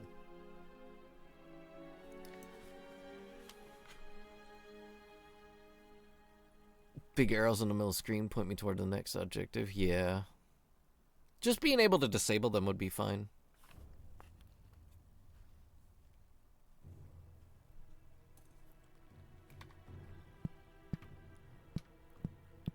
But also, it really heckin' sucks to pixel hunt.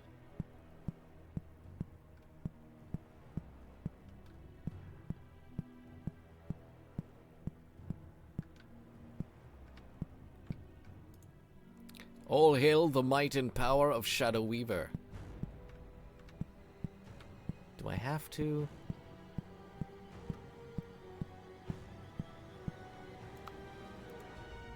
Wait, does this mean I can throw this at an enemy, maybe?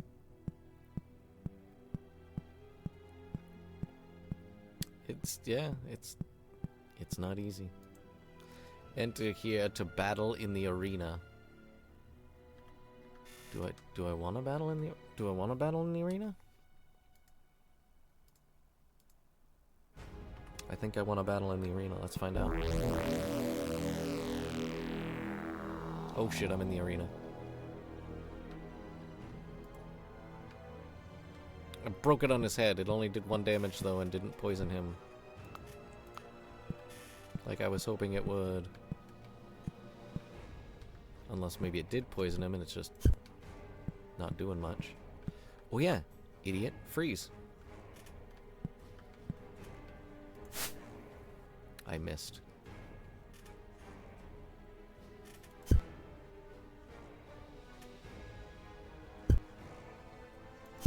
It seems like enemies unfreeze now when they get hit, but they weren't doing that before.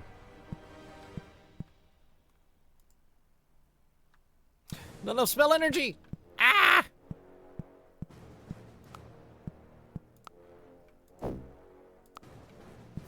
enough spell energy.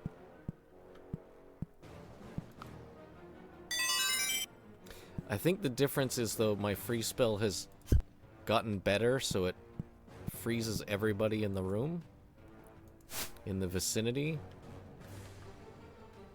but at the cost of... ouch. Them being unfrozen when I hit them. I don't think hitting them from behind... oh. See... I don't think hitting them from behind does anything better, and then I just waste them. 51 damage. So I can't tell if attacking from behind is better or worse or what.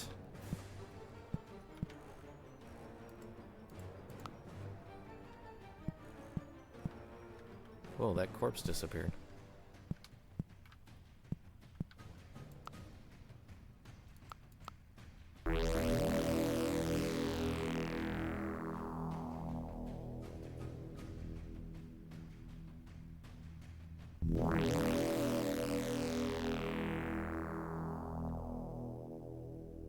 Was it worth fighting in the arena? We'll never know.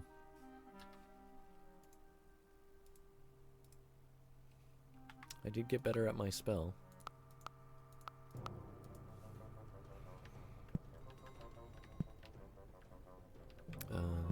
This way, please. Oh, hello, sir. What brings you here, warrior? I do not recall having seen you before, and you do not wear the uniform of the Black Mage's Guard. We have not crossed paths before today. Hello, warrior. I am new to the labyrinth. I see. Come to join Shadow Weaver's Horde, have you? If not, it matters not to me. Your interests are your own, and are of no concern to me.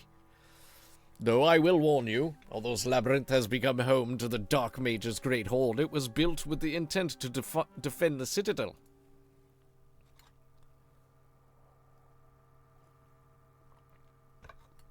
In this place, only the strong survive. There are many dangers within this maze of stone. Shadow Weaver cares little for those that fall victim to its design. What are these dangers that you speak of? Ah, you're curious one. Take some advice and do not lose your thirst for knowledge. It will keep you alive in places such as this. As for the dangers within these walls, they are too numerous to mention. There are pits, rolling balls, traps, and numerous creatures that I once thought only plagued the dreams of small children. What of the pits? They are scattered all about. Sometimes you come across one that is open because some fool triggered it earlier, but many times you cannot even tell where they are until it is too late. I doubt a fall into one of these pits would deliver a killing blow. Nonetheless, I imagine it would do some damage. I've never fallen into one myself, so I cannot say. I have heard others say that some pits lead to underground caverns that existed ages before the Shadow Weaver constructed the labyrinth. Rumor even has it that some of these caverns house ancient treasures. Tell me about your balls. What are these rolling balls that you speak of? I speak of balls! Forged from iron and other metals, some even set of flame. They are much bigger than the average man. Be quick and stay clear of the path, for you do not want to be hit by one.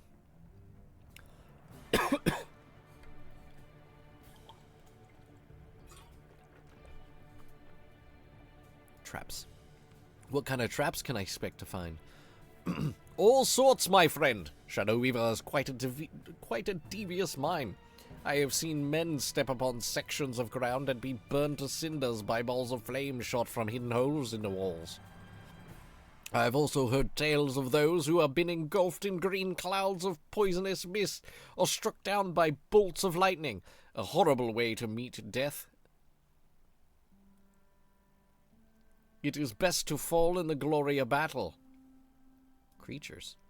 Come now, have you seen these monsters firsthand? We've already seen giant bats. Do not question my words, for I speak the truth. Remember many years past when the gods of war, intellect, and magic created the tower to test mankind. They had also used their power to make horrible creatures. Shadow Weaver is a very powerful mage. one who has used his evil powers to warp this world's natural creations into monstrosities. I have seen giants of flame, large man-eating plants, and many other monsters. Beware, for it is one thing to cross blades or to exchange spells, and another to combat these creatures that I speak of. Can I ask you about other things? Coins? Tail?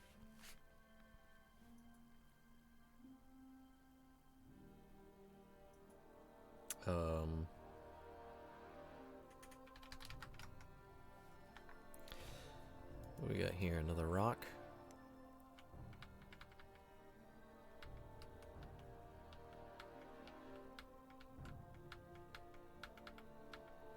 Oh, interesting. Okay, so the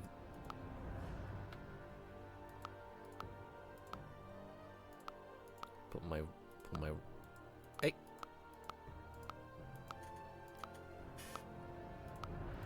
Put the rocks in the treasure. So the right square bracket opens and closes. Well, it doesn't open and close. It opens it to, it puts it in the last position it was at. So like if I put it here and fully open. The left square bracket opens it fully.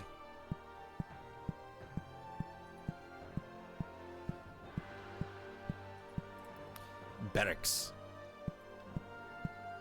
Ooh, hi.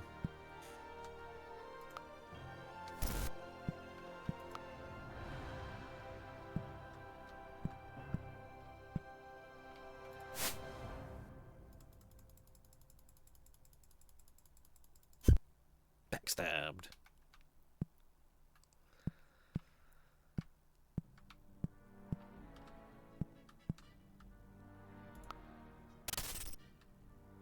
Oh, hello.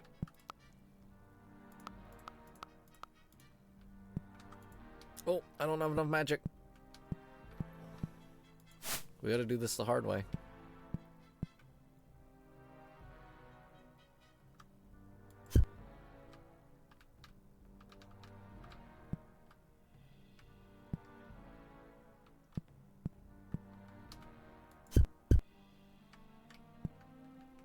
See, they'll just stand there after they attack.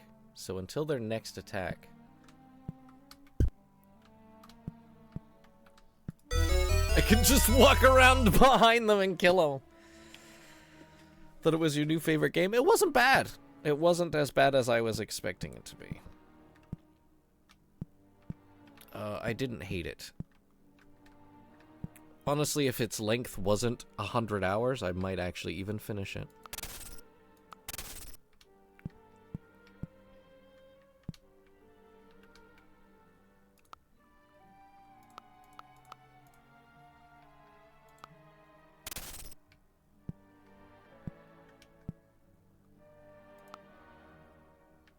Freeze, fool.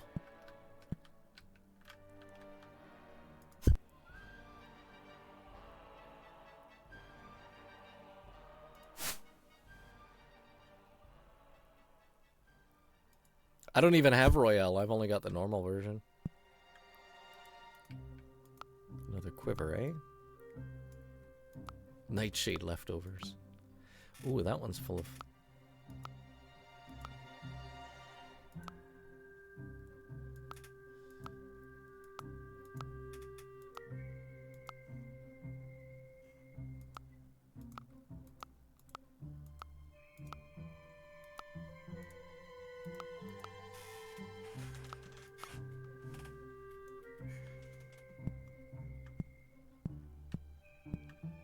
I was playing regular Persona 5. I don't have Royal. Royal was... When I got my copy of Persona 5, Royal was still pretty much full price. And this was like less than $10.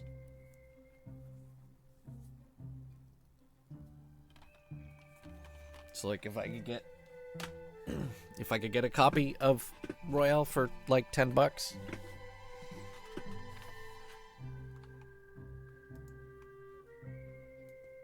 then I would have grabbed it, but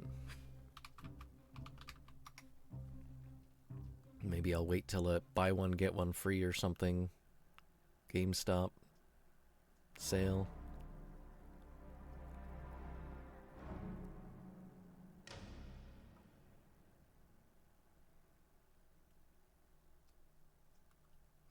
I guess I could. Well, it used to be on Game Pass, but it just left Game Pass recently. I think.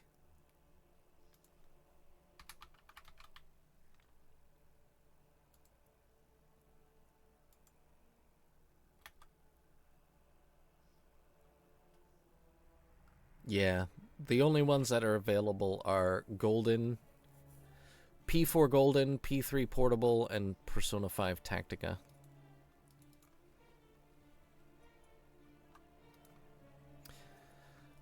I kind of want to check out Persona 5 Tactica, but from the screenshots and everything, it looks like it just might be a Mario versus Rabbids. Mario and Rabbids game.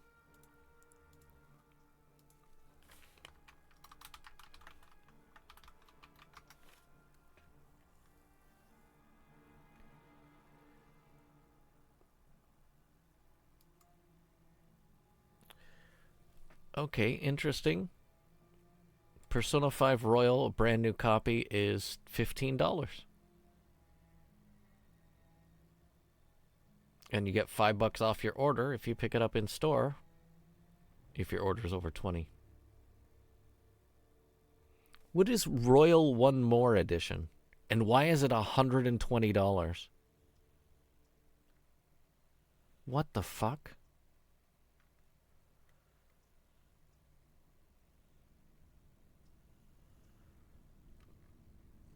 Oh, it's the full... Okay, it's the full collector's edition. Okay. Oh, if it were closer to Final Fantasy Tactics or Failsail, I would dive real hard into it. Yeah, it's the collector's edition. It's even got like a... It's actually a really nice collector's edition as far as collector's editions go. It's got like an actual bag and stuff in it.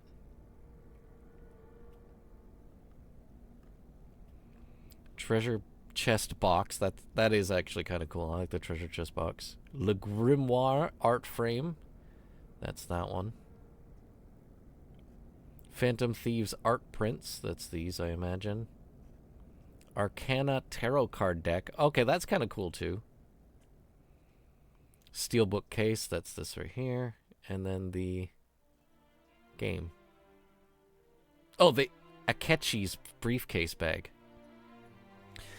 Like, the A is no doubt cheaply printed on it, but at least the bag looks nice, and you'd actually be able to use it as a laptop bag or something.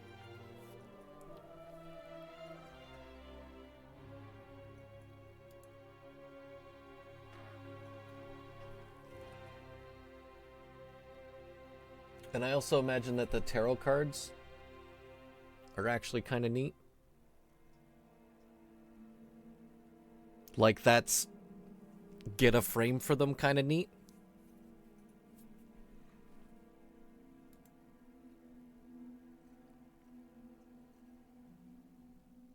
This is kind of why.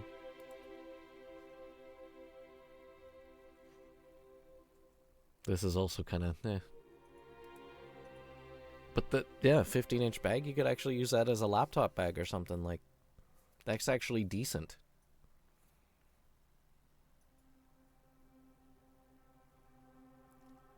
Final Fantasy Tactics itch.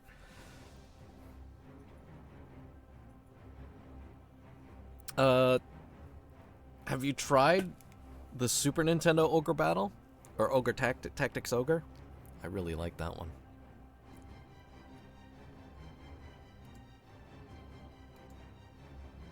But yeah, I can get the PlayStation 4 version brand new for $15 now. Of Royal, at least.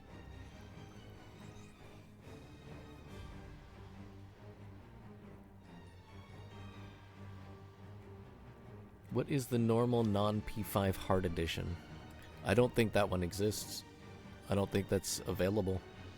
There's only the Once More Edition and just regular edition.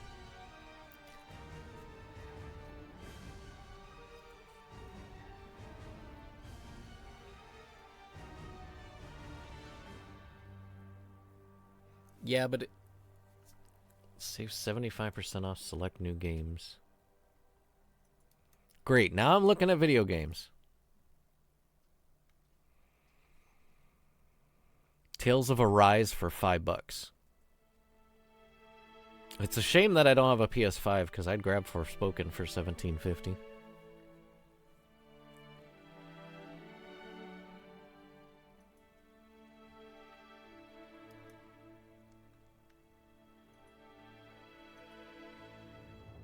You can't ship it to home.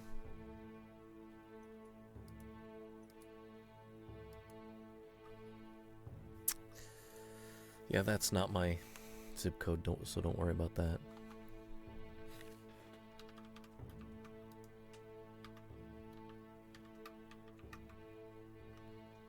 Yeah, no store within 100 miles has any inventory. But I can get it same day delivered today. Probably not.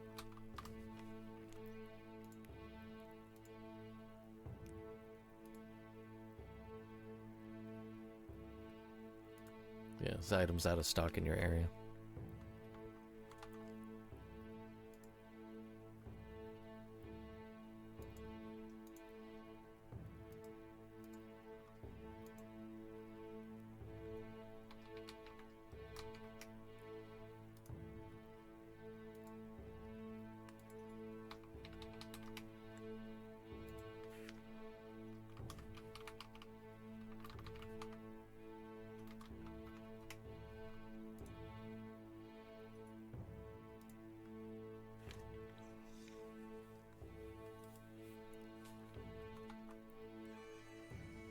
Great, now I'm looking at video games. Now we're all in trouble. I don't have a PS5, so those are right out. I'd have grabbed that if it was 75% off. I've got the first one I still haven't even played yet.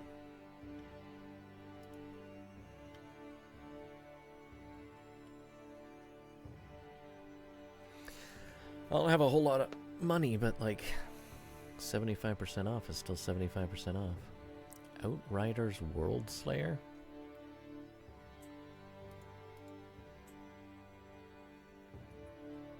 But also these are all, like, should I even bother getting Persona 5 Royal? Well, I was gonna say, I could just get it on Steam, but Steam's not gonna be 75% off, and it's also got Denuvo, so I can't just pirate it.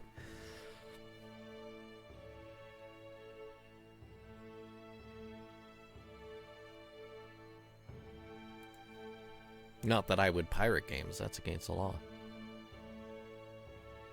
I'm just saying. Oh, the Street Fighter 6 Collector's Edition with the Luke and the Kimberly figures? $62.50 from $250?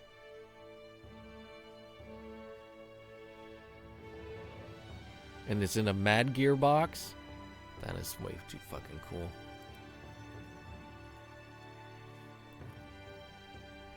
Why even have a base version if you're going to release a better one with more content later? Because money, and people will buy it twice. I don't even think... Can you even buy, like, Royal DLC? Like, if you own the original? I don't think so.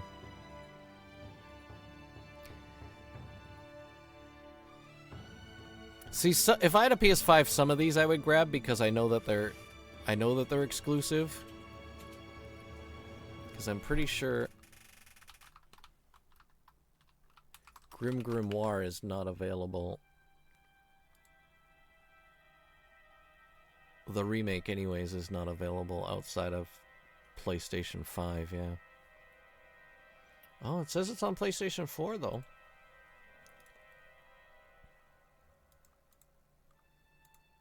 But is the PS4 version on sale? It is not.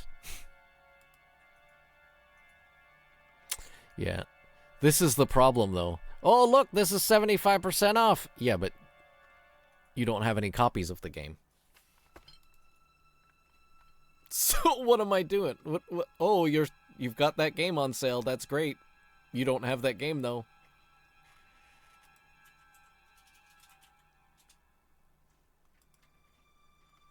Do they even oh, they do actually have this one in stock.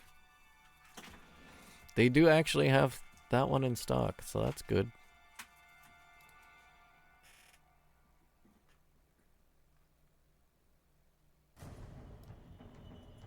Why can't I choose? Oh, there's platform. It's all the way down here.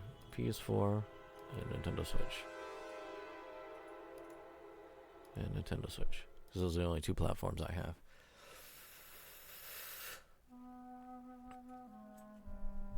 I still grab stuff from there when I can if it's like stupid deals like this.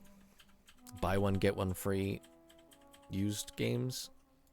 Do they actually have copies of this? They do. Soul Hackers 2 for $15 might be worthwhile. What is... I don't know what this is. What is Outriders? Probably not something I would like. Yeah, they've been barely existing for a while. Digital games have kind of... A beautiful but evil queen holds the cure to Bobby's illness and wants to make Eric her king. Holds Bobby's illness. Wants to make him king. Thank you very much, anonymous user, for gifting a subscription to Tifa Kitty. Enjoy, Tifa. It's on anonymous. Remember? Yesterday it's on Takamaki. It's anonymous. Anonymous. I think I've got Goose. Oh, no, I don't actually own Goose Game. World Ends With You for $10. I want money.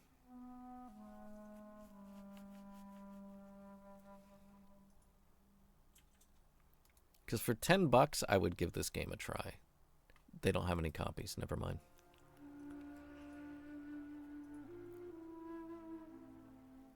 No More Heroes 3. They don't have any copies.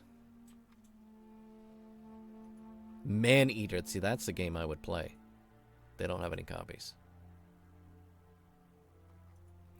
Let's just sort... Not same-day delivery. I wish I could sort by shipping. Have some to ship.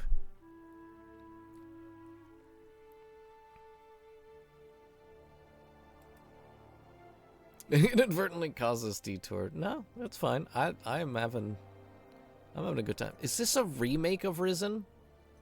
Oh. Did they remake Risen? I remember it being a kind of janky RPG. And they've actually got copies of it.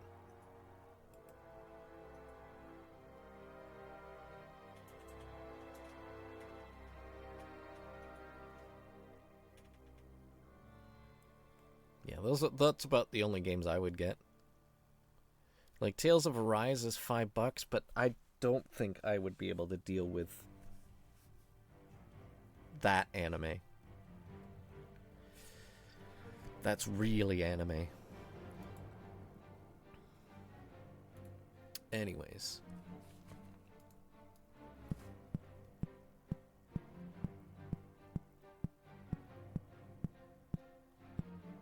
Did these doors shut themselves? Even so, the detour is fine because this game, it takes forever to heal your magic. So while we were detouring, I restored a whole bunch of magic. Yeah, see, a lot of people have said Tales of Arise is good. But if I cannot turn off the voices in combat, I'm already out. I love that about Xenoblade Chronicles 2. I almost want to keep playing Xenoblade Chronicles 2 because you can turn off the voices. You can still have cutscene voices, but you can take out battle voices and you can take out like overworld voices. So he doesn't talk every time you open a treasure box, and they don't talk every time they use a special ability. They only talk during cutscenes. That is glorious. So did you wind up finishing the Castle P5? No. Nope. 6 hours. 6 hours. We went into the palace 3 times.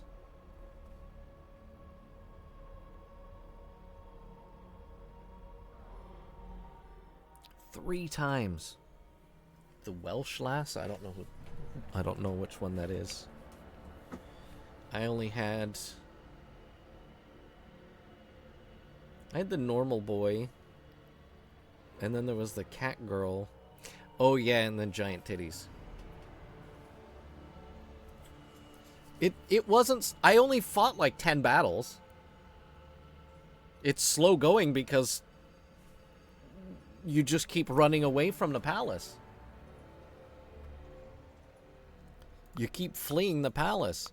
Oh, Ryuji got his skull mask. Better leave the palace. I went through this earlier. I fucking hate that so much.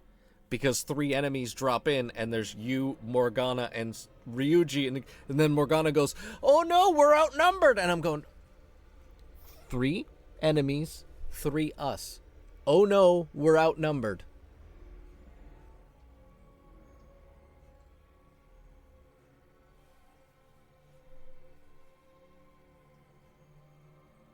Oh no, we're outnumbered. No, Cat, we are not. We very are not. 3 is the same as 3.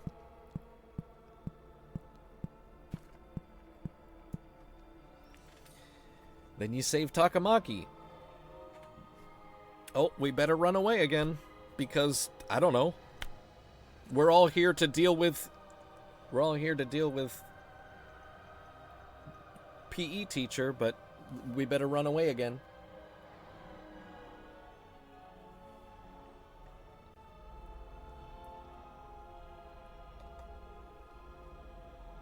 Like the first time we ran away? Okay, I get it. And I even would have been fine with the second time we ran away if they just drop 2 more, just drop another 3 enemies. Drop 3 and then 3 more. Now there's 6. Oh crap, we're outnumbered, we better go. Okay, that way you can also introduce Takamaki still. Right? But then once you get Takamaki, oh, we've got the manpower we needed. But we'd better run. Why?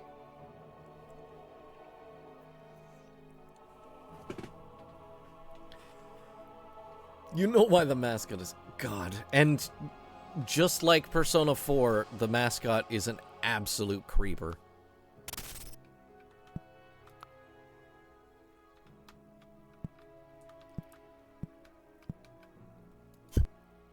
Though I think Teddy was worse. But Morgana's still a fucking creeper.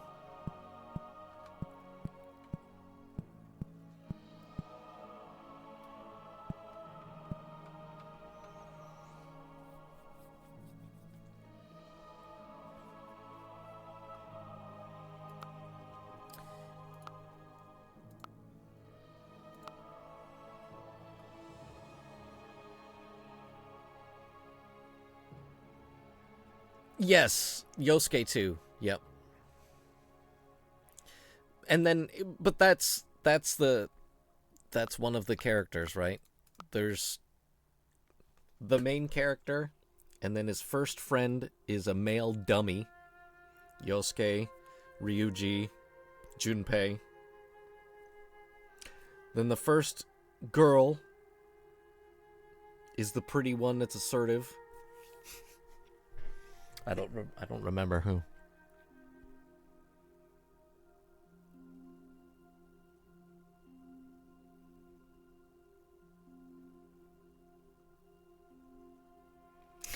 He's not just an asshole, he's a fucking creep.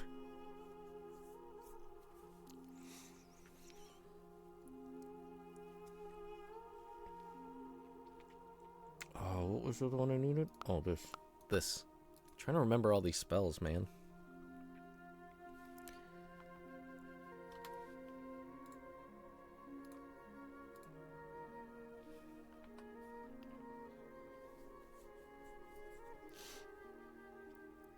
Oh, and Takamaki.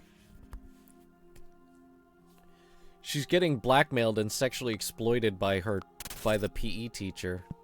So what is the thing they do? They give her a skin-tight leather suit and first introduce said leather suit by zooming in on her tits.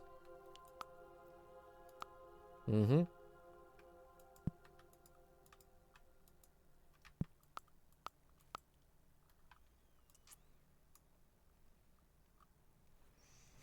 There's a reason for that. Yeah, the designers are fucking creepers too.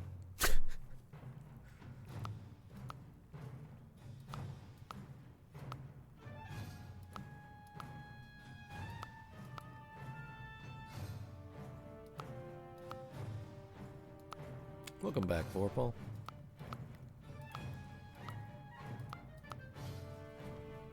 Okay, we don't need this, so let's chuck that.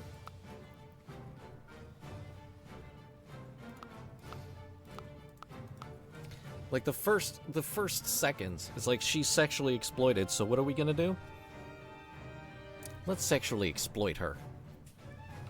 And then like her idle stance when it's her turn to attack is like she's just showing her like she's bent right over in a butt stance. Like bent completely over.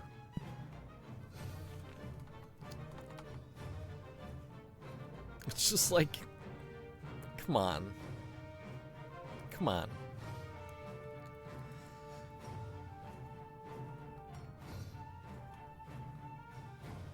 Come on. Let's see what I got here.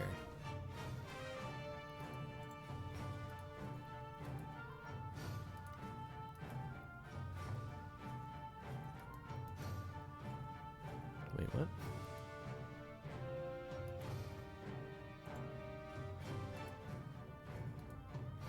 Yeah.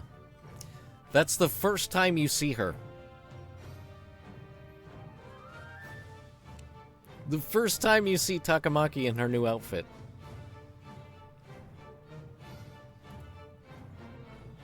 And here's her battle stance. Perfectly normal way for humans to stand.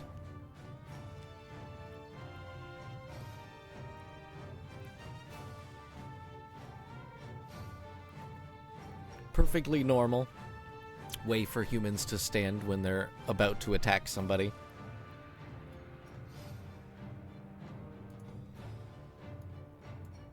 I get it. But she's supposed to be like a cat. It's a cat suit. I guess. She's supposed to look like a cat getting ready to pounce. Both cross keys required to enter the prison cells. Okay, so I need to find the other cross key.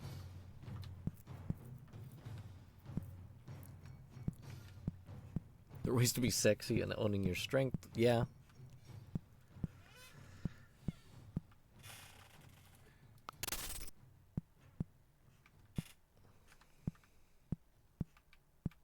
Is the figurine in that stance? Yep. And I think she's wearing a short skirt in that figure too, isn't she?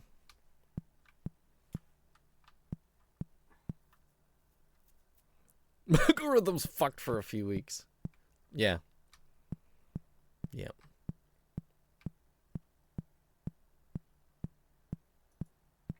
There's lots of official art with her in that stance too.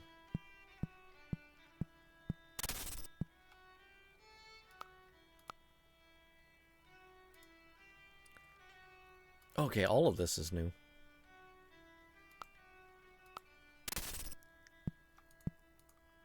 Trespassing beyond this point is punishable by death. Well, everything so far has been punishable by death, so I'm not afraid of you.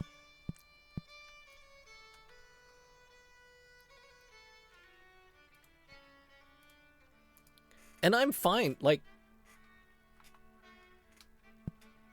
I'm not gonna say, oh, Persona shouldn't have had this. Ah! Run!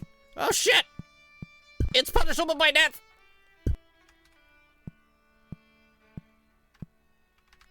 I think I'm dying. Oh no! Ah! I can't get past the rock. Oh! I died.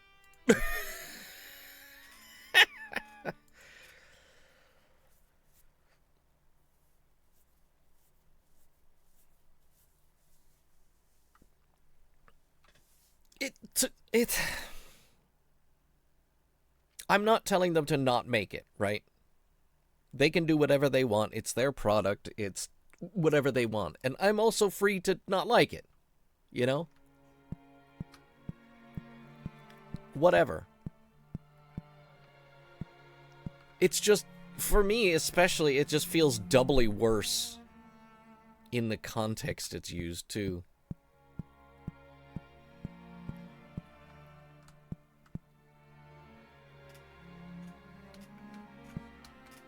Can I just push it? Push. Back you go. Oh, it's coming back again. Ow.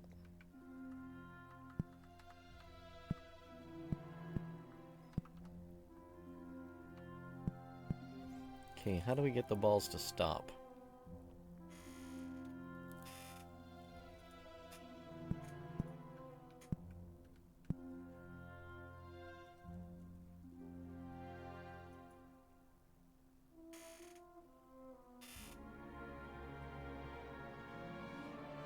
I agree, Figbird. I can agree with all of that. I really wish they would take Persona out of the classroom.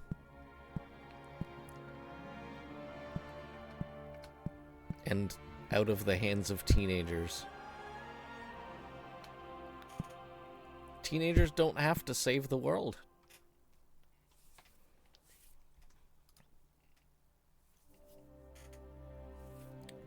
Why can't Sojiro be the main character?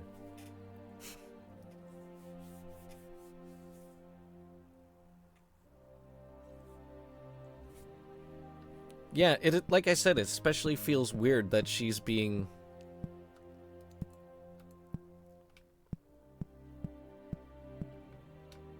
She's being abused by the teacher. And the first thing the designers decide to do is exploit her. Like, first thing they do to her, oh, you being exploited? Here you go, fan service. Like,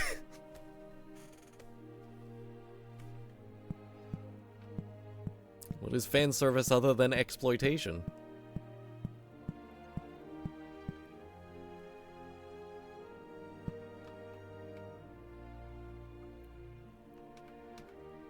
Yeah, I don't know her yet, though.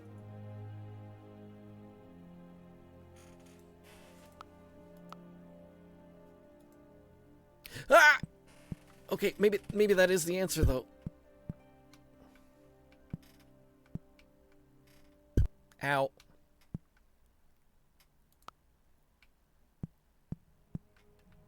Aha.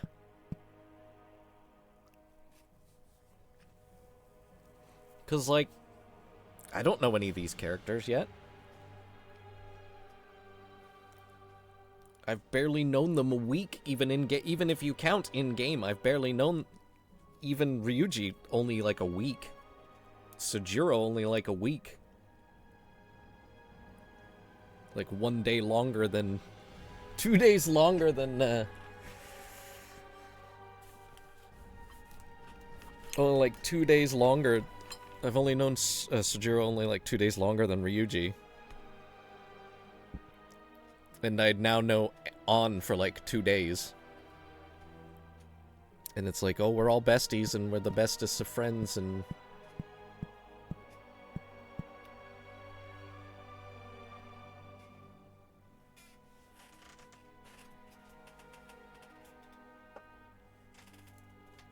Execution chamber ready.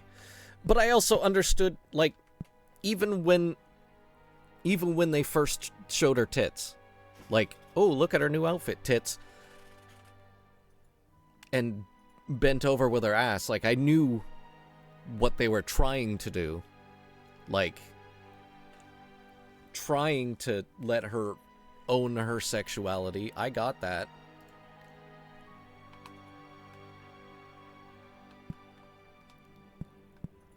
But it also feels real cruddy.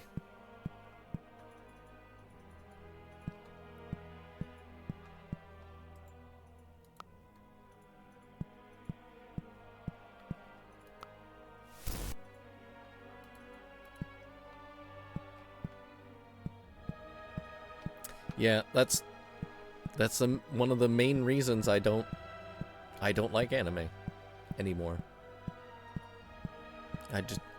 I can't even play anime games or anything. It's just I can't.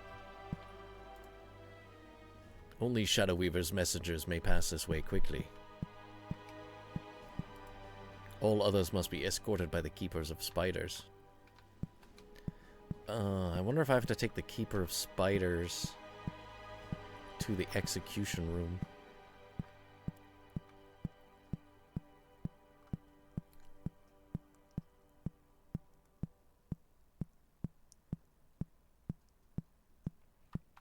Yeah, it's gotten quite out of hand, IMO, but anime sells better than ever, so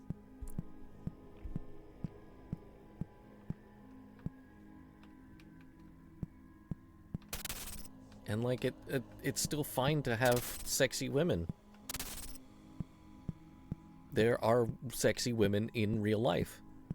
There are women with large breasts in real life. It happens. I think the issue is more with the anime tropes themselves, right? Like, oh, cool, there's this girl with tits that are bigger than her head. Whatever, you know? There are women that look like that. Whatever. Oh, but now this show has a girl with tits bigger than her head, and this show has a girl with tits bigger than her head, and this game has girls with tits bigger than their head, and this game has one, and this game has one, and this game has one. Okay, calm down.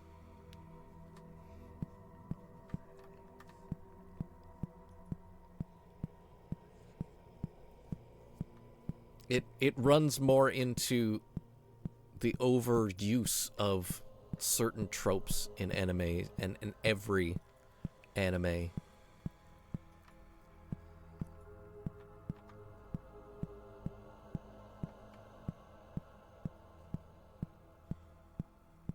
See, it's weird in Japan too, because like I was listening to a podcast yesterday. Why did I get I might get confused by bumping into the wall?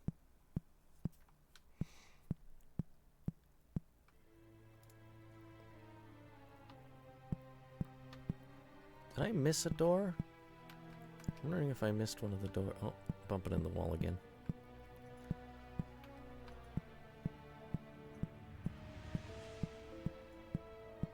I thought I checked them all.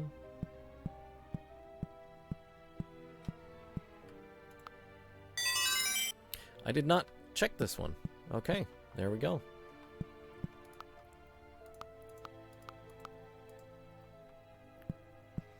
The demographic isn't just horny guys, though.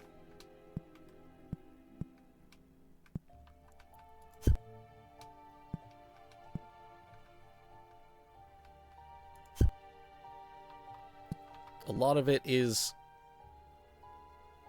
the way Western society has handled stuff like that forever.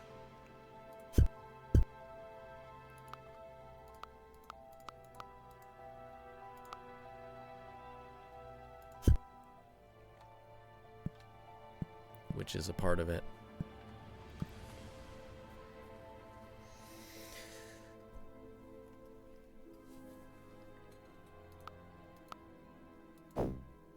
Because, like, porn in Japan isn't handled the same way it's handled in the US, for example.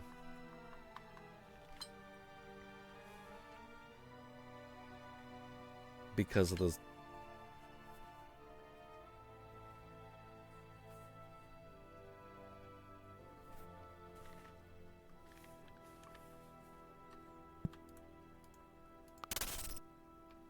Like, porn in the US is evil, horrid, disgusting.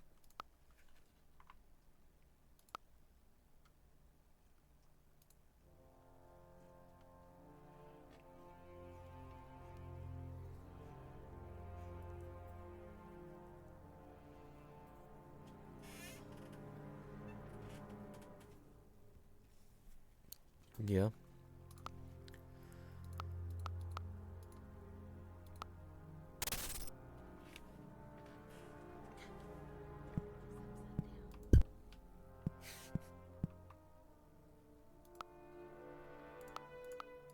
Okay, let's freeze this guy. I forgot to touch the button.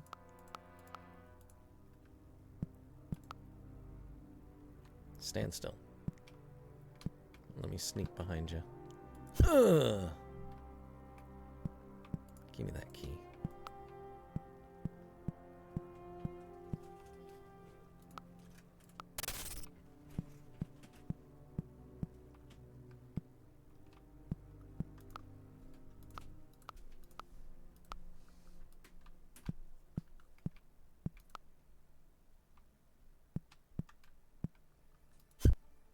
It's the overuse of all tropes that gets me. Not just of the over-sexualized women either. I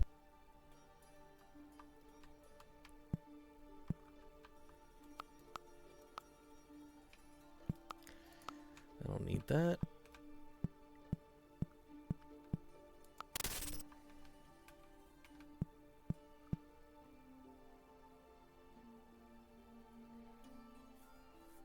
Because you don't know how they're regular.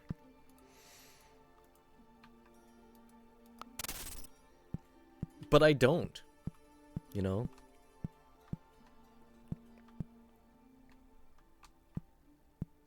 I don't fixate on them at all.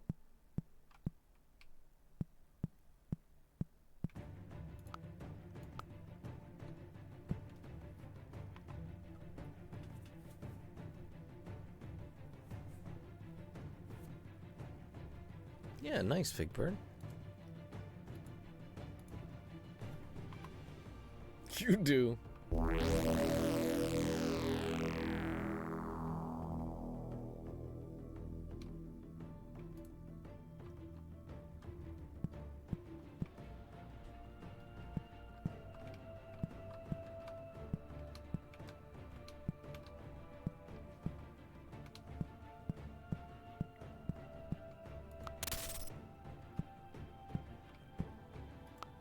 Yeah, but when a character's normal, I just treat them like a normal character.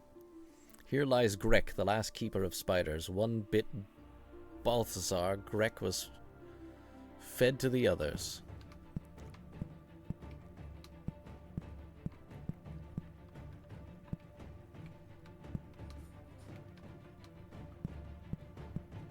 But then you see the character with the massive tits and the extra short skirt, and you go, yeah, I know what she's here for.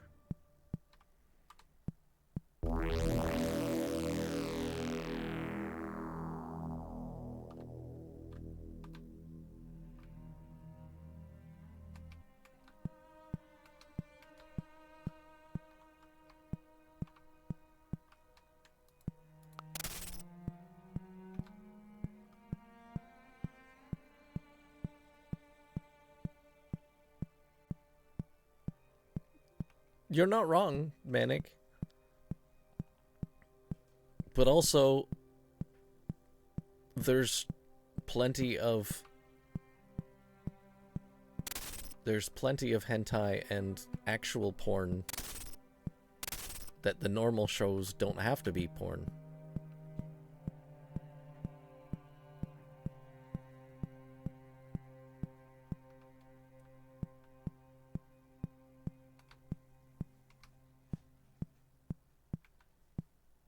Time for a little drinky poo.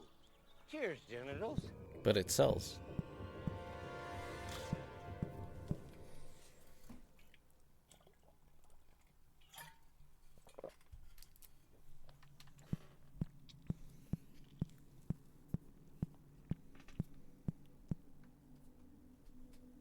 You tell people you like Persona 5 and not have people judge you.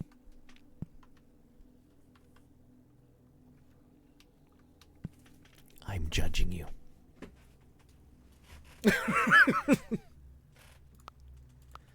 Oh, you really like anime?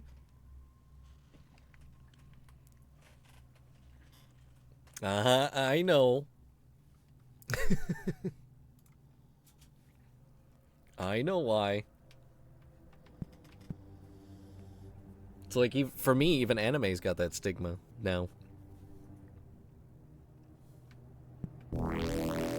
For me, anyways. Ah, you like anime, huh? I get it. Mm-hmm.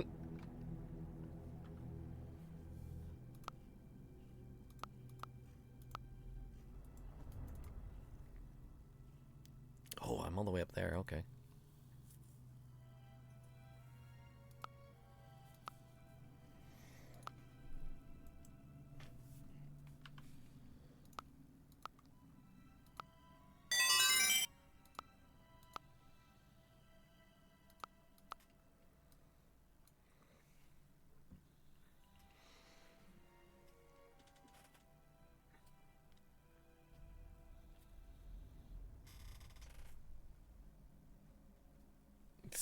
The sidekick girl. Yeah, I know she does.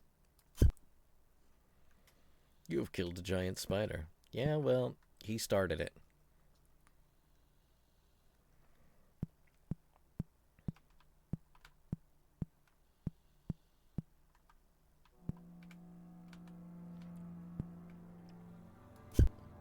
Yeah, see, that's another thing that's different in Japan, is the way that actors are treated. In the US, porn actresses are treated so terrible.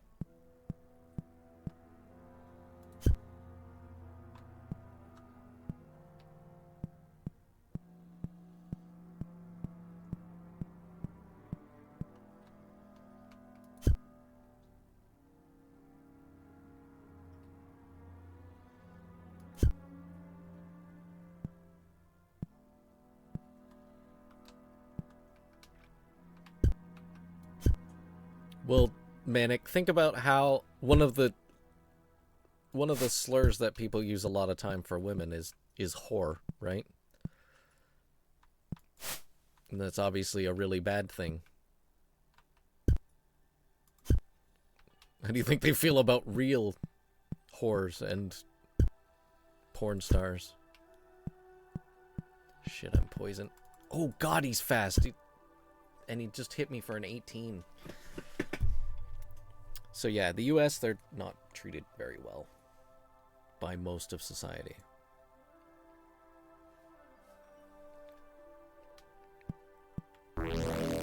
They're treated like whores by part of the society. They're treated like objects by another part.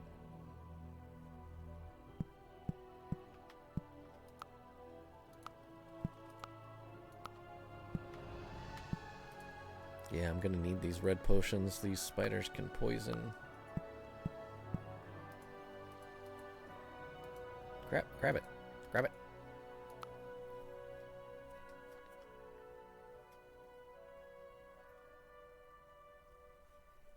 Sex workers are not treated very kindly. No. They are not. They're not even treated well within the industry.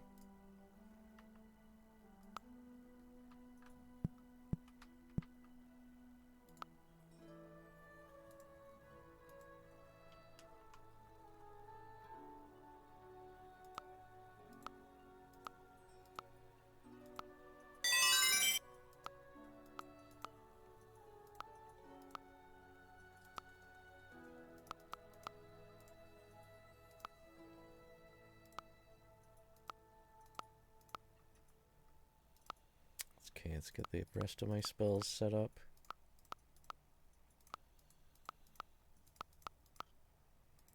There.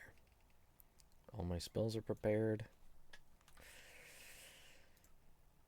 It's time to go after spiders. Yeah, that's it. And that's another reason what I was saying, like, porn stars in Japan are treated so much different.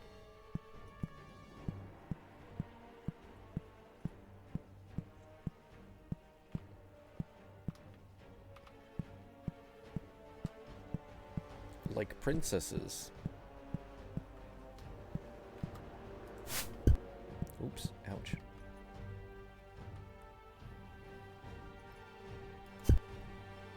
Jesus, they hit hard. Oh, man.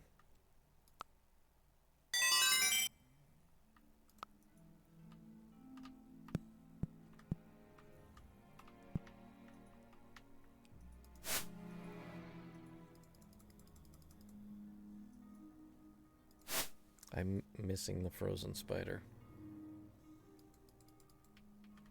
And now there's another spider.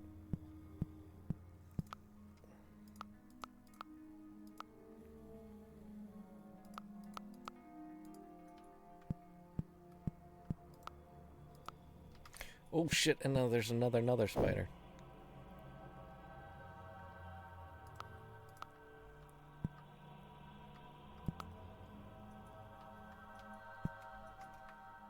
Nope.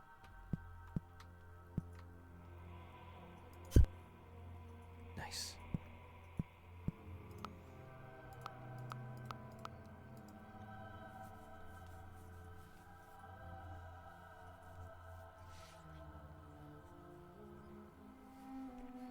Small village in Alaska. Oh, that's cool.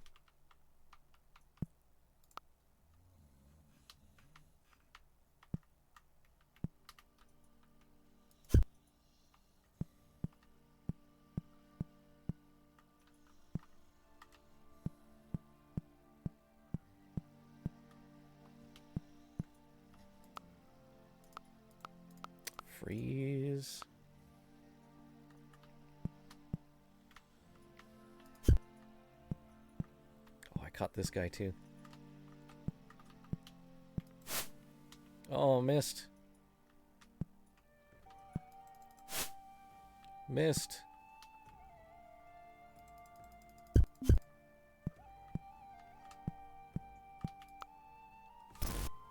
Not enough damage. Oh shit, there's another one. Oh no, get out.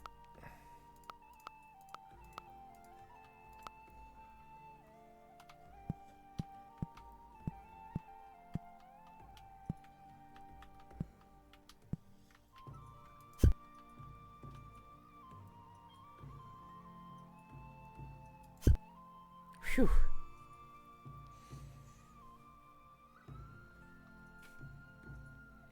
Giving you that out of place. Dude, I used to get that in high school. Out of place look from people.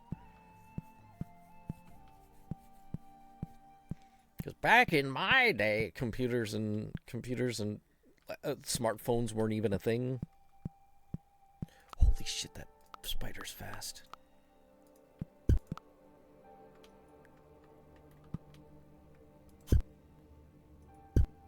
Video games weren't that popular.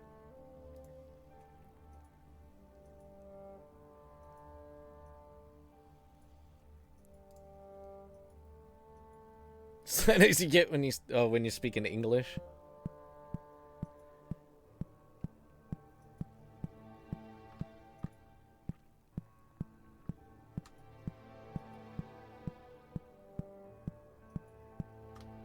I should have saved after that many spiders.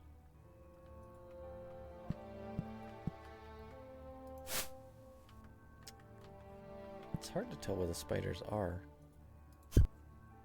in meat space. Oh, he's awake. He's awake. He's awake. He's awake. Ow. Got him. Yeah. It's surprising too, Tifa, because, like, I never felt like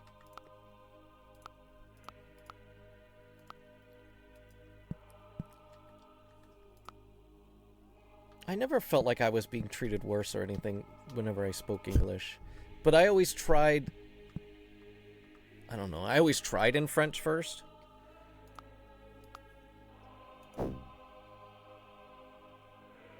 Because I did want to do my best. But but sometimes they would just get frustrated. They would get frustrated with me and start talking to me in English. Oh, lady at Tim Hortons did.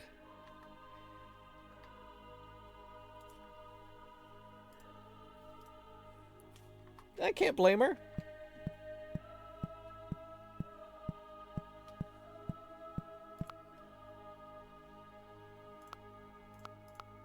I can't blame her.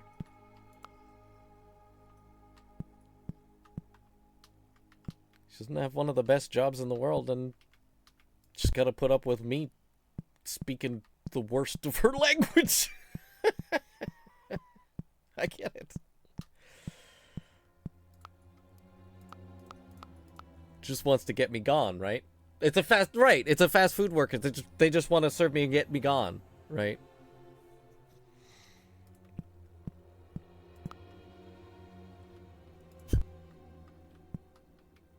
Oh, I woke him up. I made the mistake of attacking him face on.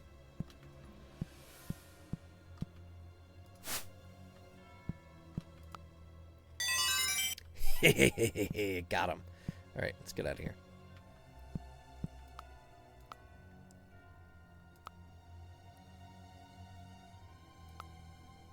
Let's make another Jara potion. Let's get our spells prepared again.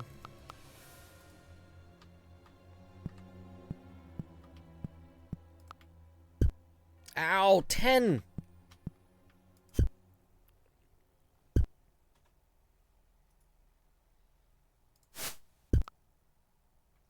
How did that miss? Oh no!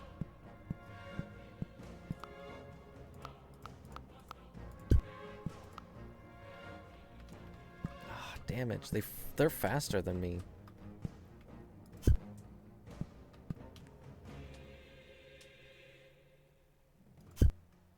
Which makes it even more difficult. Yeah, she's a fast forward worker. She's not having a good day, you know. Shit sucks. I get it. I can apologize, like, I tried. I'm doing my best here, okay? Doing my best here, okay? I'm trying. But yeah, I lived in Quebec for 6 months with barely any French knowledge. Like in Ontario, we have to take French classes from third. Oh, jeez. I'm getting demolished. Oh, man.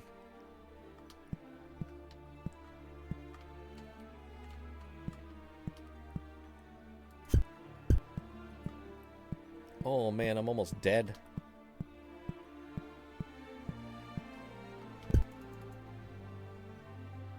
What?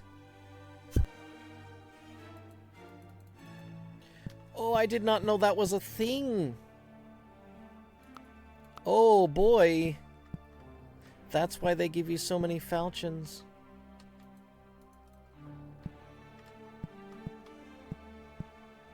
Can I not use this weapon at all? Oh, need both hands. Gotcha.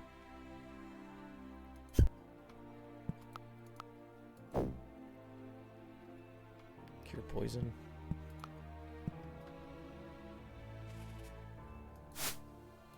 Man, I'm not good with spears. Yes, there's hidden durability on weapons, apparently. Okay, we got a fireball spell off. Fire. I've got no hit points now, man. Man.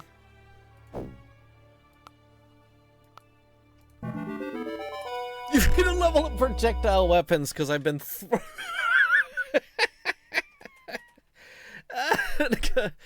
because I've been throwing everything I'm done with. Oh, I don't need this chest throw. Yay, projectile weapon skill. Man, I'm good. Oh, not enough spell energy. Not enough energy. Like this. Wow.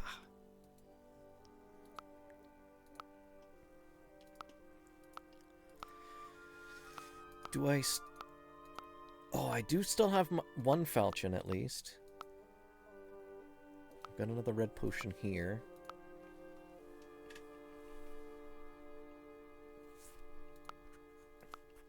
Yeah, I'm enjoying it. It's honestly not that bad, even for, if we're comparing other CRPG. Oh no!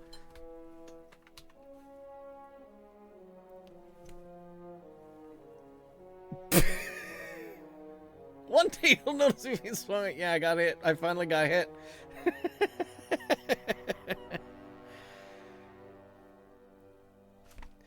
Yeah, the only menu that has pause is the magic menu. Like when you're in here, it's paused. When you're here, it is not paused. Even here, it's not paused. Because this is just scrolled up, right?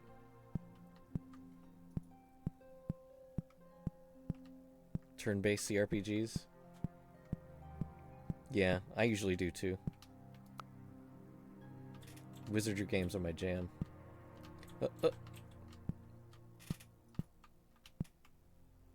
Killed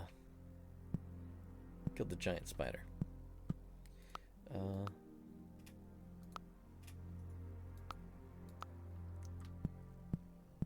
Go over here. I don't want you to get in the way later.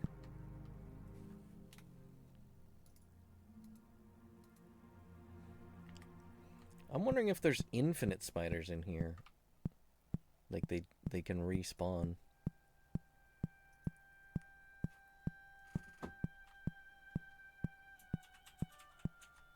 Oh boy. Oh boy, I pushed the wrong thing.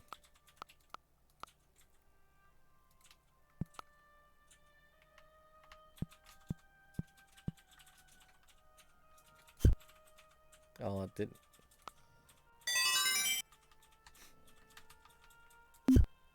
Nice. Good. It worked. Phew. Yeah, it's turn-based. It's just lots of turns all at once. That was Fireball, and then we can put another Liquidify. And then we can Save. Man, this game is cool. Man, this game is cool.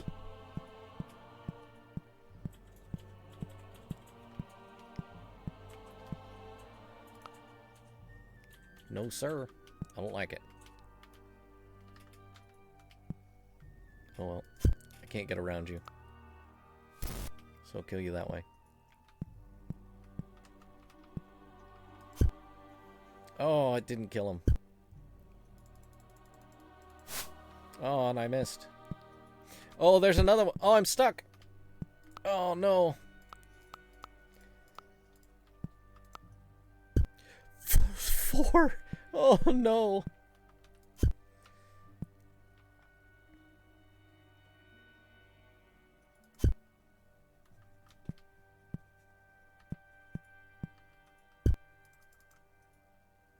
Oh. I hit him. Oh, there's 4 again!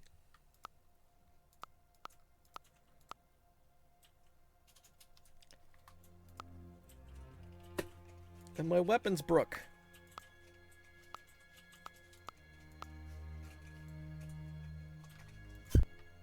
Oh, it only does 8 damage. Oh no! There's another one!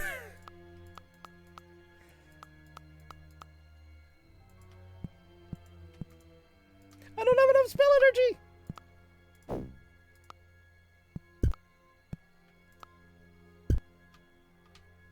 Oh, I got poisoned again. Oh, I'm dead. Oh, damn it. Oh, I gotta use the washroom. I'm gonna be right back. Give me a minute. I will return in just a minute. Be right back. BC, it's the must-see 3D sweepstakes. Your chance to rent the new Virtual Boy at Buster Video and win Hollywood dream trips to NBC shows, free Virtual Boy systems, and thousands of prizes. Rent Virtual Boy now and receive a special $10 coupon. Enter the must-see 3D sweepstakes at Blockbuster Video.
Super Comboy.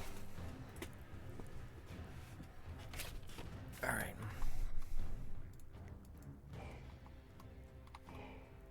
Alright, restore the game.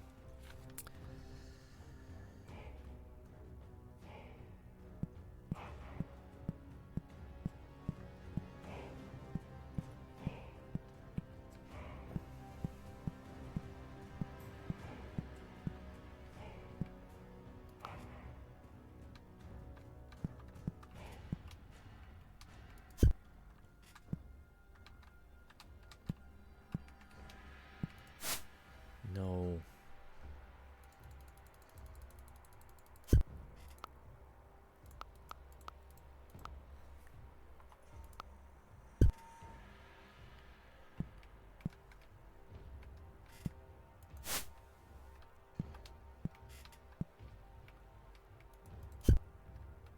Oh, it didn't kill him.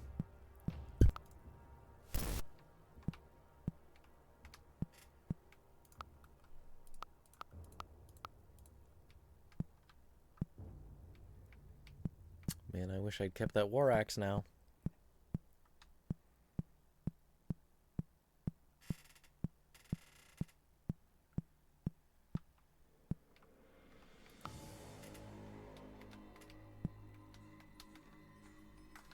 I can't move.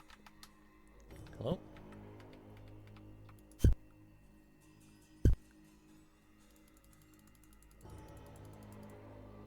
Oh, there goes my war axe, but I killed him. There's still 3 more right there. I didn't kill him either. What the hell, dude?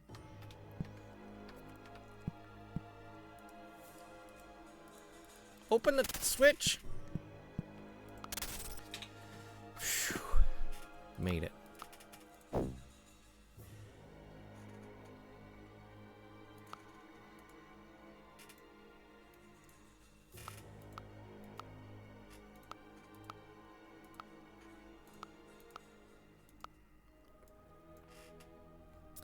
I think they actually are infinite in there. And you just have to move it. But now I'm stuck without a weapon. Missionary training course ahead. Oh, God.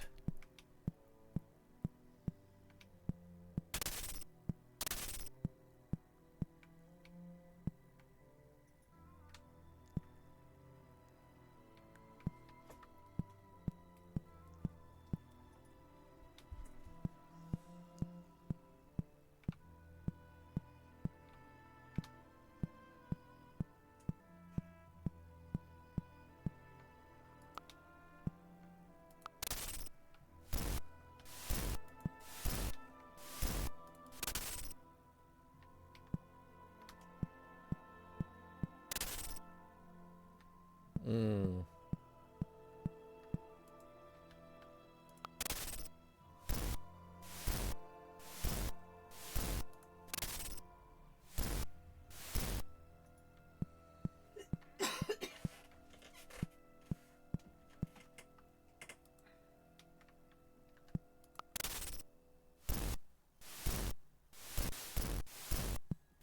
$37 damage.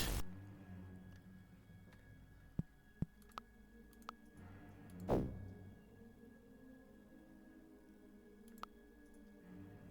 that sucks.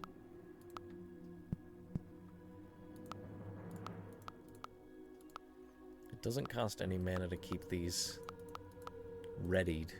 It just costs to cast.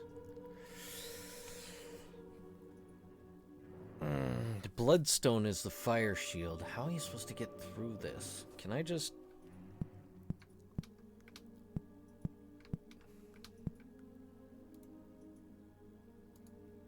Not enough spell energy.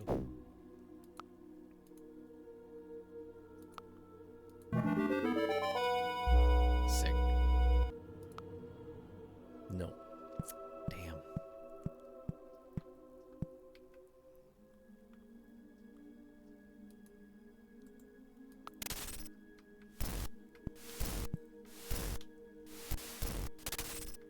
And you have to be fast, too.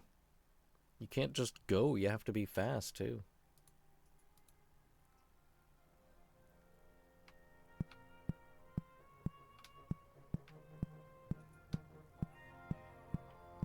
This first one was easy.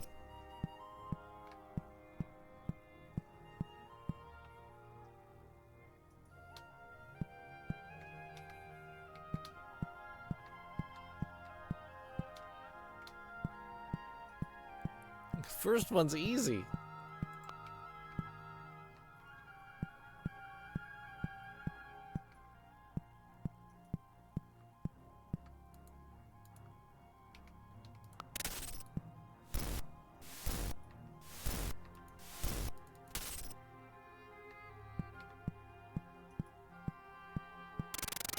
Ow, ow, ow! I'll take it. I'll take it. It's fine now.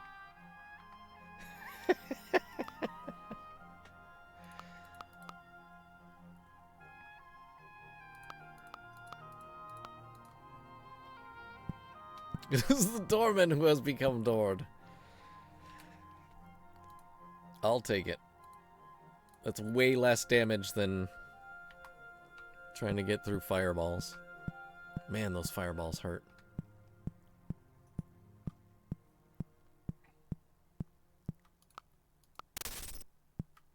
Ah, crap. It's spiders again. But these ones seem slow. Slower than the other ones. Oh, I don't do much damage at all. I don't have enough spell energy.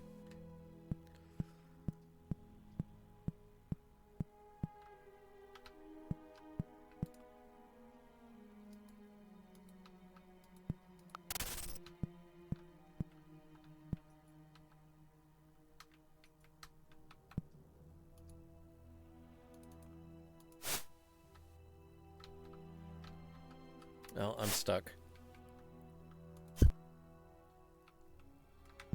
Oh, I'm free!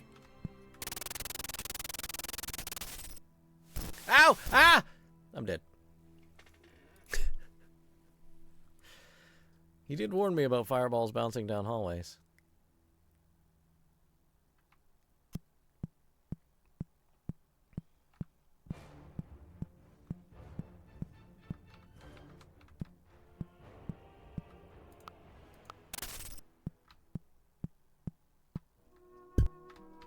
I'm stuck. I just hit myself, I think. I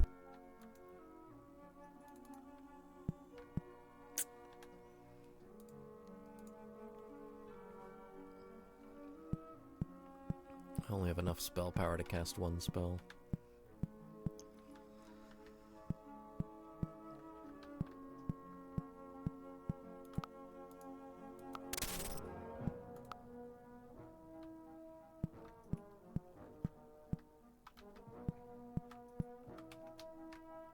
Stuck on the skeleton.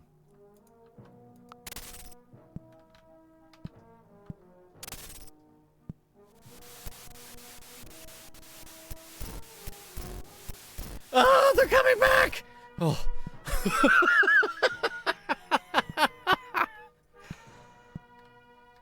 Oh.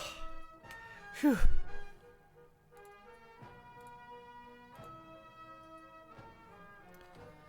Oh, man.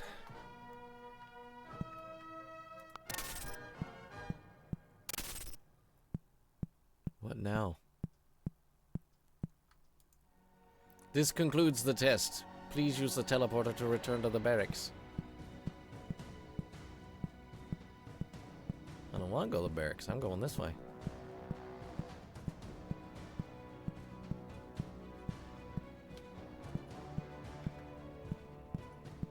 There's a door there to the next section.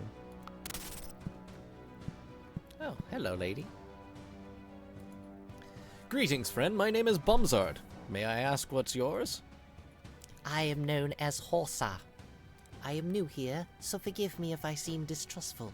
I have already chanced upon 2 of the Horde's brigands that tried to take the few possessions I carry. You can trust me, Horsa. I am also new to this place. Well, take some advice, Bum Wizard.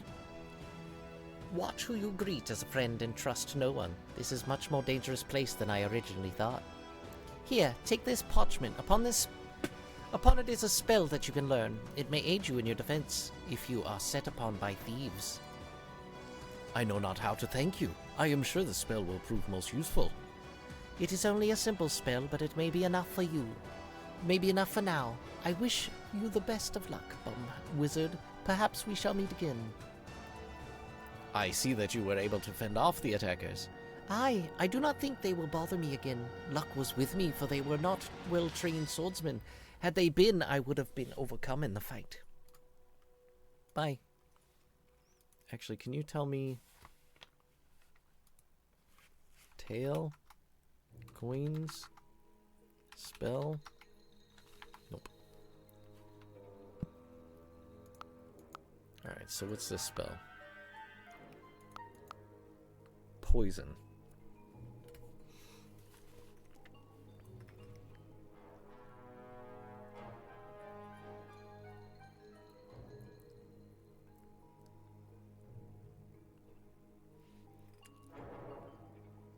Oh, the horns.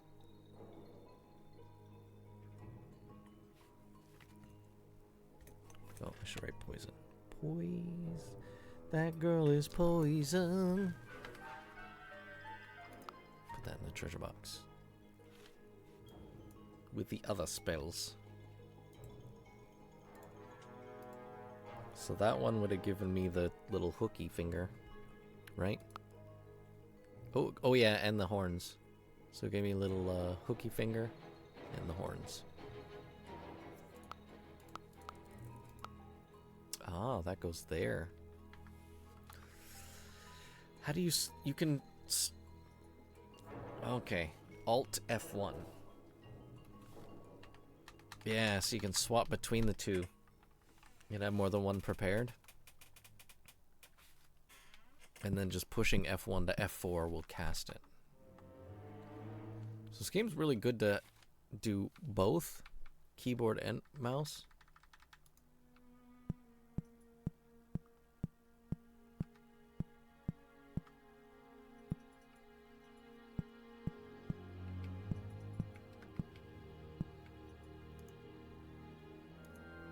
Greetings, friend. My name is Bumzard. Can I ask what is yours? If I were you, I'd watch who I greeted as a friend. Few in this labyrinth care for anything but their own survival. Nonetheless, I accept your friendly greeting and return one of my own. I am known as Shivron, or Shirvan. I remain here in the more remote parts of the labyrinth. I do so because I grow old, and would most likely perish in the deeper regions. If age has rendered you defenseless, you should leave this evil place. Evil to you, perhaps. Where should I go? This has been my refuge since Shadow Weaver built the labyrinth. The outside world wants nothing to do with me. And watch your tongue, for I am not completely defenseless. In years past, I fought bravely with the Horde. Besides, war has benefits other than the glory of battle. When the Horde marches forth to war, it must pass through the outer antechamber. To get there, they always march through this section of the labyrinth. This has become a profitable trade route for me. Trade route, eh? Do you have anything you would be willing to part with? Aye, that I do. I have a handful of magical rune stones I would trade for you, but only for something special. And what special item would bring you to part with the magic runes? A pearl, my friend, but no ordinary pearl. You see, it must be as dark as a moonless night. There are those who would pay a high price for such a thing. Why would I not sell the black pearl myself? Surely it's worth far more than the runes. Not necessarily so. One of the runes I'll trade is a Rajo rune. Besides, only I know who is willing to pay for the pearl, and I doubt you would have much luck finding a buyer on your own.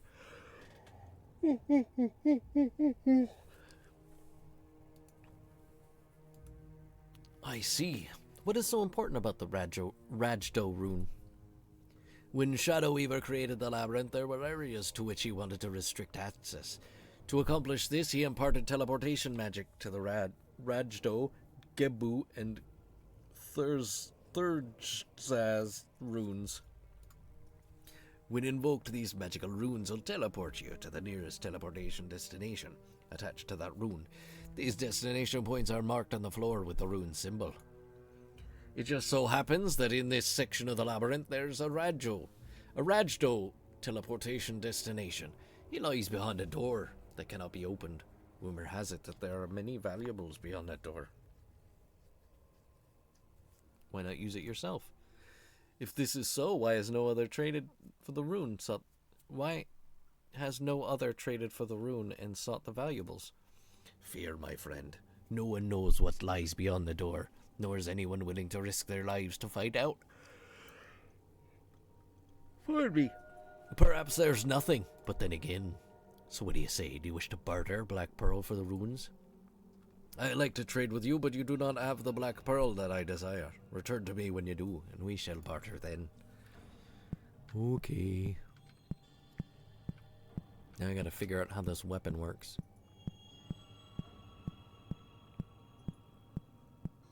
Unless I can find another axe. Let's go around this. Shortcut. I have a feeling that's not actually a shortcut.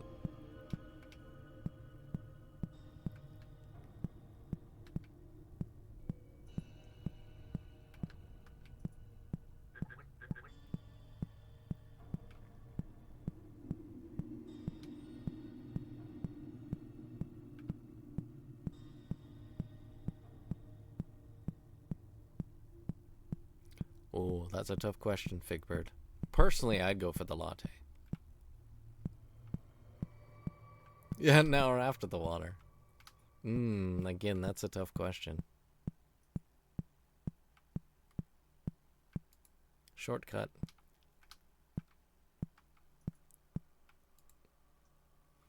Bombzard, you must listen to me. In but moments I will be teleported back to the council. The council still exists. We barely managed to get away from the Horde's attacks. I had to risk contacting you. We have learned that a wizard that fell into Shadow Weaver's hands is still alive and imprisoned somewhere in the labyrinth. His name is Dunstan. Find him and rescue him if you can. I am sure that he will be able to help you. Farewell, I must go now.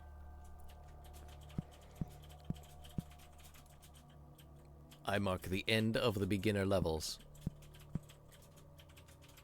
Greetings, warrior. I am Althea, a healer by trade. If you desire, I can use my powers to heal any wounds you may have taken in battle.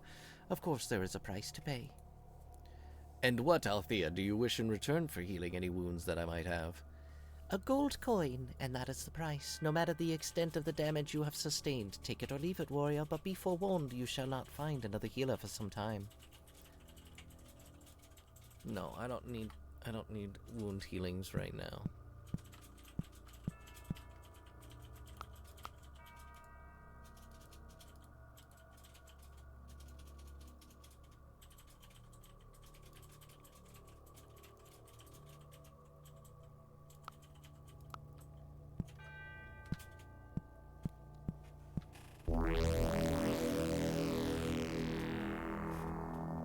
Well, turns out they are actually a shortcut.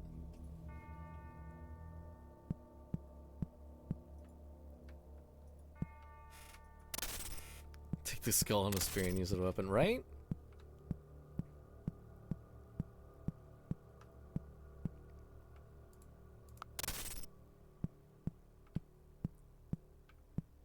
Gotta be better than this dinky sword I got. Oh no. Oh no.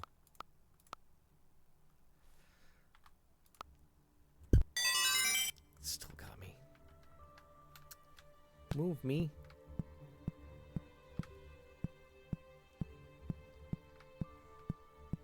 Oh god, there's more. Wrong spell.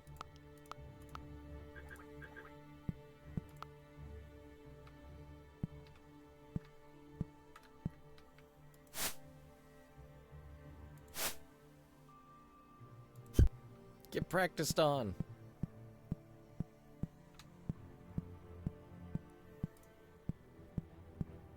don't have time to see what you say.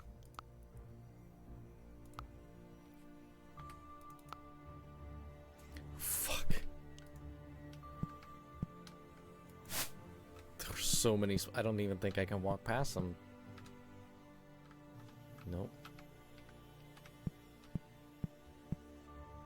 Nope.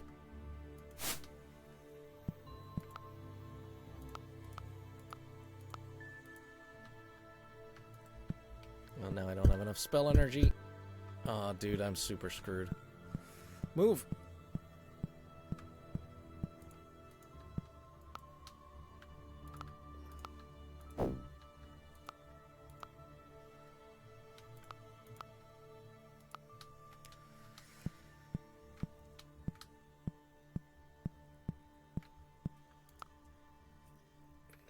Resists my spell. What am I supposed to do with this token?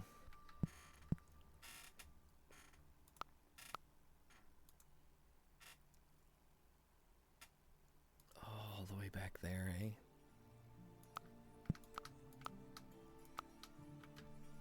Yeah, I'm trapped.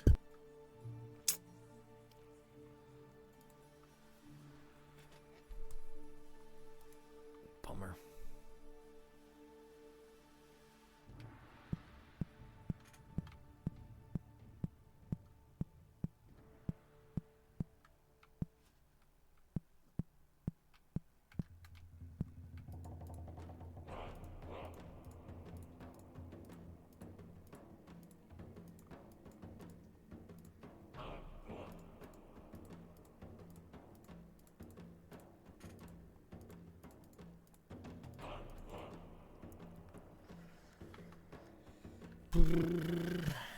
I didn't save it all in this area.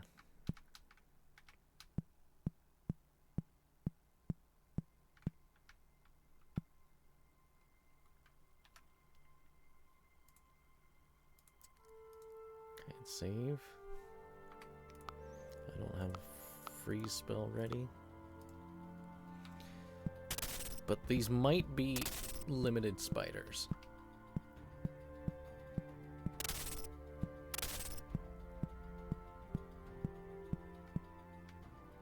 Oh, hello. Owen, is that you? Oh, forgive me for a moment. I thought that you were Owen. Alas, I shall never find him.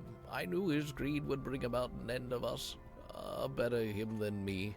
Owen must have fallen victim to one of the many pits in the area. Who is this Owen that you are searching for?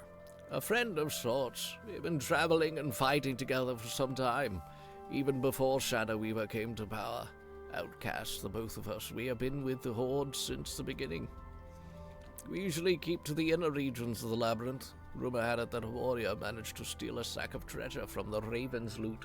Mostly gold, but more importantly, a black pearl. Before the Raven's men caught up with the warrior and slew him, he managed to hide what he had stolen. The Raven was furious, looked for days, but still could not find his stolen treasure. What of these pits? There are lots of them around. Pits can get quite tricky. There are many different ways to open and close them. I think Owen lies at the bottom of one of them. For the life of me, I cannot find him. I have searched all of the pits that I know of, but I'm sure there are many pits that no one has discovered. Who is this Raven that you speak of? Better if you do not know. An assassin of sorts. He and his men practically rule an entire level further in the labyrinth. He has forgotten about the gold that the warrior had stolen, even the pearl. Good thing, too, for Owen found the hiding place of the gold and the black pearl. He was on his way to meet Chauvin, the trader, but he never made it. At first I thought Owen might have betrayed me and ran off. I know this is not true. There was a trust between us. I'm almost sure that Owen and the loot lay at the bottom of some pit. Okay, bye.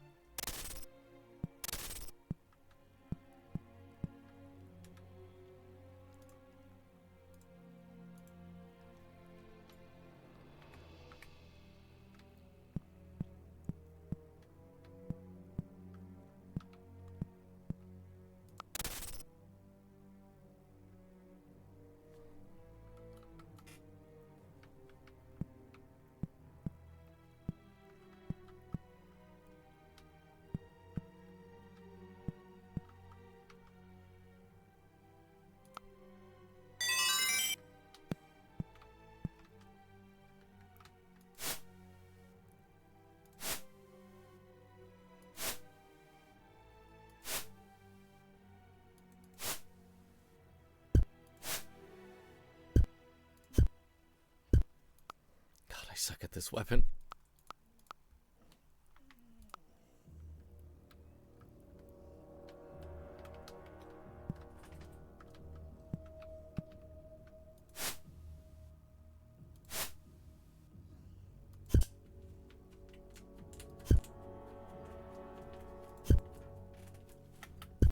Oh boy, 2 more. Now I'm definitely in trouble.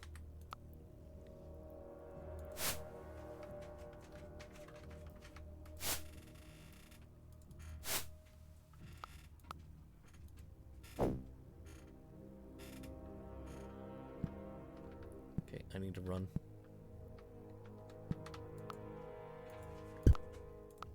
No, hit the switch. Stop, put, fucking, grip the sword. Fucking, oh my god.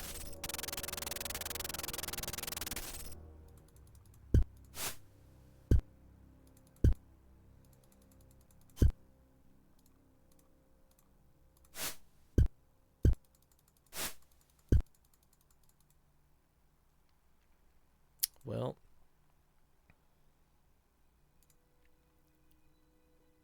Alright. Now I know there's the door here, so I might be able to use that to my advantage to lure just one spider.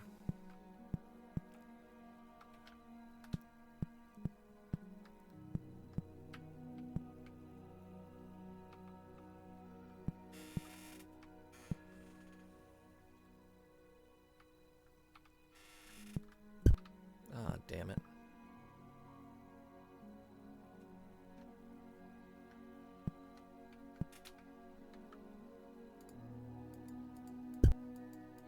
Flip the switch!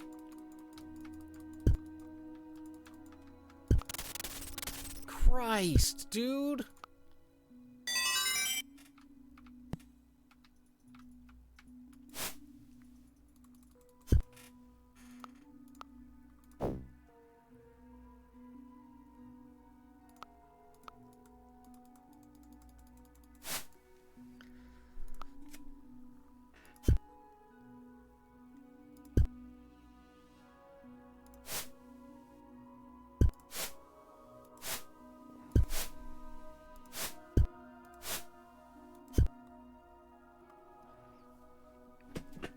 Oh ho ho. I shield bashed him. There we go.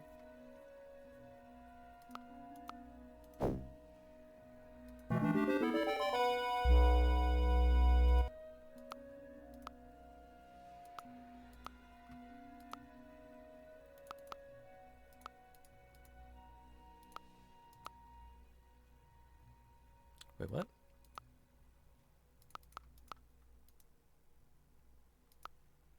Oh, they moved that hand gesture. Jerks.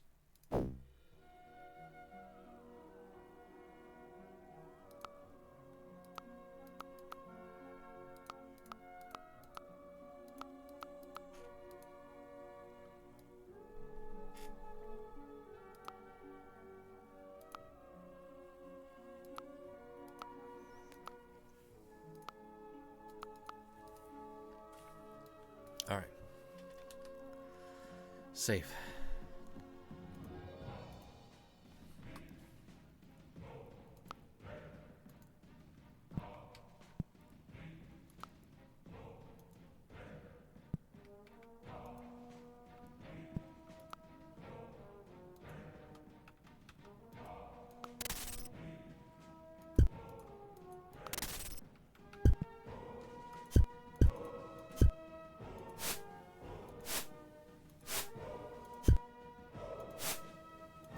The dual-handed. Yeah, boy.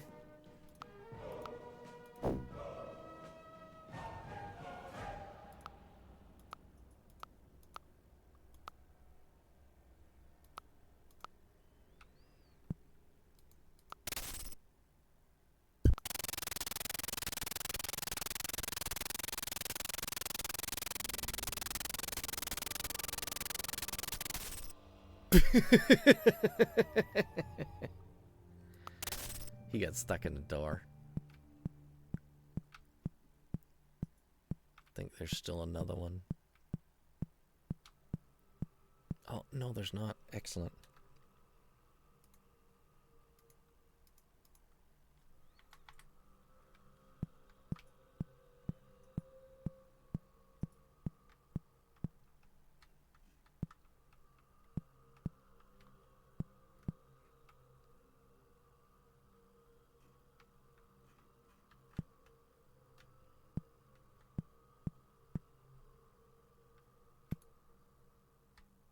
Damn it, don't have enough spell energy.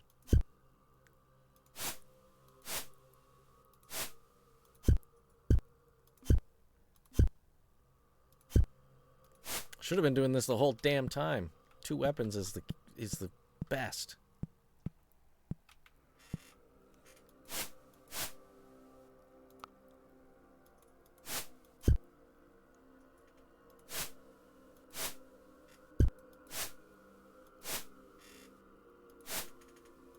Except I still can't hit him.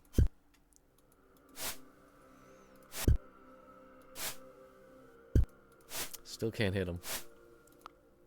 Have to drink a potion.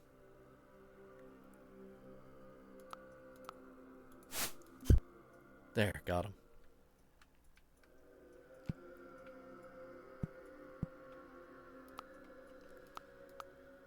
No, not that. And that one.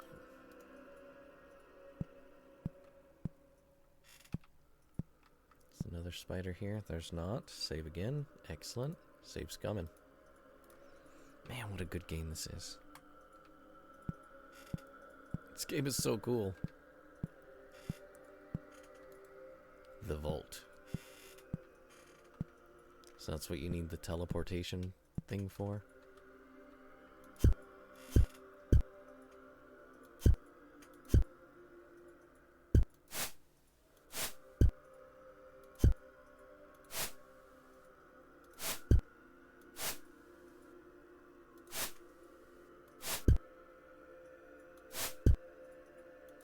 Hello? Okay, I got him.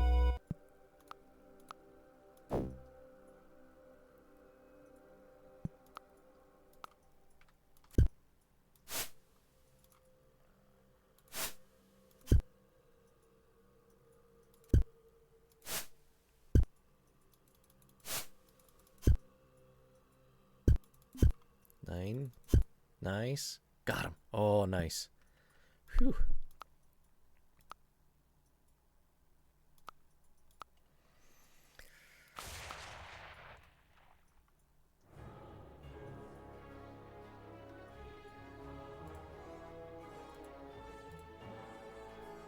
Things are kind of scary right now.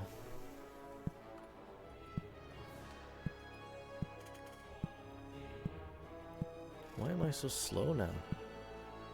Oh, am I over encumbered? Maybe that's it.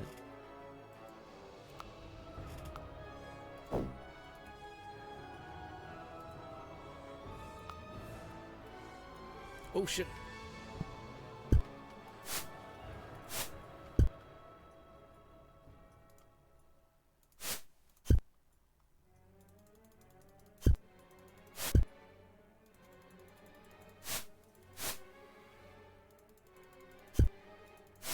Man, spiders get to attack so fast. And they're very good at hitting.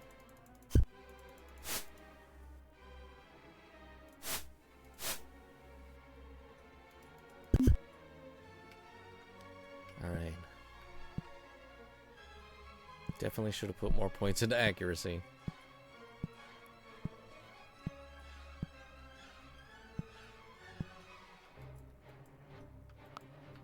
But we killed all of the spiders. Let's put another one of these. Gangster spider. Man, these spiders are ultra gangster. Are you blood or you crip? Or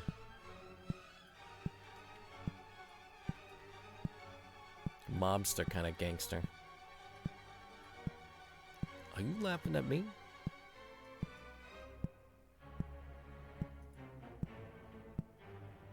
Like I'm some kind of clown here to amuse you?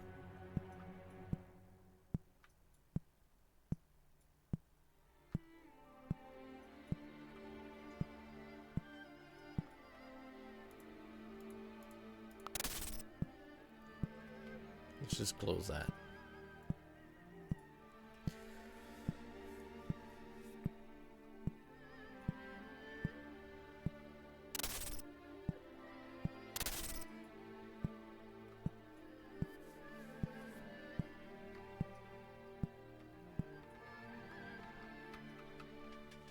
All right. Oh, save. All right. This game is awesome. Damn, it feels good to be gangsta.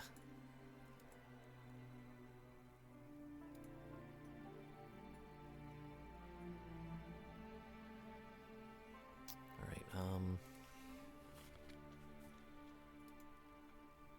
This is a good game. I'm really enjoying this game. I think it's super cool.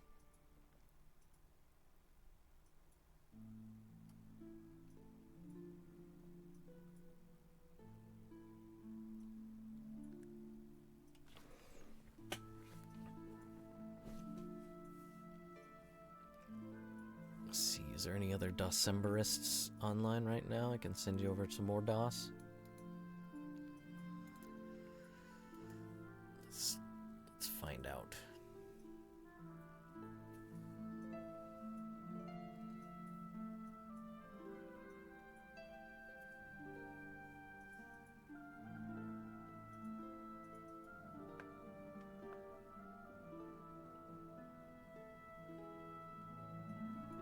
Ooh. Real time and isometric. Yeah. Some actual story, right? Alright, I think we'll head over to mail. Mail LP. He's playing some Eye the Beholder trilogy for December. Thank you, everybody. Thank you, everybody, for hanging out with me. I had an absolute ball playing the game, talking with all you. I had a great time. Thank you all. Thank you all for being here. You guys are awesome. I will see you back here on Monday for sure. I might be back tomorrow because I like this game. I want to play more. Have a wonderful evening, everybody. Be good to yourselves. Be good to each other. I will see you all again tomorrow. Oh, but Monday. Anyways, take care, everybody. Have a good night. Thank you.